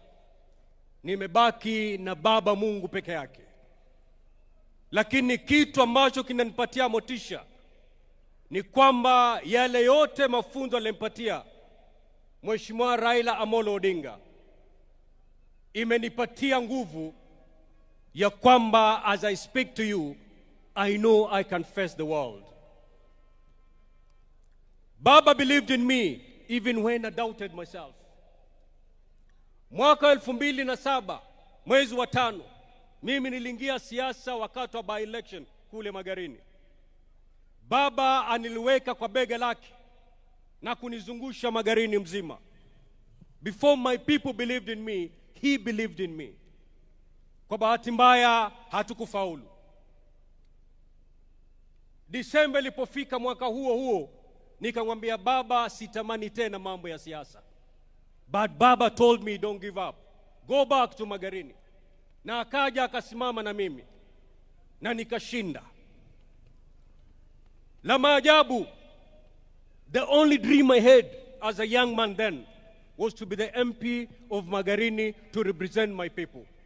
But Raila had big dreams for me. He had bigger plans for me.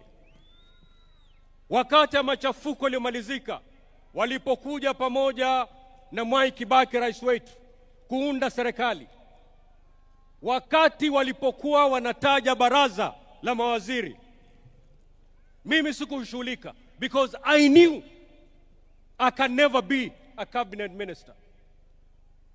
Lakini la ajabu, wakati niko kwangu nyumbani naangalia runinga, wakati mawaziri wanatajwa, my name popped up. To my shock. Why? Because Raila believed in me and I doubted myself. Na hilo halikutosha. Kama mjuavyo, serikali ya nusu mkate ilikuwa na mawaziri 40. 20 wa Mheshimiwa Raila Odinga na 20 ya Mwai Kibaki. 40 ministers. The youngest was me. Lakini wakati waziri Henry Kosgei alipatikana na shida katika wizara yake, ikalazimika aondoke kwa muda. Hiyo wizara yake ilibidi ipatiwe mtu.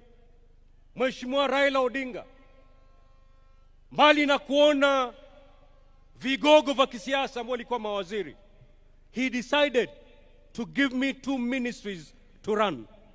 That's a man who believed in me when I doubted myself. Today, I've lost my dad. Baba, nenda salama. Thank you very Asanteni. much. Asante Mheshimiwa Speaker. Speaker Wetangula.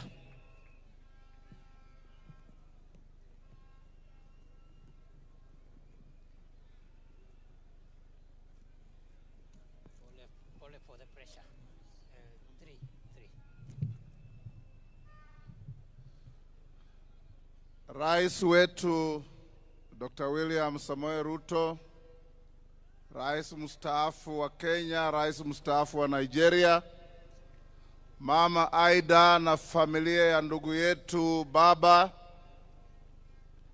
waheshimiwa wote mlioko hapa, waheshimiwa wananchi na kanisa letu. Yangu itakuwa mafupi sana. Nimekuja kuomboleza huyu shujaa ndugu yangu, baba wa taifa la Kenya. Mheshimiwa Raila is one of the greatest sons of our soil. He goes to his maker as a public guarantor and a public trustee kwa uongozi wa nchi yetu. Amekuwa katika kila nafasi ya kuleta uwiano katika nchi yetu, na mwandishi wa vitabu vingi vya Kiswahili kutoka Tanzania anaitwa Shaban bin Robert, katika kitabu kinaitwa Kusadikika, alisema mara mingi nchi huficha mashujaa wake mpaka janga kuu litokee. Mnamo mwaka wa 2007 janga kuu litokea Kenya. Kenya ikawa karibu kupasuka mara pili mara tatu. Hardliners wakasema we want secession. Ndiyo nchi ikafichua ushujaa wa baba.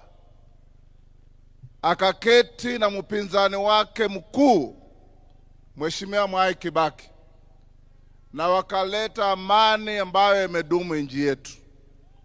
He fought a strong fight, but he remained loyal to this country. Kama spika wa bunge la kitaifa, naleta rambirambi za wabunge wote ambao waliketi kwa masaa wakitoa wasifu wa ndugu yetu baba. Pia nimetoa stakabadhi zake za bunge.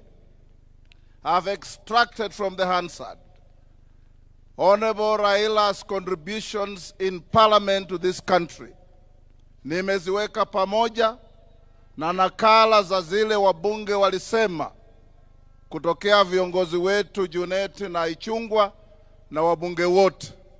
Nimeletea Mama Aida na familia ili katika library yao wajue huyu shujaa mwenye walituletea nchi yetu alisema maneno ya kujenga nchi yetu.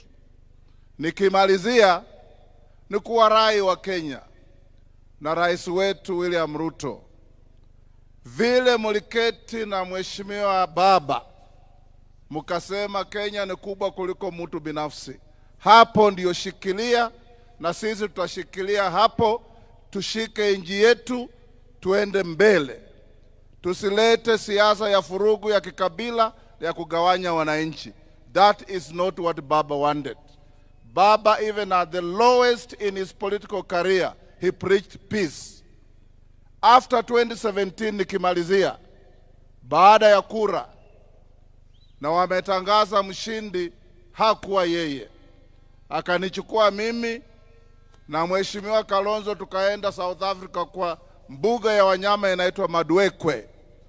Tulikaa huko kwa wiki mzima, na alituambia, my brothers, whatever the cause, whatever the price, it is not worth anything spilling blood because of politics in our country. Let's live by that mantra. Baba, rest in peace. Mama Aida na familia, sasa muamini kuna yule analinda wajane na mayatima, ni Mwenyezi Mungu peke yake. Asante sana. Thank you. May you rest in peace, my dear brother, Baba. Kenya will be the poorer without you. Thank you very much. Allow me now to present the Hansard extraction to Mama Ida for family records. Thank you. Thank you very much, Mr. Speaker.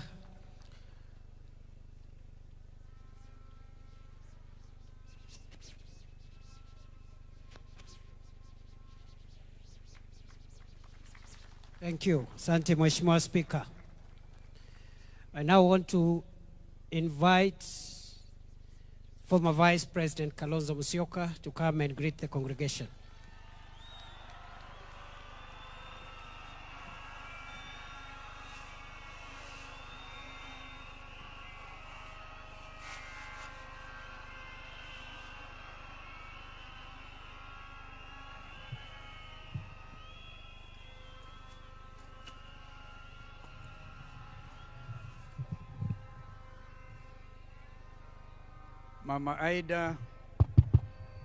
Mama Aida na jamii yote ya ndugu yetu Raila Odinga, Your Excellency President William Ruto, former President, the fourth President of the Republic, Brother Uhuru Kenyatta, Mzee Olusegun Obasanjo, whom I know to have really been close to our friend, waombolezaji wenzangu, Jaturo Onte, mimi nimekuja kusema kwaheri kwa ndugu yangu, my brother Owadwa Raila Odinga, my osiepna. Sijui kama hiyo ni lugha sahihi. My brother. All the names were given about our brother. When we listen to our daughter Winnie, all the names that our brother has been given over time. But to me, he was a brother.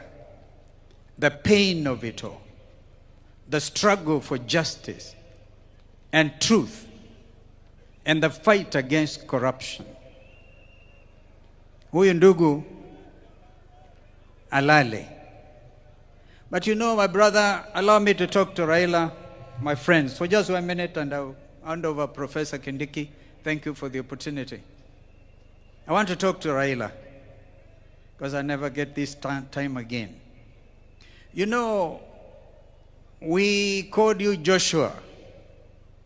We never got to Canaan. There were indeed crocodiles across the river Jordan, as we used to say. Lakini, I've seen in the printed program, you even paraphrase the late Martin Luther King. You've been to the mountaintop. You've seen the promised land. And you know you may never get there with us. But we have to get there on your behalf. I give you my pledge. Those values you stood for, the tears, the pain of a stolen election, as my brother Jim Orengo has said, elaborated. That pain will not be in vain. The nation is gathered together. And I must stop there. I've done the rest of my speech on X because I had to rush quickly back from Heathrow in order to come and be with Mama Aida and Watoto. But allow me to recognize, if perchance they don't get that opportunity, my sister, my twin sister, Mother Karua, was Raila's running mate in 2022. She's around here. If we had time, I'm sure Mother would have wanted to eulogize her. I have my other friends here. In fact, Eugene Wamalo had a poem, but I saw he brought many cows yesterday. And we also have a friend, our other brother, Fred Matiang'i here.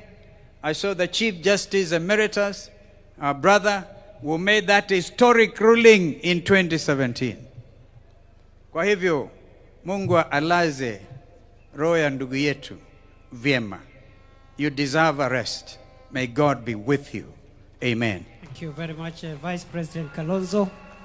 Let me now invite Prime Cabinet Secretary Musalia Mudavadi.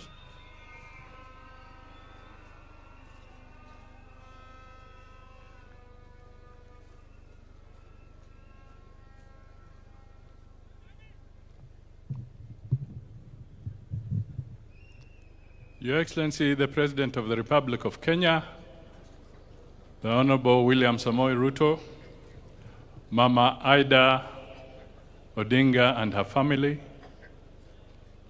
and with that, Your Excellency, let me ride on all the protocols that have been observed in the interest of time. First, to Mama Raila and the family, let me extend my deepest condolences and those of my wife and family to you and your children. Your friend, sister, Tessie, did ask me to step forward and tell you that she really conveys her condolences. Secondly, Your Excellency and Mama Raila, let me say thank you for giving me a unique opportunity, first with the consent of the family, and also as a directive from the President, to do one last honor, and that was the honor to lead a delegation on the afternoon of 15th of October, just a few hours after his passing, to India, so that we can join those who are there and come back with the remains of Raila Amolo Odinga. It is an honor, a very moving moment. We left Kenya as KQ 202 with our colleagues. We landed in India and we joined Winnie, Ruth, Dr. Lunya, Morris, Ugeto, and the Kenyan High Commissioner to India at the military stand where the President, the Prime Minister of India had actually said that the government of India grants all the respect, military respect possible within the shortest time possible to Raila. I want to take this opportunity to confirm to the people that the government of India gave a military aircraft from Kochi to bring Raila to Mumbai, where we got him. And he was escorted by the military of India. Your Excellency, let me also take this opportunity because we did a turnaround of only 2 hours. And when we went there, we found Winnie, a very strong young lady. Mama Raila, you have somebody strong in your daughter. We found Ruth. We found Dr. Lunya, and we found Morris. We draped Raila in the Kenyan flag. It was a very emotional moment. We are back here. We landed, brought by the national carrier, Kenya Airways, and I thank Kenya Airways for heeding your instructions and turning around very fast, Mr. President. The national carrier brought back Raila home. The plane landed at 9:30 on 16th of October, switching from KQ 203 to RAO 001. That was the title of the flight. A great honor indeed.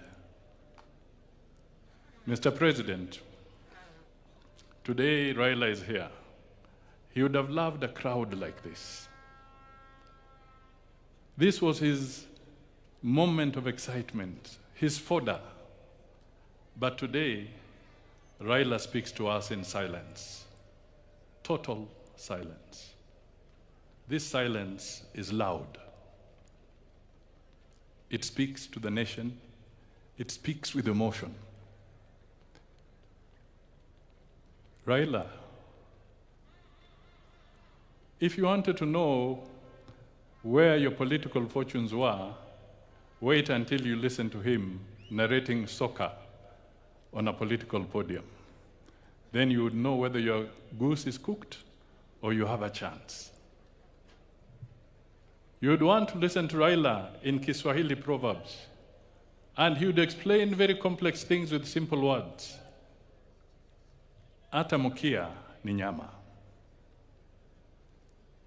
Raila would come up and you would say, ikiwa mtu amekuwa hivyo, tuwe kama siafu, tutatoa nyoka pangoni.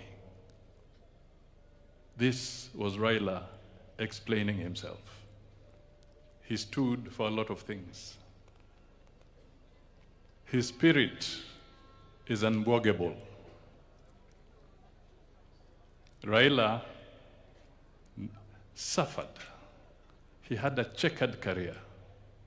But one thing, Raila never allowed the history to hold him prisoner.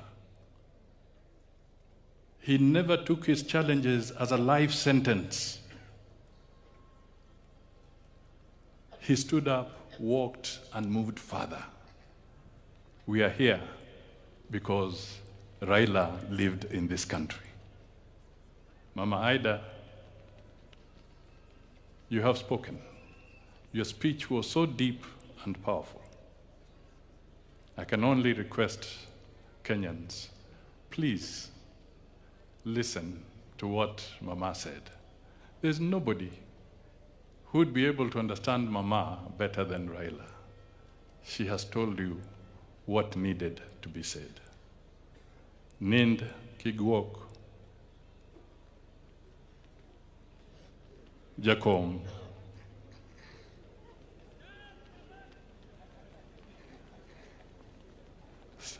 Rest in peace, Jakom. Nind gikwe. Nind gikwe. Nind gikwe, Jakom. Ward Mary. Nind gikwe. I have utilized. And in better times, Mr. Deputy President, I worked with Raila. And I remember when he brought fire into my belly, and I would go there saying, Nasa Hawa. We would say, Nasa Uhuru, Nasa Ruto. But today, while Raila lies there, I'm at Nasa Sisi Wote. May his soul rest in eternal peace. Thank you. Thank you. Asante sana, Prime Cabinet Secretary. I don't know whether this mic is loud enough. Thank you very much, Honorable Musalia Mudavadi. I am extremely sorry for the many people who wanted to speak, but they couldn't speak because of time. Allow me to report that we have received the condolences of President Yoweri Kaguta Museveni formally, and those condolences are with the President. And also, he has sent a delegation which is present here, consisting of the Right Honorable Dr. Ruhakana Rugunda, former Prime Minister of Uganda, and the Honorable John Mulimba, State Minister for Foreign Affairs. I also want to confirm what Stephen Kalonzo Musyoka said here, former Vice President, that we have other guests, but I assume we just recognize them for now. Kalonzo spoke on their behalf. Even me, I'm not going to make a speech. I've just been emceeing, and I want to end this row so that we can move and do the other ceremony, which is getting late. I therefore want to request now that very briefly we go presidential. We start with the condolences of His Excellency Uhuru Muigai Kenyatta, former President of Kenya, and the 4th President of Kenya.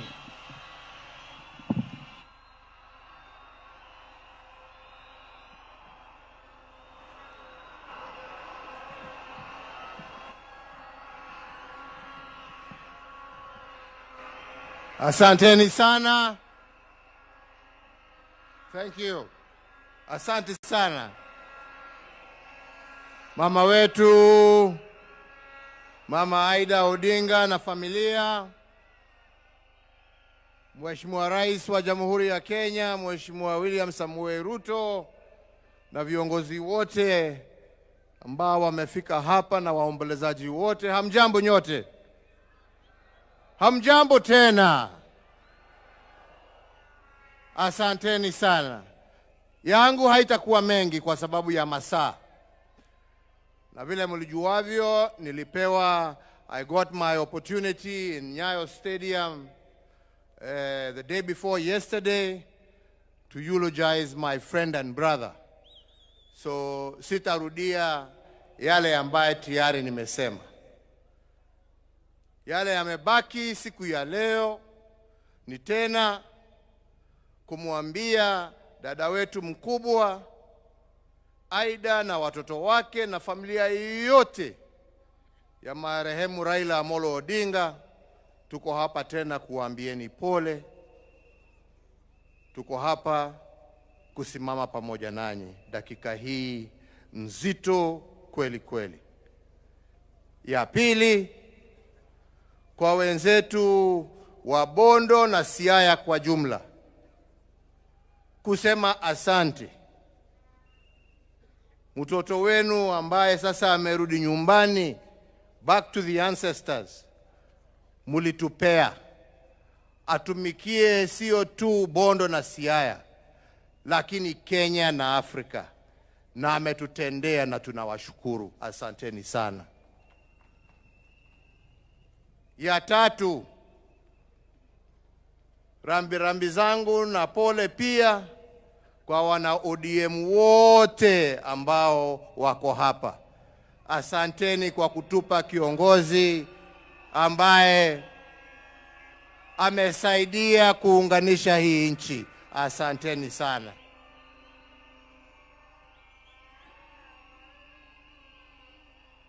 La mwisho ni kuombea ndugu yetu atembee safari ya amani. Mungu amuongoze kwa safari hii yake ya mwisho. We shall miss you, Jacob. We shall miss you. We shall miss you as a friend, a brother, and a leader of this nation. We shall miss your insights. We shall miss your thoughtfulness. We shall miss your wisdom. And we shall miss your laughter. Your deeds will live long, as I said, and we will remember. And I pray we remember those deeds in the actions that we shall live, emulating our friend and brother. So fare thee well, Honorable Raila Amolo Odinga. Fare thee well, my ndugu. Fare thee well, my friend. Mungu awabariki na walinde. Asante.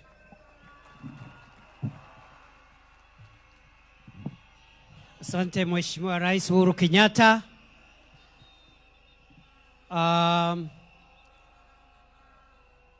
Before I call the next speaker, let me also acknowledge the condolences of Senator Moi, Gideon Moi. He has not been able to come here. He was at the airport with us when we were receiving the remains of our leader. Today, he has some inconvenience. He could not make it. Senator Gideon Moi sends his condolences.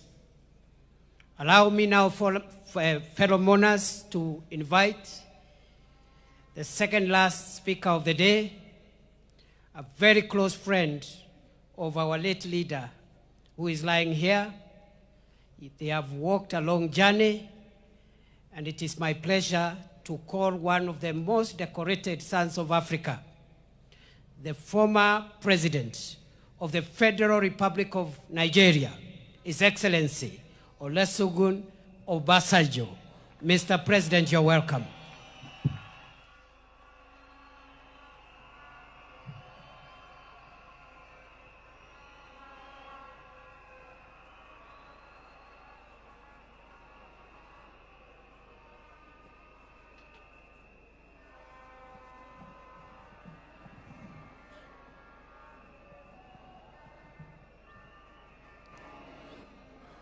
Your Excellency,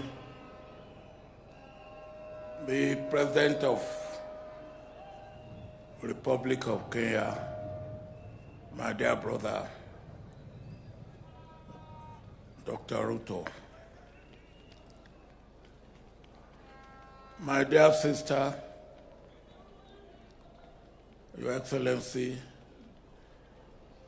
Raila Odinga'S,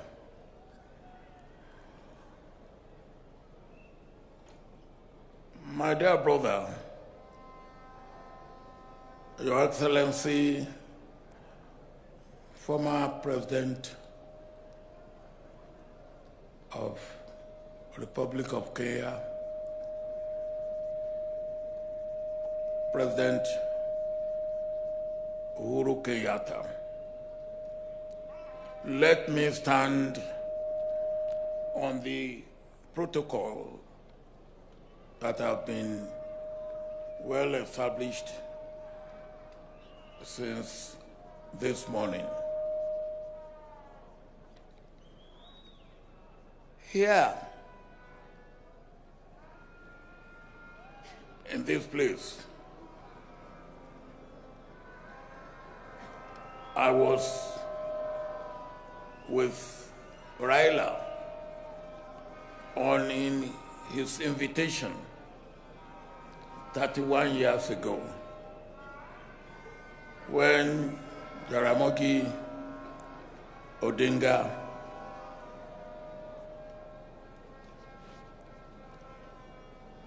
was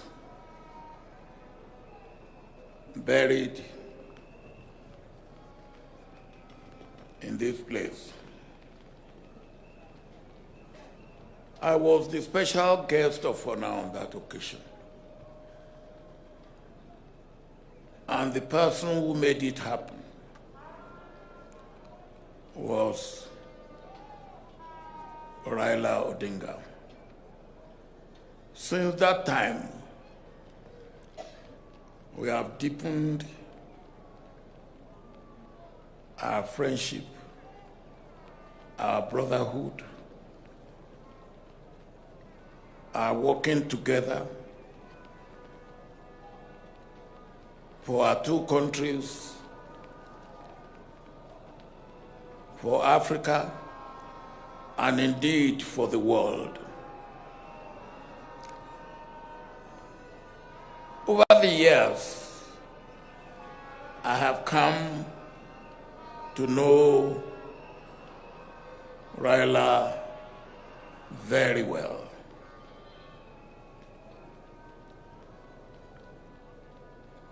One thing that you could not take away from Raila is his love, passionate love for his country and for Africa. And that is what made our relationship to continue to grow from strength to strength. At this juncture,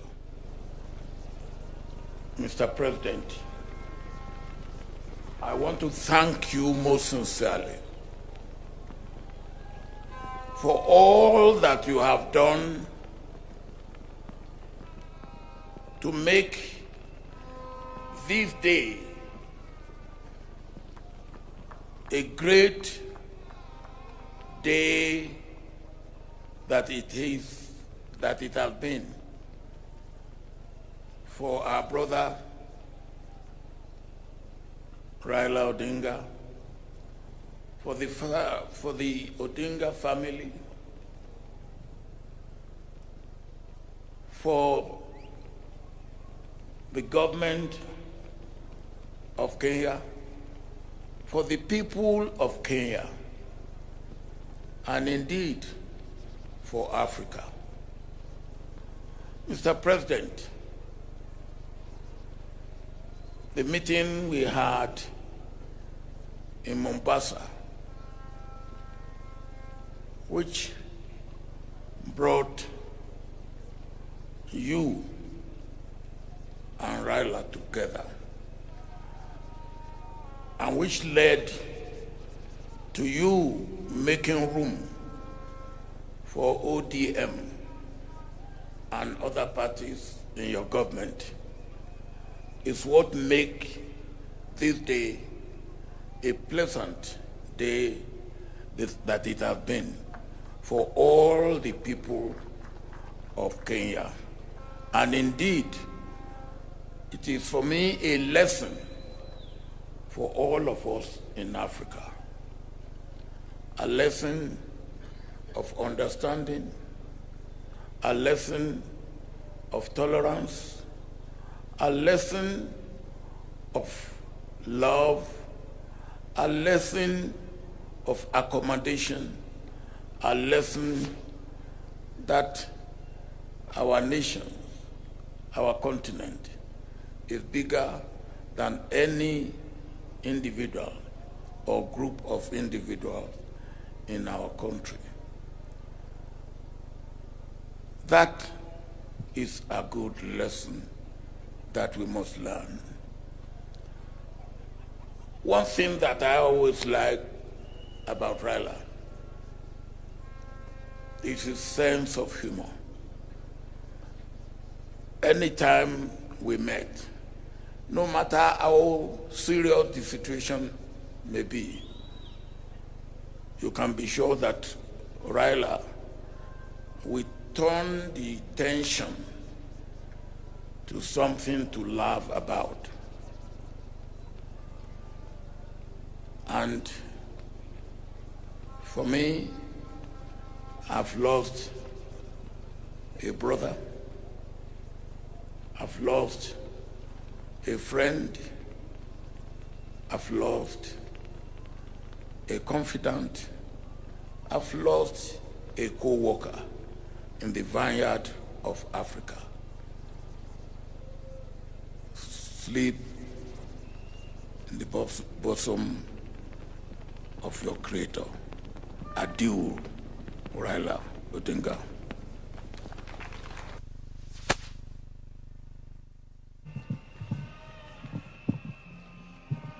Now, the late Prime Minister Raila Odinga had other friends, and there are two other families that are represented here today.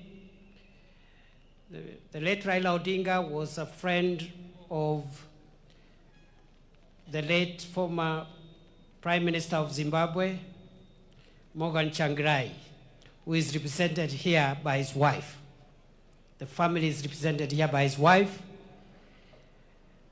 The late Right Honorable Raila Odinga was also a close friend of the former departed President of the United Republic of Tanzania, the late John Pombe Magufuli. The family of His Excellency Magufuli is represented here today by the daughter of the former president, Jessica Magufuli. Having done that, it is now my honor to invite the final speaker of the day, His Excellency, President William Samoei Ruto, President and Commander-in-Chief of the Kenya Defense Forces.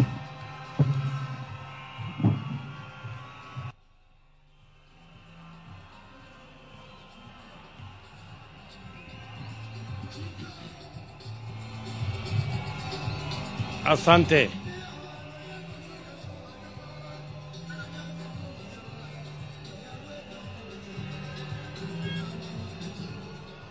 Asante.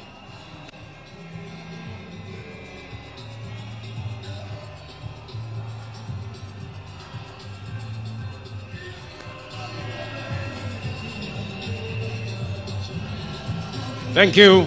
Thank you very much. Thank you very much. Asanteni sana. Asanteni sana. Mama Raila Odinga,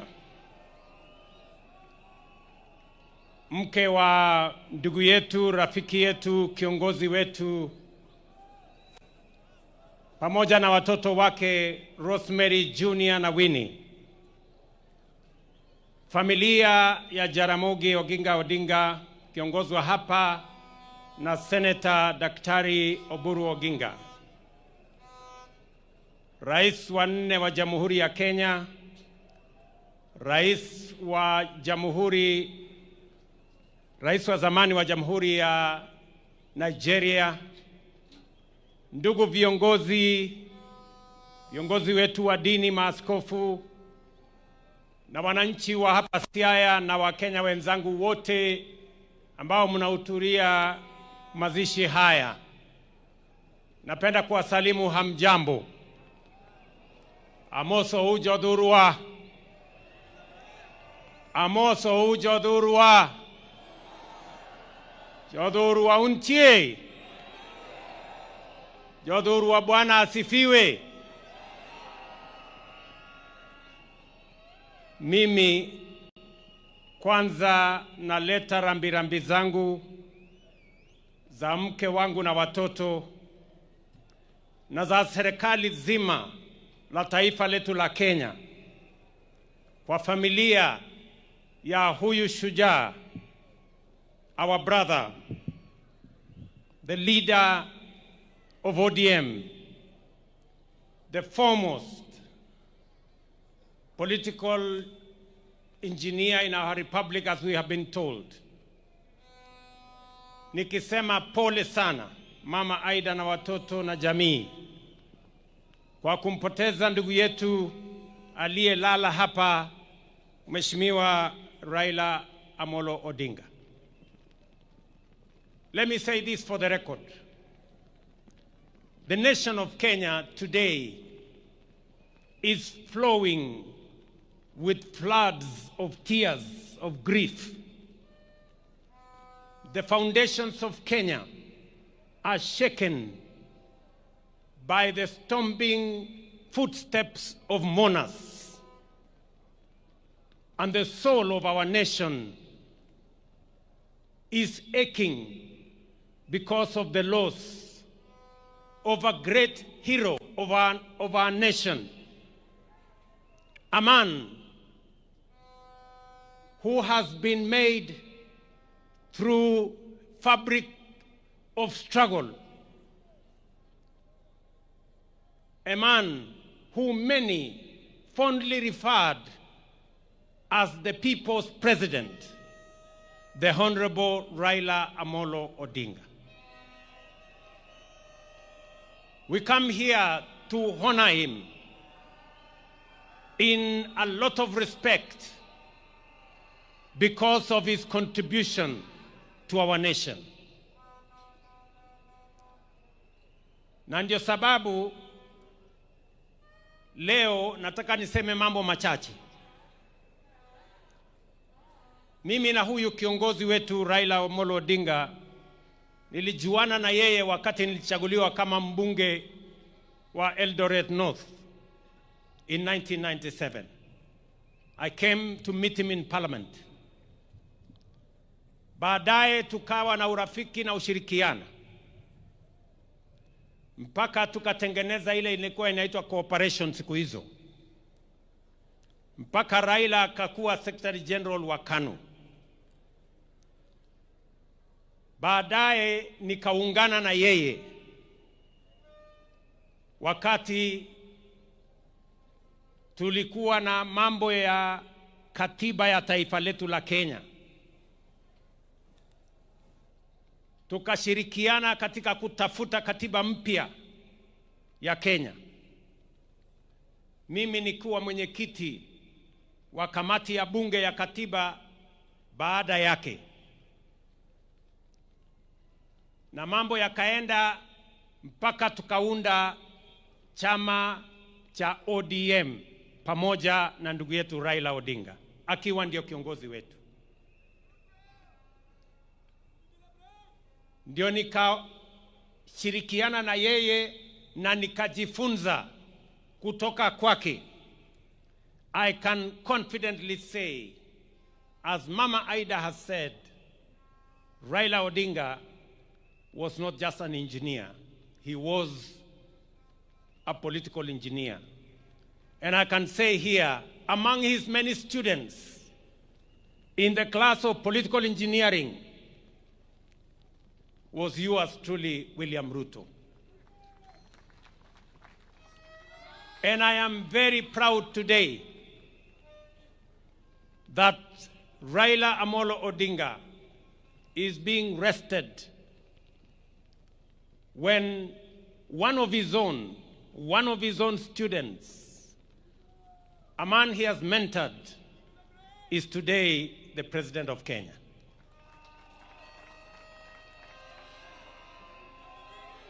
Mimi nataka niseme hivi. Mheshimiwa Raila Amolo Odinga, katika uchaguzi uliopita wa 2022, watu wengi ambao walikuwa wananiunga mkono walikuwa wanashangaa sana kwamba mimi si kuwa na wasiwasi wowote na uchaguzi wa 2022, kwa sababu mashindano ilikuwa kati ya Raila na mwanafunzi wake. And therefore it didn't matter to me the outcome of the election of 2022. Either Raila Odinga was going to win or his political student William Ruto was going to win. And that is why hata wakati waliniuliza watu wengi, wewe bwana, wewe unawezaje kushindana na Uhuru Kenyatta na Raila Odinga wakiwa pamoja? Mimi sikuwa na wasiwasi, kwa sababu kama Raila angeshinda hiyo uchaguzi, mimi ningekuwa nimepata ushindi. Na kwa sababu nilijua yeye yale alikuwa amepanga katika manifesto ya Azimio, mpango ya housing, mpango ya universal health coverage, mpango ya elimu, mpango ya kilimo, mpango ya masomo, yalikuwa sambamba na sawia na sawa na yale nilikuwa nimepanga. It is just a student and his teacher. And that is why I can now reveal here today that immediately after the election, a few months, and there are witnesses sitting in our midst today, I looked for Baba.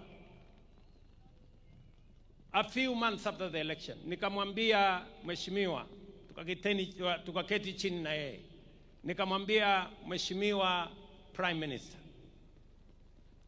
wewe ni mwalimu wangu. Kwa umri mimi natoshana kuwa kijana wako. Kwa mapenzi ya Mungu mimi ndio rais wa Kenya. Nikamweleza mheshimiwa Raila, kwa hii serikali mimi nataka nikupatie mambo machache. Nikamwambia, kwanza, kama utasimama 2027 kuwania urais, ama kama utaunga mkono mtu mwingine, mimi hainijalishi. Mimi ninataka kama kijana wako niliyejifunza siasa chini yako, nataka nikushughulikie, kwa sababu wewe, you have made a huge sacrifice for our nation. You have made a huge contribution to our nation. And I told Baba, I want, as a person who has learned in your political school of politics, I know you have made a huge contribution to Kenya. I know you have paid a huge personal sacrifice, family sacrifice, community sacrifice. I want to right the wrongs that have been done to you in our nation. And we agreed with the former Prime Minister, and I told him without condition, I will do whatever he wanted me to do, especially to make sure that the sacrifices he had made for our nation, the contribution that he had made for our nation, we right any wrong that may have happened. Mimi namshukuru Mungu kwamba baadaye katika safari hii ya siasa Mungu alinipatia nafasi, mbali na changamoto nyingi zilizokuweko, Mungu akanipatia nafasi nijumuishe chama ya ODM katika serikali ya Kenya. And I am very proud that today ODM is part and parcel of the government of the Republic of Kenya. Wakati Baba nilizungumza na yeye, hakunipatia masharti yoyote vile ya kujumuisha ODM kwa serikali. Mimi ndio nilimuuliza, Baba, mimi nataka waziri wa fedha wa kwanza wa kutoka Nyanza, mimi na wewe tupatie nafasi hiyo. Baba akanipatia huyu mungwana anaitwa Nyang, huyu John Badi. Leo I am very proud that Baba and I made the decision to have John Badi as the Minister of Finance of Kenya. Today, inflation has come down to 4% from 9.6%. Exchange rate has come down from 165 to 129. Today, our inflation, I have said, exchange rate, our interest rates have come down, and Kenya is now the 6th largest economy in the world, in Africa. This man, John Badi, anatosha ama atoshi?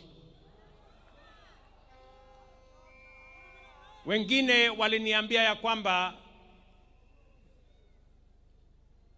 hatoshi kwa sababu anatoka mahali fulani. Nikasema nitamfanya waziri nione what is going to happen. Na leo we have seen what has happened. I am very proud of the decisions that we have made. And so are all the other ministers that we are now joined together in this administration. Mimi nataka niwaeleze ndugu zangu. Najua ya kwamba mimi ni kiongozi wa chama ya UDA katika Kenya Kwanza. Lakini mimi nataka niwahakikishie wana ODM, kulingana na matakwa ya Baba, because Baba believed in political parties, he built the largest political party, ODM. I want to tell you, we will respect ODM. We will support you to hold ODM together. ODM must be strong as we go to 2027, because that is the way we are going to have a strong government. Political parties are the foundations of any meaningful democracy. And therefore, the future of ODM, the strength of ODM, the well-being of ODM matters a great deal to me, because that is how we are going to have a strong nation, by having strong, vibrant, national political parties. Kwa hivyo wana ODM, ile kitu mimi nataka niwahakikishie kwa mapenzi ya Mungu, ODM will either form the next government or be part of the next government. Ile kitu siwezi kukubali. Ile kitu kwa heshima ya huyu shujaa wetu, ile kitu siwezi kukubali, na nitafanya juu chini, Mungu anisaidie. Ni wale ambao wanataka kung'oa chama ya ODM na kwenda kuchezea karata ya upinzani kule nje. Hiyo haitawezekana.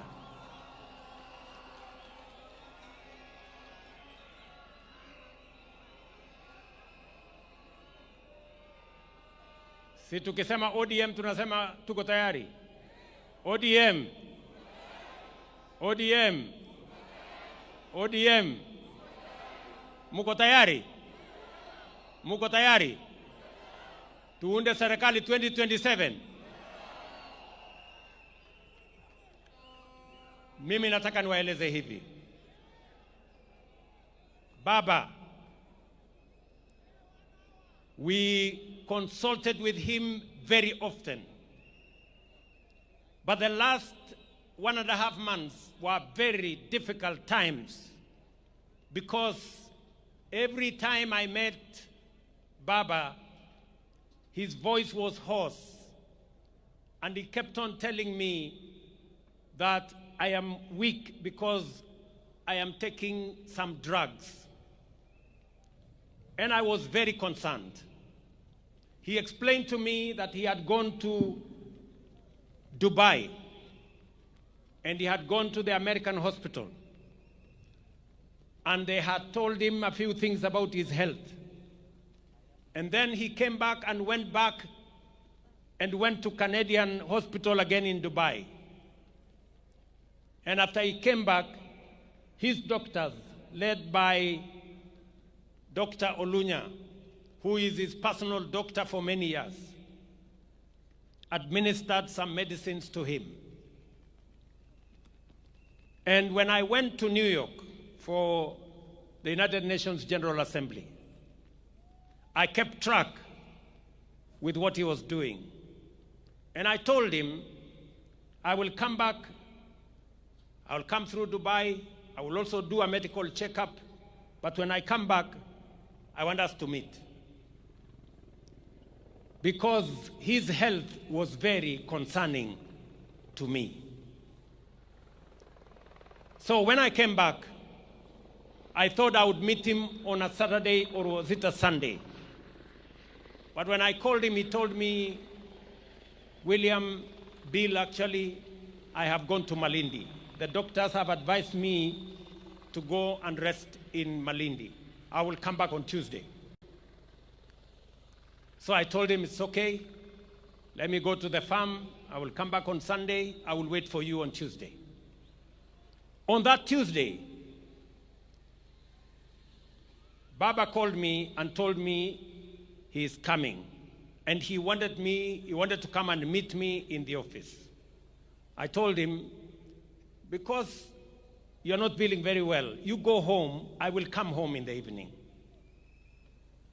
And that evening on Tuesday, nikaenda nyumbani, Mama Aida akatupikia chakula, nikawa na ndugu yake Uburu, nikawa na msichana wake Winnie, tukakula chakula cha jioni, tukaongea, akatueleza sisi zote vile alivyokuwa anajisikia, na kwa kauli moja sote pale tukamueleza hatutaki guesswork kwa mambo ya afya. Wewe mwenyewe na madaktari zako uamue. Na nikamwambia serikali ya Kenya itamsimamia akiamua kwenda mahali popote kutafuta matibabu. Kwanza alikuwa anajaribu Ujerumani, akasema pengine atajaribu China, akasema pengine atajaribu sehemu zingine, mpaka akamalizia akasema ako na marafiki ataenda kule India. And we facilitated everything that the former Prime Minister, as the leader of this nation, wanted. Sitaki kusema yale mengine kwa sababu sote tumeambiwa.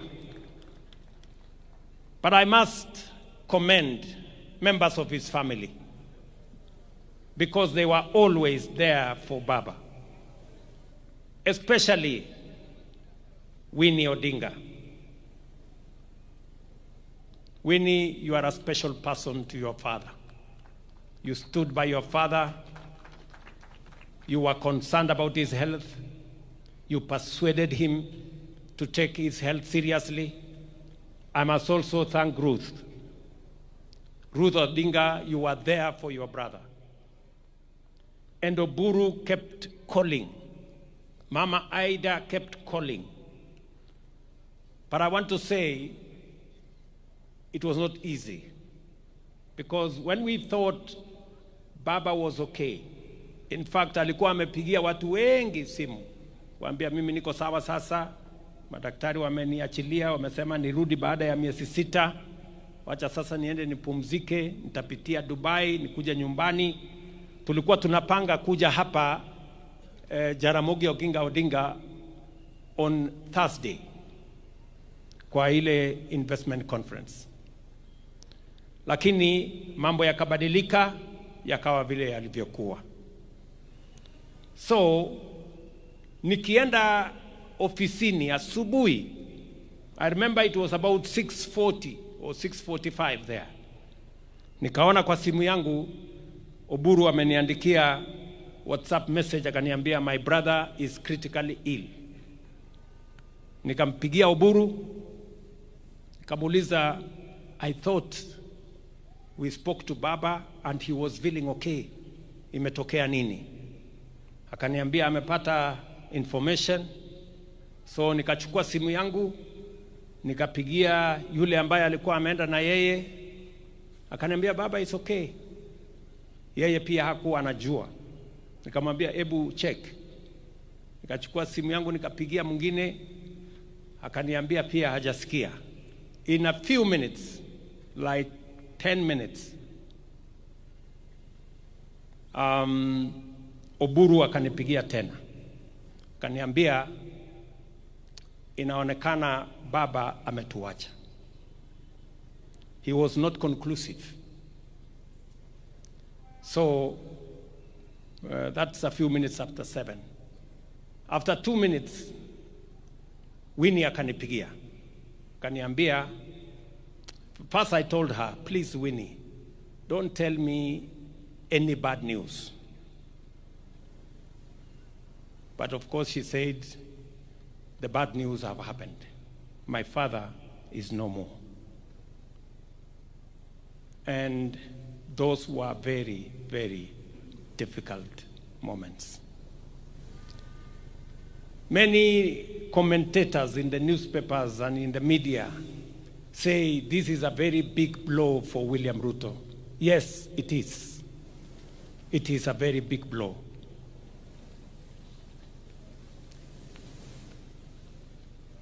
A few minutes later, we consulted with the family. I remember calling Ida. She could not talk on the other side. And then we managed to do the processes that were necessary. I got in touch with the government of India, and I requested them to accord our brother the highest support that they could. I must thank the Prime Minister of India, Narendra Modi, who is a friend of Raila Odinga, for putting at our disposal, all the support, including military honors for our brother Raila Odinga. Lakini haikuwa rahisi hivyo. Baadaye jioni tukisha panga vile watu wataenda kumchukua mwili wake, usiku Winnie akanipigia. Winnie akaniambia, Mr. President, hiyo ndege ambayo inakuja kubeba mwili ya Baba, mbona inaenda Mumbai? Mbona isikuje hapa mahali Baba yuko? Sasa wewe unanifanya nisumbuke kupeleka mwili ya baba saa hii usiku, ning'ang'ane naye niweke kwa ndege, na nimechoka. Na hii kitu ni mzito sana kwangu.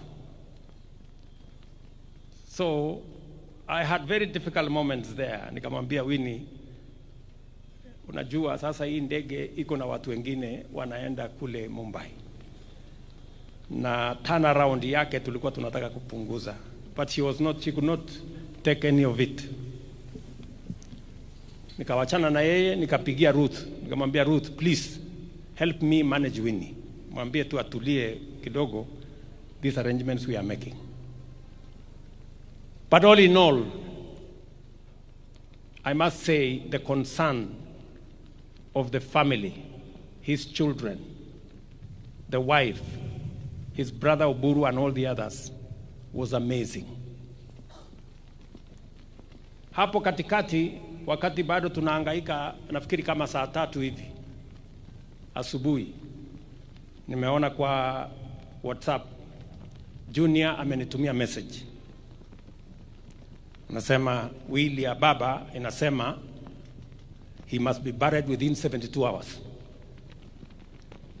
Huyu Junior amenitumia. And I am sending our lawyer to Mama to go and tell her what Mzee's will was. So hapo katikati sasa ikawa ni kizungumkuti. We are trying to balance between the will of the late, the reality of where he is, the requirements of culture, the state, the church. So there were tensions all over the place.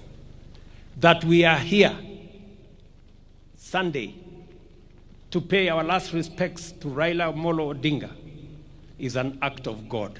Na tunashukuru Mungu kwamba imetusaidia tufikishe hapa.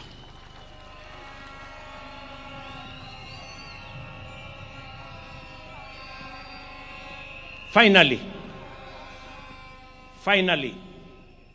as I must say this to the people of our nation, because this is the assignment that the Honorable Raila Odinga and I will mention who else were working on. Mumesikia Mama Aida Odinga vile ameongea. Amesema Raila was very concerned about our country and the state of our development. All of us know that Raila kept on telling us about South Korea, about Malaysia, about Singapore, and about those countries that were with Kenya 60 years ago. And he was very concerned that Kenya was still a third world country. You have heard from Haida herself. It was a major concern for the Honorable, the late Prime Minister. And wacha niwaeleze wa Kenya, the last 3 months, I have been engaging deeply with the former Prime Minister. And I want to say, when I first declared that I was going to run for president in 2005, among the people who encouraged me, then, when it was not even thinkable that I would be anything, was Raila Odinga. The last 3 months, we sat together and we agreed with Raila. And I want to say here in front of his body, we agreed with him that we must do whatever it takes to get Kenya out of this third world status and move it to the first world. We sat down with this man here. Na tukakubaliana na huyu Raila Amolo Odinga mwenyewe akatumana yule Hino, Professor Hino, akuje Kenya. Hino came here almost a month ago for us to agree on the plan that is going to get Kenya out of this mess. Nyinyi mnajua hapa Siaya sasa iko mpango ya nuclear energy, kwa sababu Raila alisema hatuwezi kuwa ni nchi ambayo tunaweza kusonga mbele if we do not have enough energy. And Raila proposed that we should at least generate another 10,000 megawatts. Let me say this because there is no other moment for me to say this when he is here with us. The same Honorable Raila Odinga agreed with me that we must extend the SGR from Naivasha through Siaya here to Malaba. He also agreed with me that we must extend a dual carriageway from Rironi through Nakuru, through Eldoret to Malaba, and also through Kericho to Kisumu to Malaba. And we agreed with him on how we are going to build a new airport and how we are going to expand our infrastructure. Haya ni mambo niseme mbele yenu the late akiwa hapa, na tukakubaliana na yeye tutawazungumzia viongozi wetu wa bunge tuanze kuelewana, na nikakubaliana na yeye kwamba pia nitamtafuta rais wa 4 Mheshimiwa Uhuru Kenyatta. And I want to say here to you, Baba, we agreed, me and you, that I would look for President Uhuru Kenyatta. And I booked an appointment. I sat down with President Uhuru Kenyatta, and we discussed what I had discussed with Prime Minister about the future of our country, how to think big, how to get rid of the average and the usual and the normal and the ordinary, so that we can stretch this nation to the extraordinary and to the excellent. And you remember, President Uhuru Kenyatta, I came to your office, I sat down with you, I explained to you what I had discussed with my brother, Prime Minister, and I want to thank you immensely that you shared in putting this country together, eliminating division and tribalism, and making sure that we can forge a unity that would lift Kenya from a third world status to a first world status. Ndugu zangu waombolezaji, Mama Aida, I have discharged my responsibility to a friend, to a brother, to my mentor, a man I went to his school. Wengi walijaribu kuniambia ya kwamba Raila hakukuwa rais, kwa hivyo heshima yake ishushwe chini kidogo. Mimi nikawaambia hata kama hakuwa rais, he was the people's president.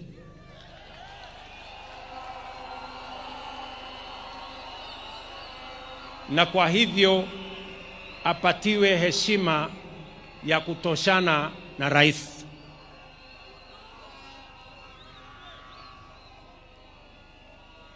Ndugu zangu, mimi sitaki kusema kuzidi hapo. Nataka ni mheshimu Mama Aida kwa kutusaidia kuchunga huyu kiongozi wetu, watoto wake by standing with their father, familia nzima ya Jaramogi for the contribution they have made and for allowing Raila to be part and parcel of many families, not just the Jaramogi family. He became part of the family of Kenya. Today here we have leaders from across Kenya who associate with Raila Odinga, who have been mentored by Raila Odinga, who are supporters of Raila Odinga. I must thank his security people, Maurice Ogeta especially. Thank you very much, Maurice, for standing with Raila always. I remember Morris. In our days of ODM, this Morris used to wipe our shoes when we came late from campaign. Morris, I want to tell you, government of Kenya, as we look after Raila's legacy, you too will stand guard with us to look after Raila's legacy. Together with all the other people who worked with Baba. To this community, I want to assure you that by God's grace, we're going to journey together in the footsteps and in the direction that our friend and brother Raila Odinga has pointed to us. And I will not betray the course upon which I have agreed with him. Asanteni sana, poleni nyinyi wote, rest in peace. Raila Amolo Odinga, our leader, our brother. Thank you very much. Now, thank you, Your Excellency. And allow me now to just give the exit protocol before I invite the Right Professor, Professor David Kodia, to lead us in a closing.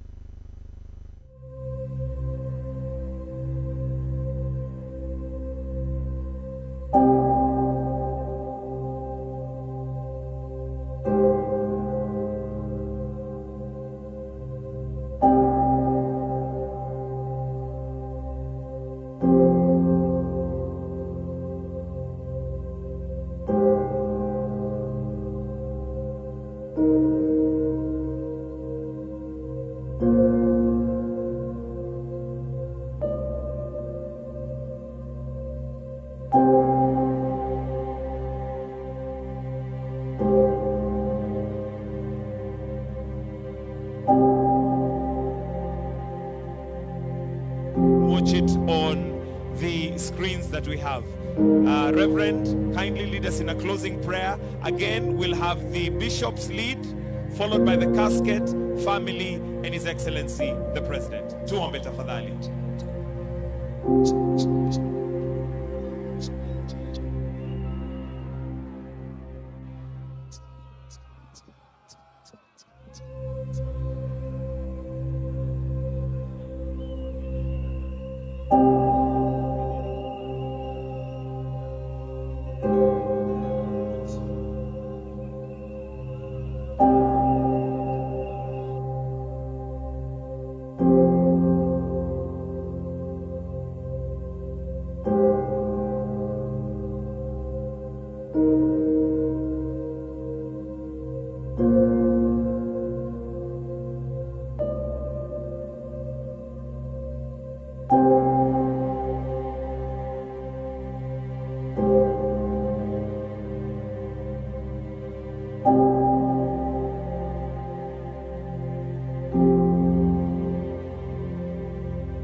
Tuongozwe na clergy.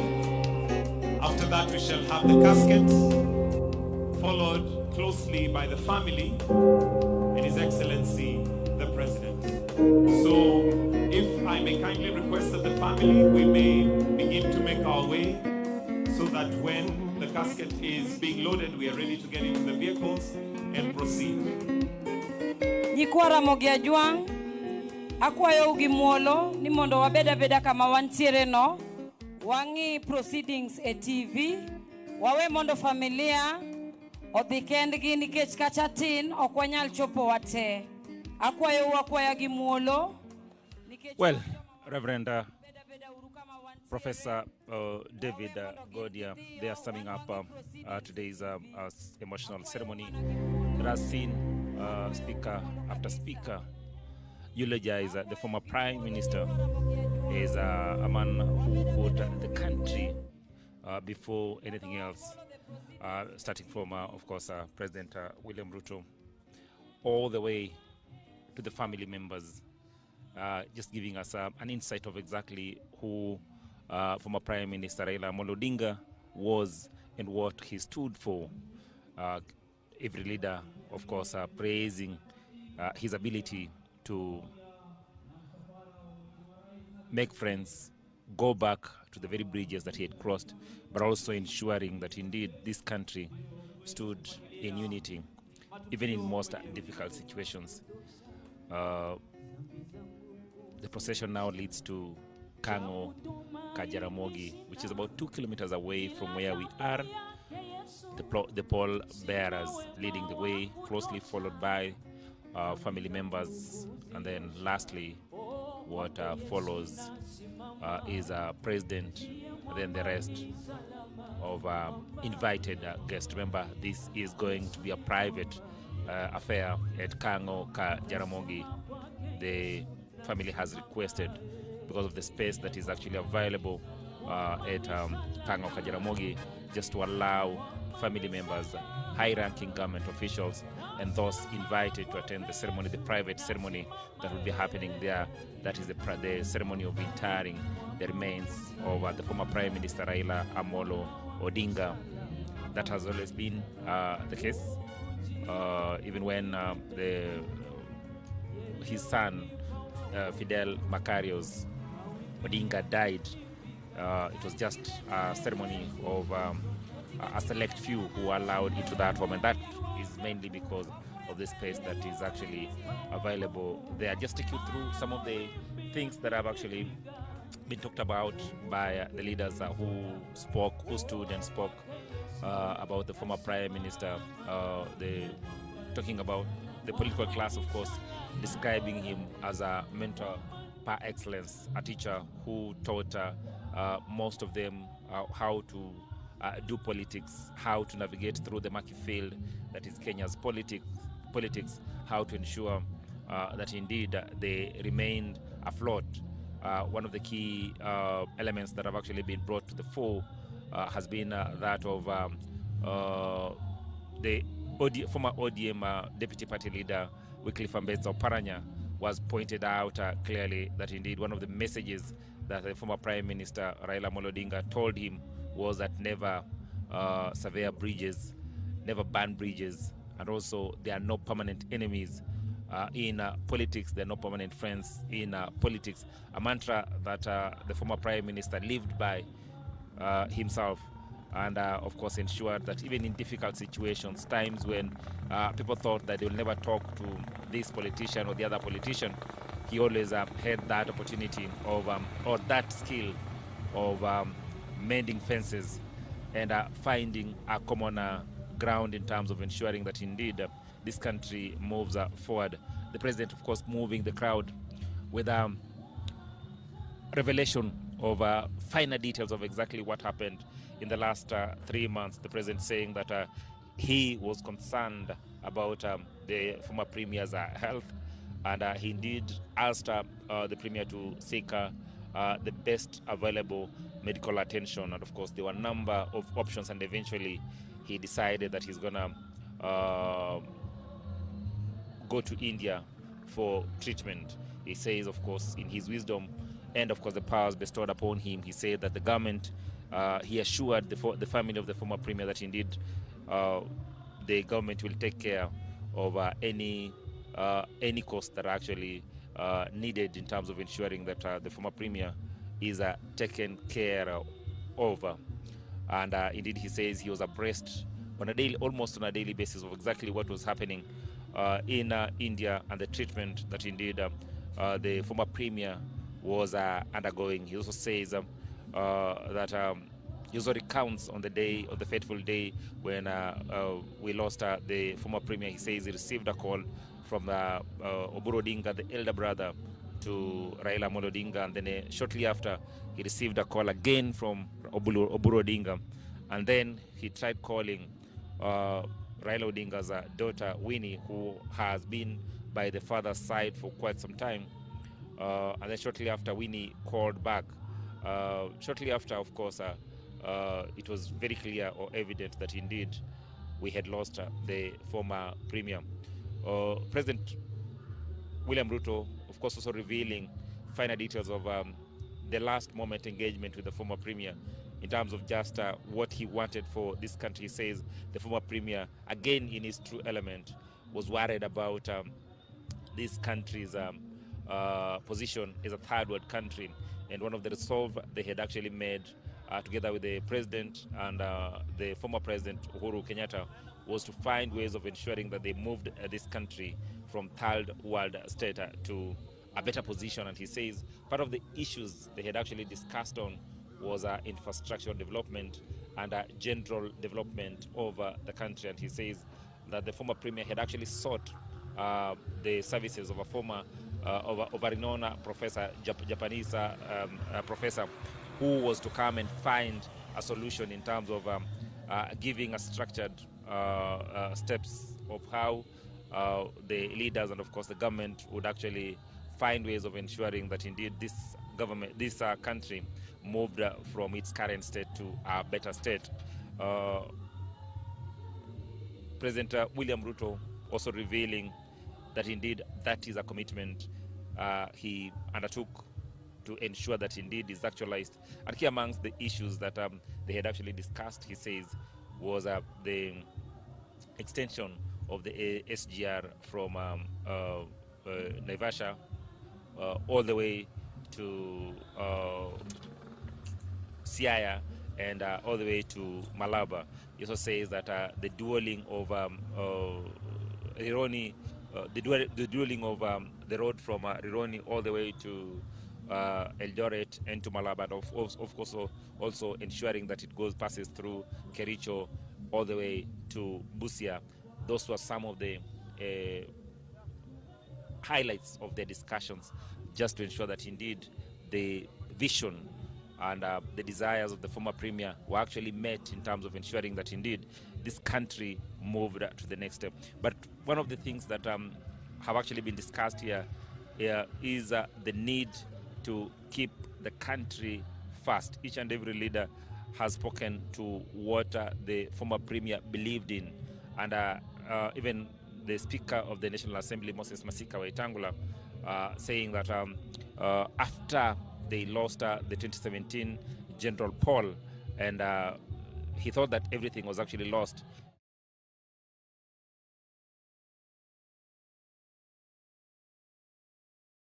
South Africa for a week, and he says that the message that constantly came from the former premier was about the need to ensure that indeed this country remained united, this country remained stable, that indeed he says that the country, the unity of the country superseded any other interest, according to Raila Amolo Odinga.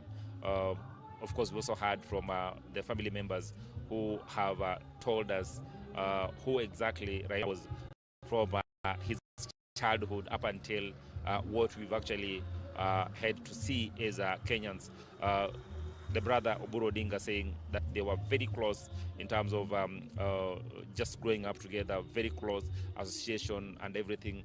They were very close. But one thing that he remembers about Raila Amolo Odinga was his commitment to education. The other thing that he remembers about Raila Amolo Odinga was the factor that Raila Odinga, at a very tender age, didn't like injustices. He started showing from that tender age that injustice was not something that he would actually tolerate. And he cited an example where a teacher actually punished the former premier, and as was the tradition then, they expected that, of course, the former premier will stand up and say thank you, but he said, or salute the punishing teacher.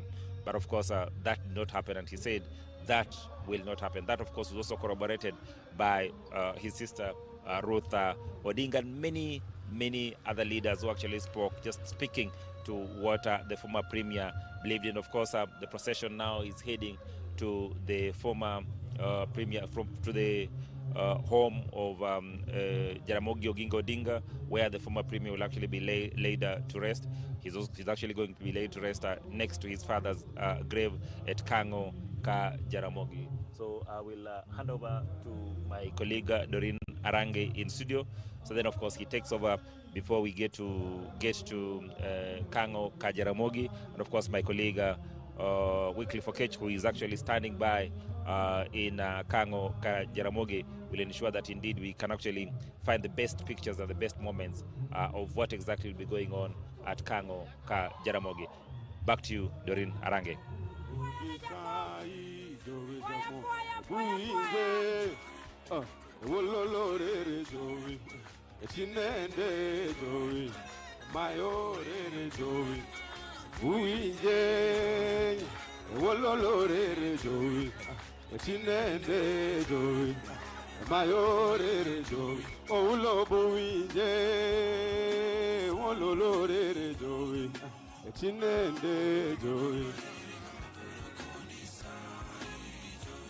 Magora lambo wendo makolimo di giboyudo emofalo chalo koda uka ogalagala magoro kalausi aworo magoro limo Jaramogi mokwanyo wuda juma gino litnayo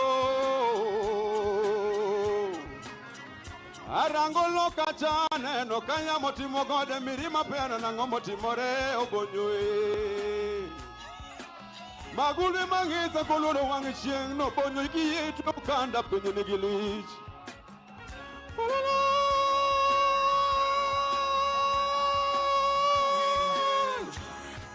Wololore joy Chinende joy Mayore joy Todala buije joy Wololore joy Chinende joy Mayore joy Buinde, wololore jo, Sumo buinde jo, Mayore jo, Olo buinde, wololore jo, Chinende jo, Mayore jo.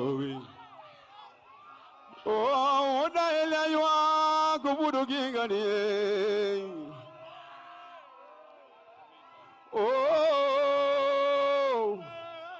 DJ weka hiyo ya Raila Odinga. Tuko na ngoma ya Raila Odinga, wacha iwekwe hapa tu dance kidogo. Wayua guru jako mogi ka kwa uko do mieluru bondes disco matanga. Aya wawe ruru wa mieluru. Wapara kwambo wonya lego. Ninga. Hello nyonuru lo. Lo nyonuru lo. Lo nyonuru lo. Hello nyonuru lo.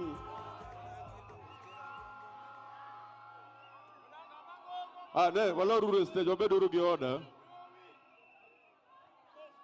Nyikwara mogia juang akwayo ugikwe ni waloruru stage. Waloruru stage obeduru gi order matin. Waloruru stage mondo wamiel. Wabeduru gi order nyikwara mogia juang waloruru stage.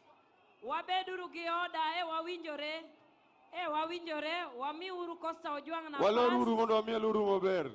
Kawuone ma wan go kende. Wabeduru gi order wawe stage. Akwayo ugikwe, akwayo ugimuolo. Wawe uru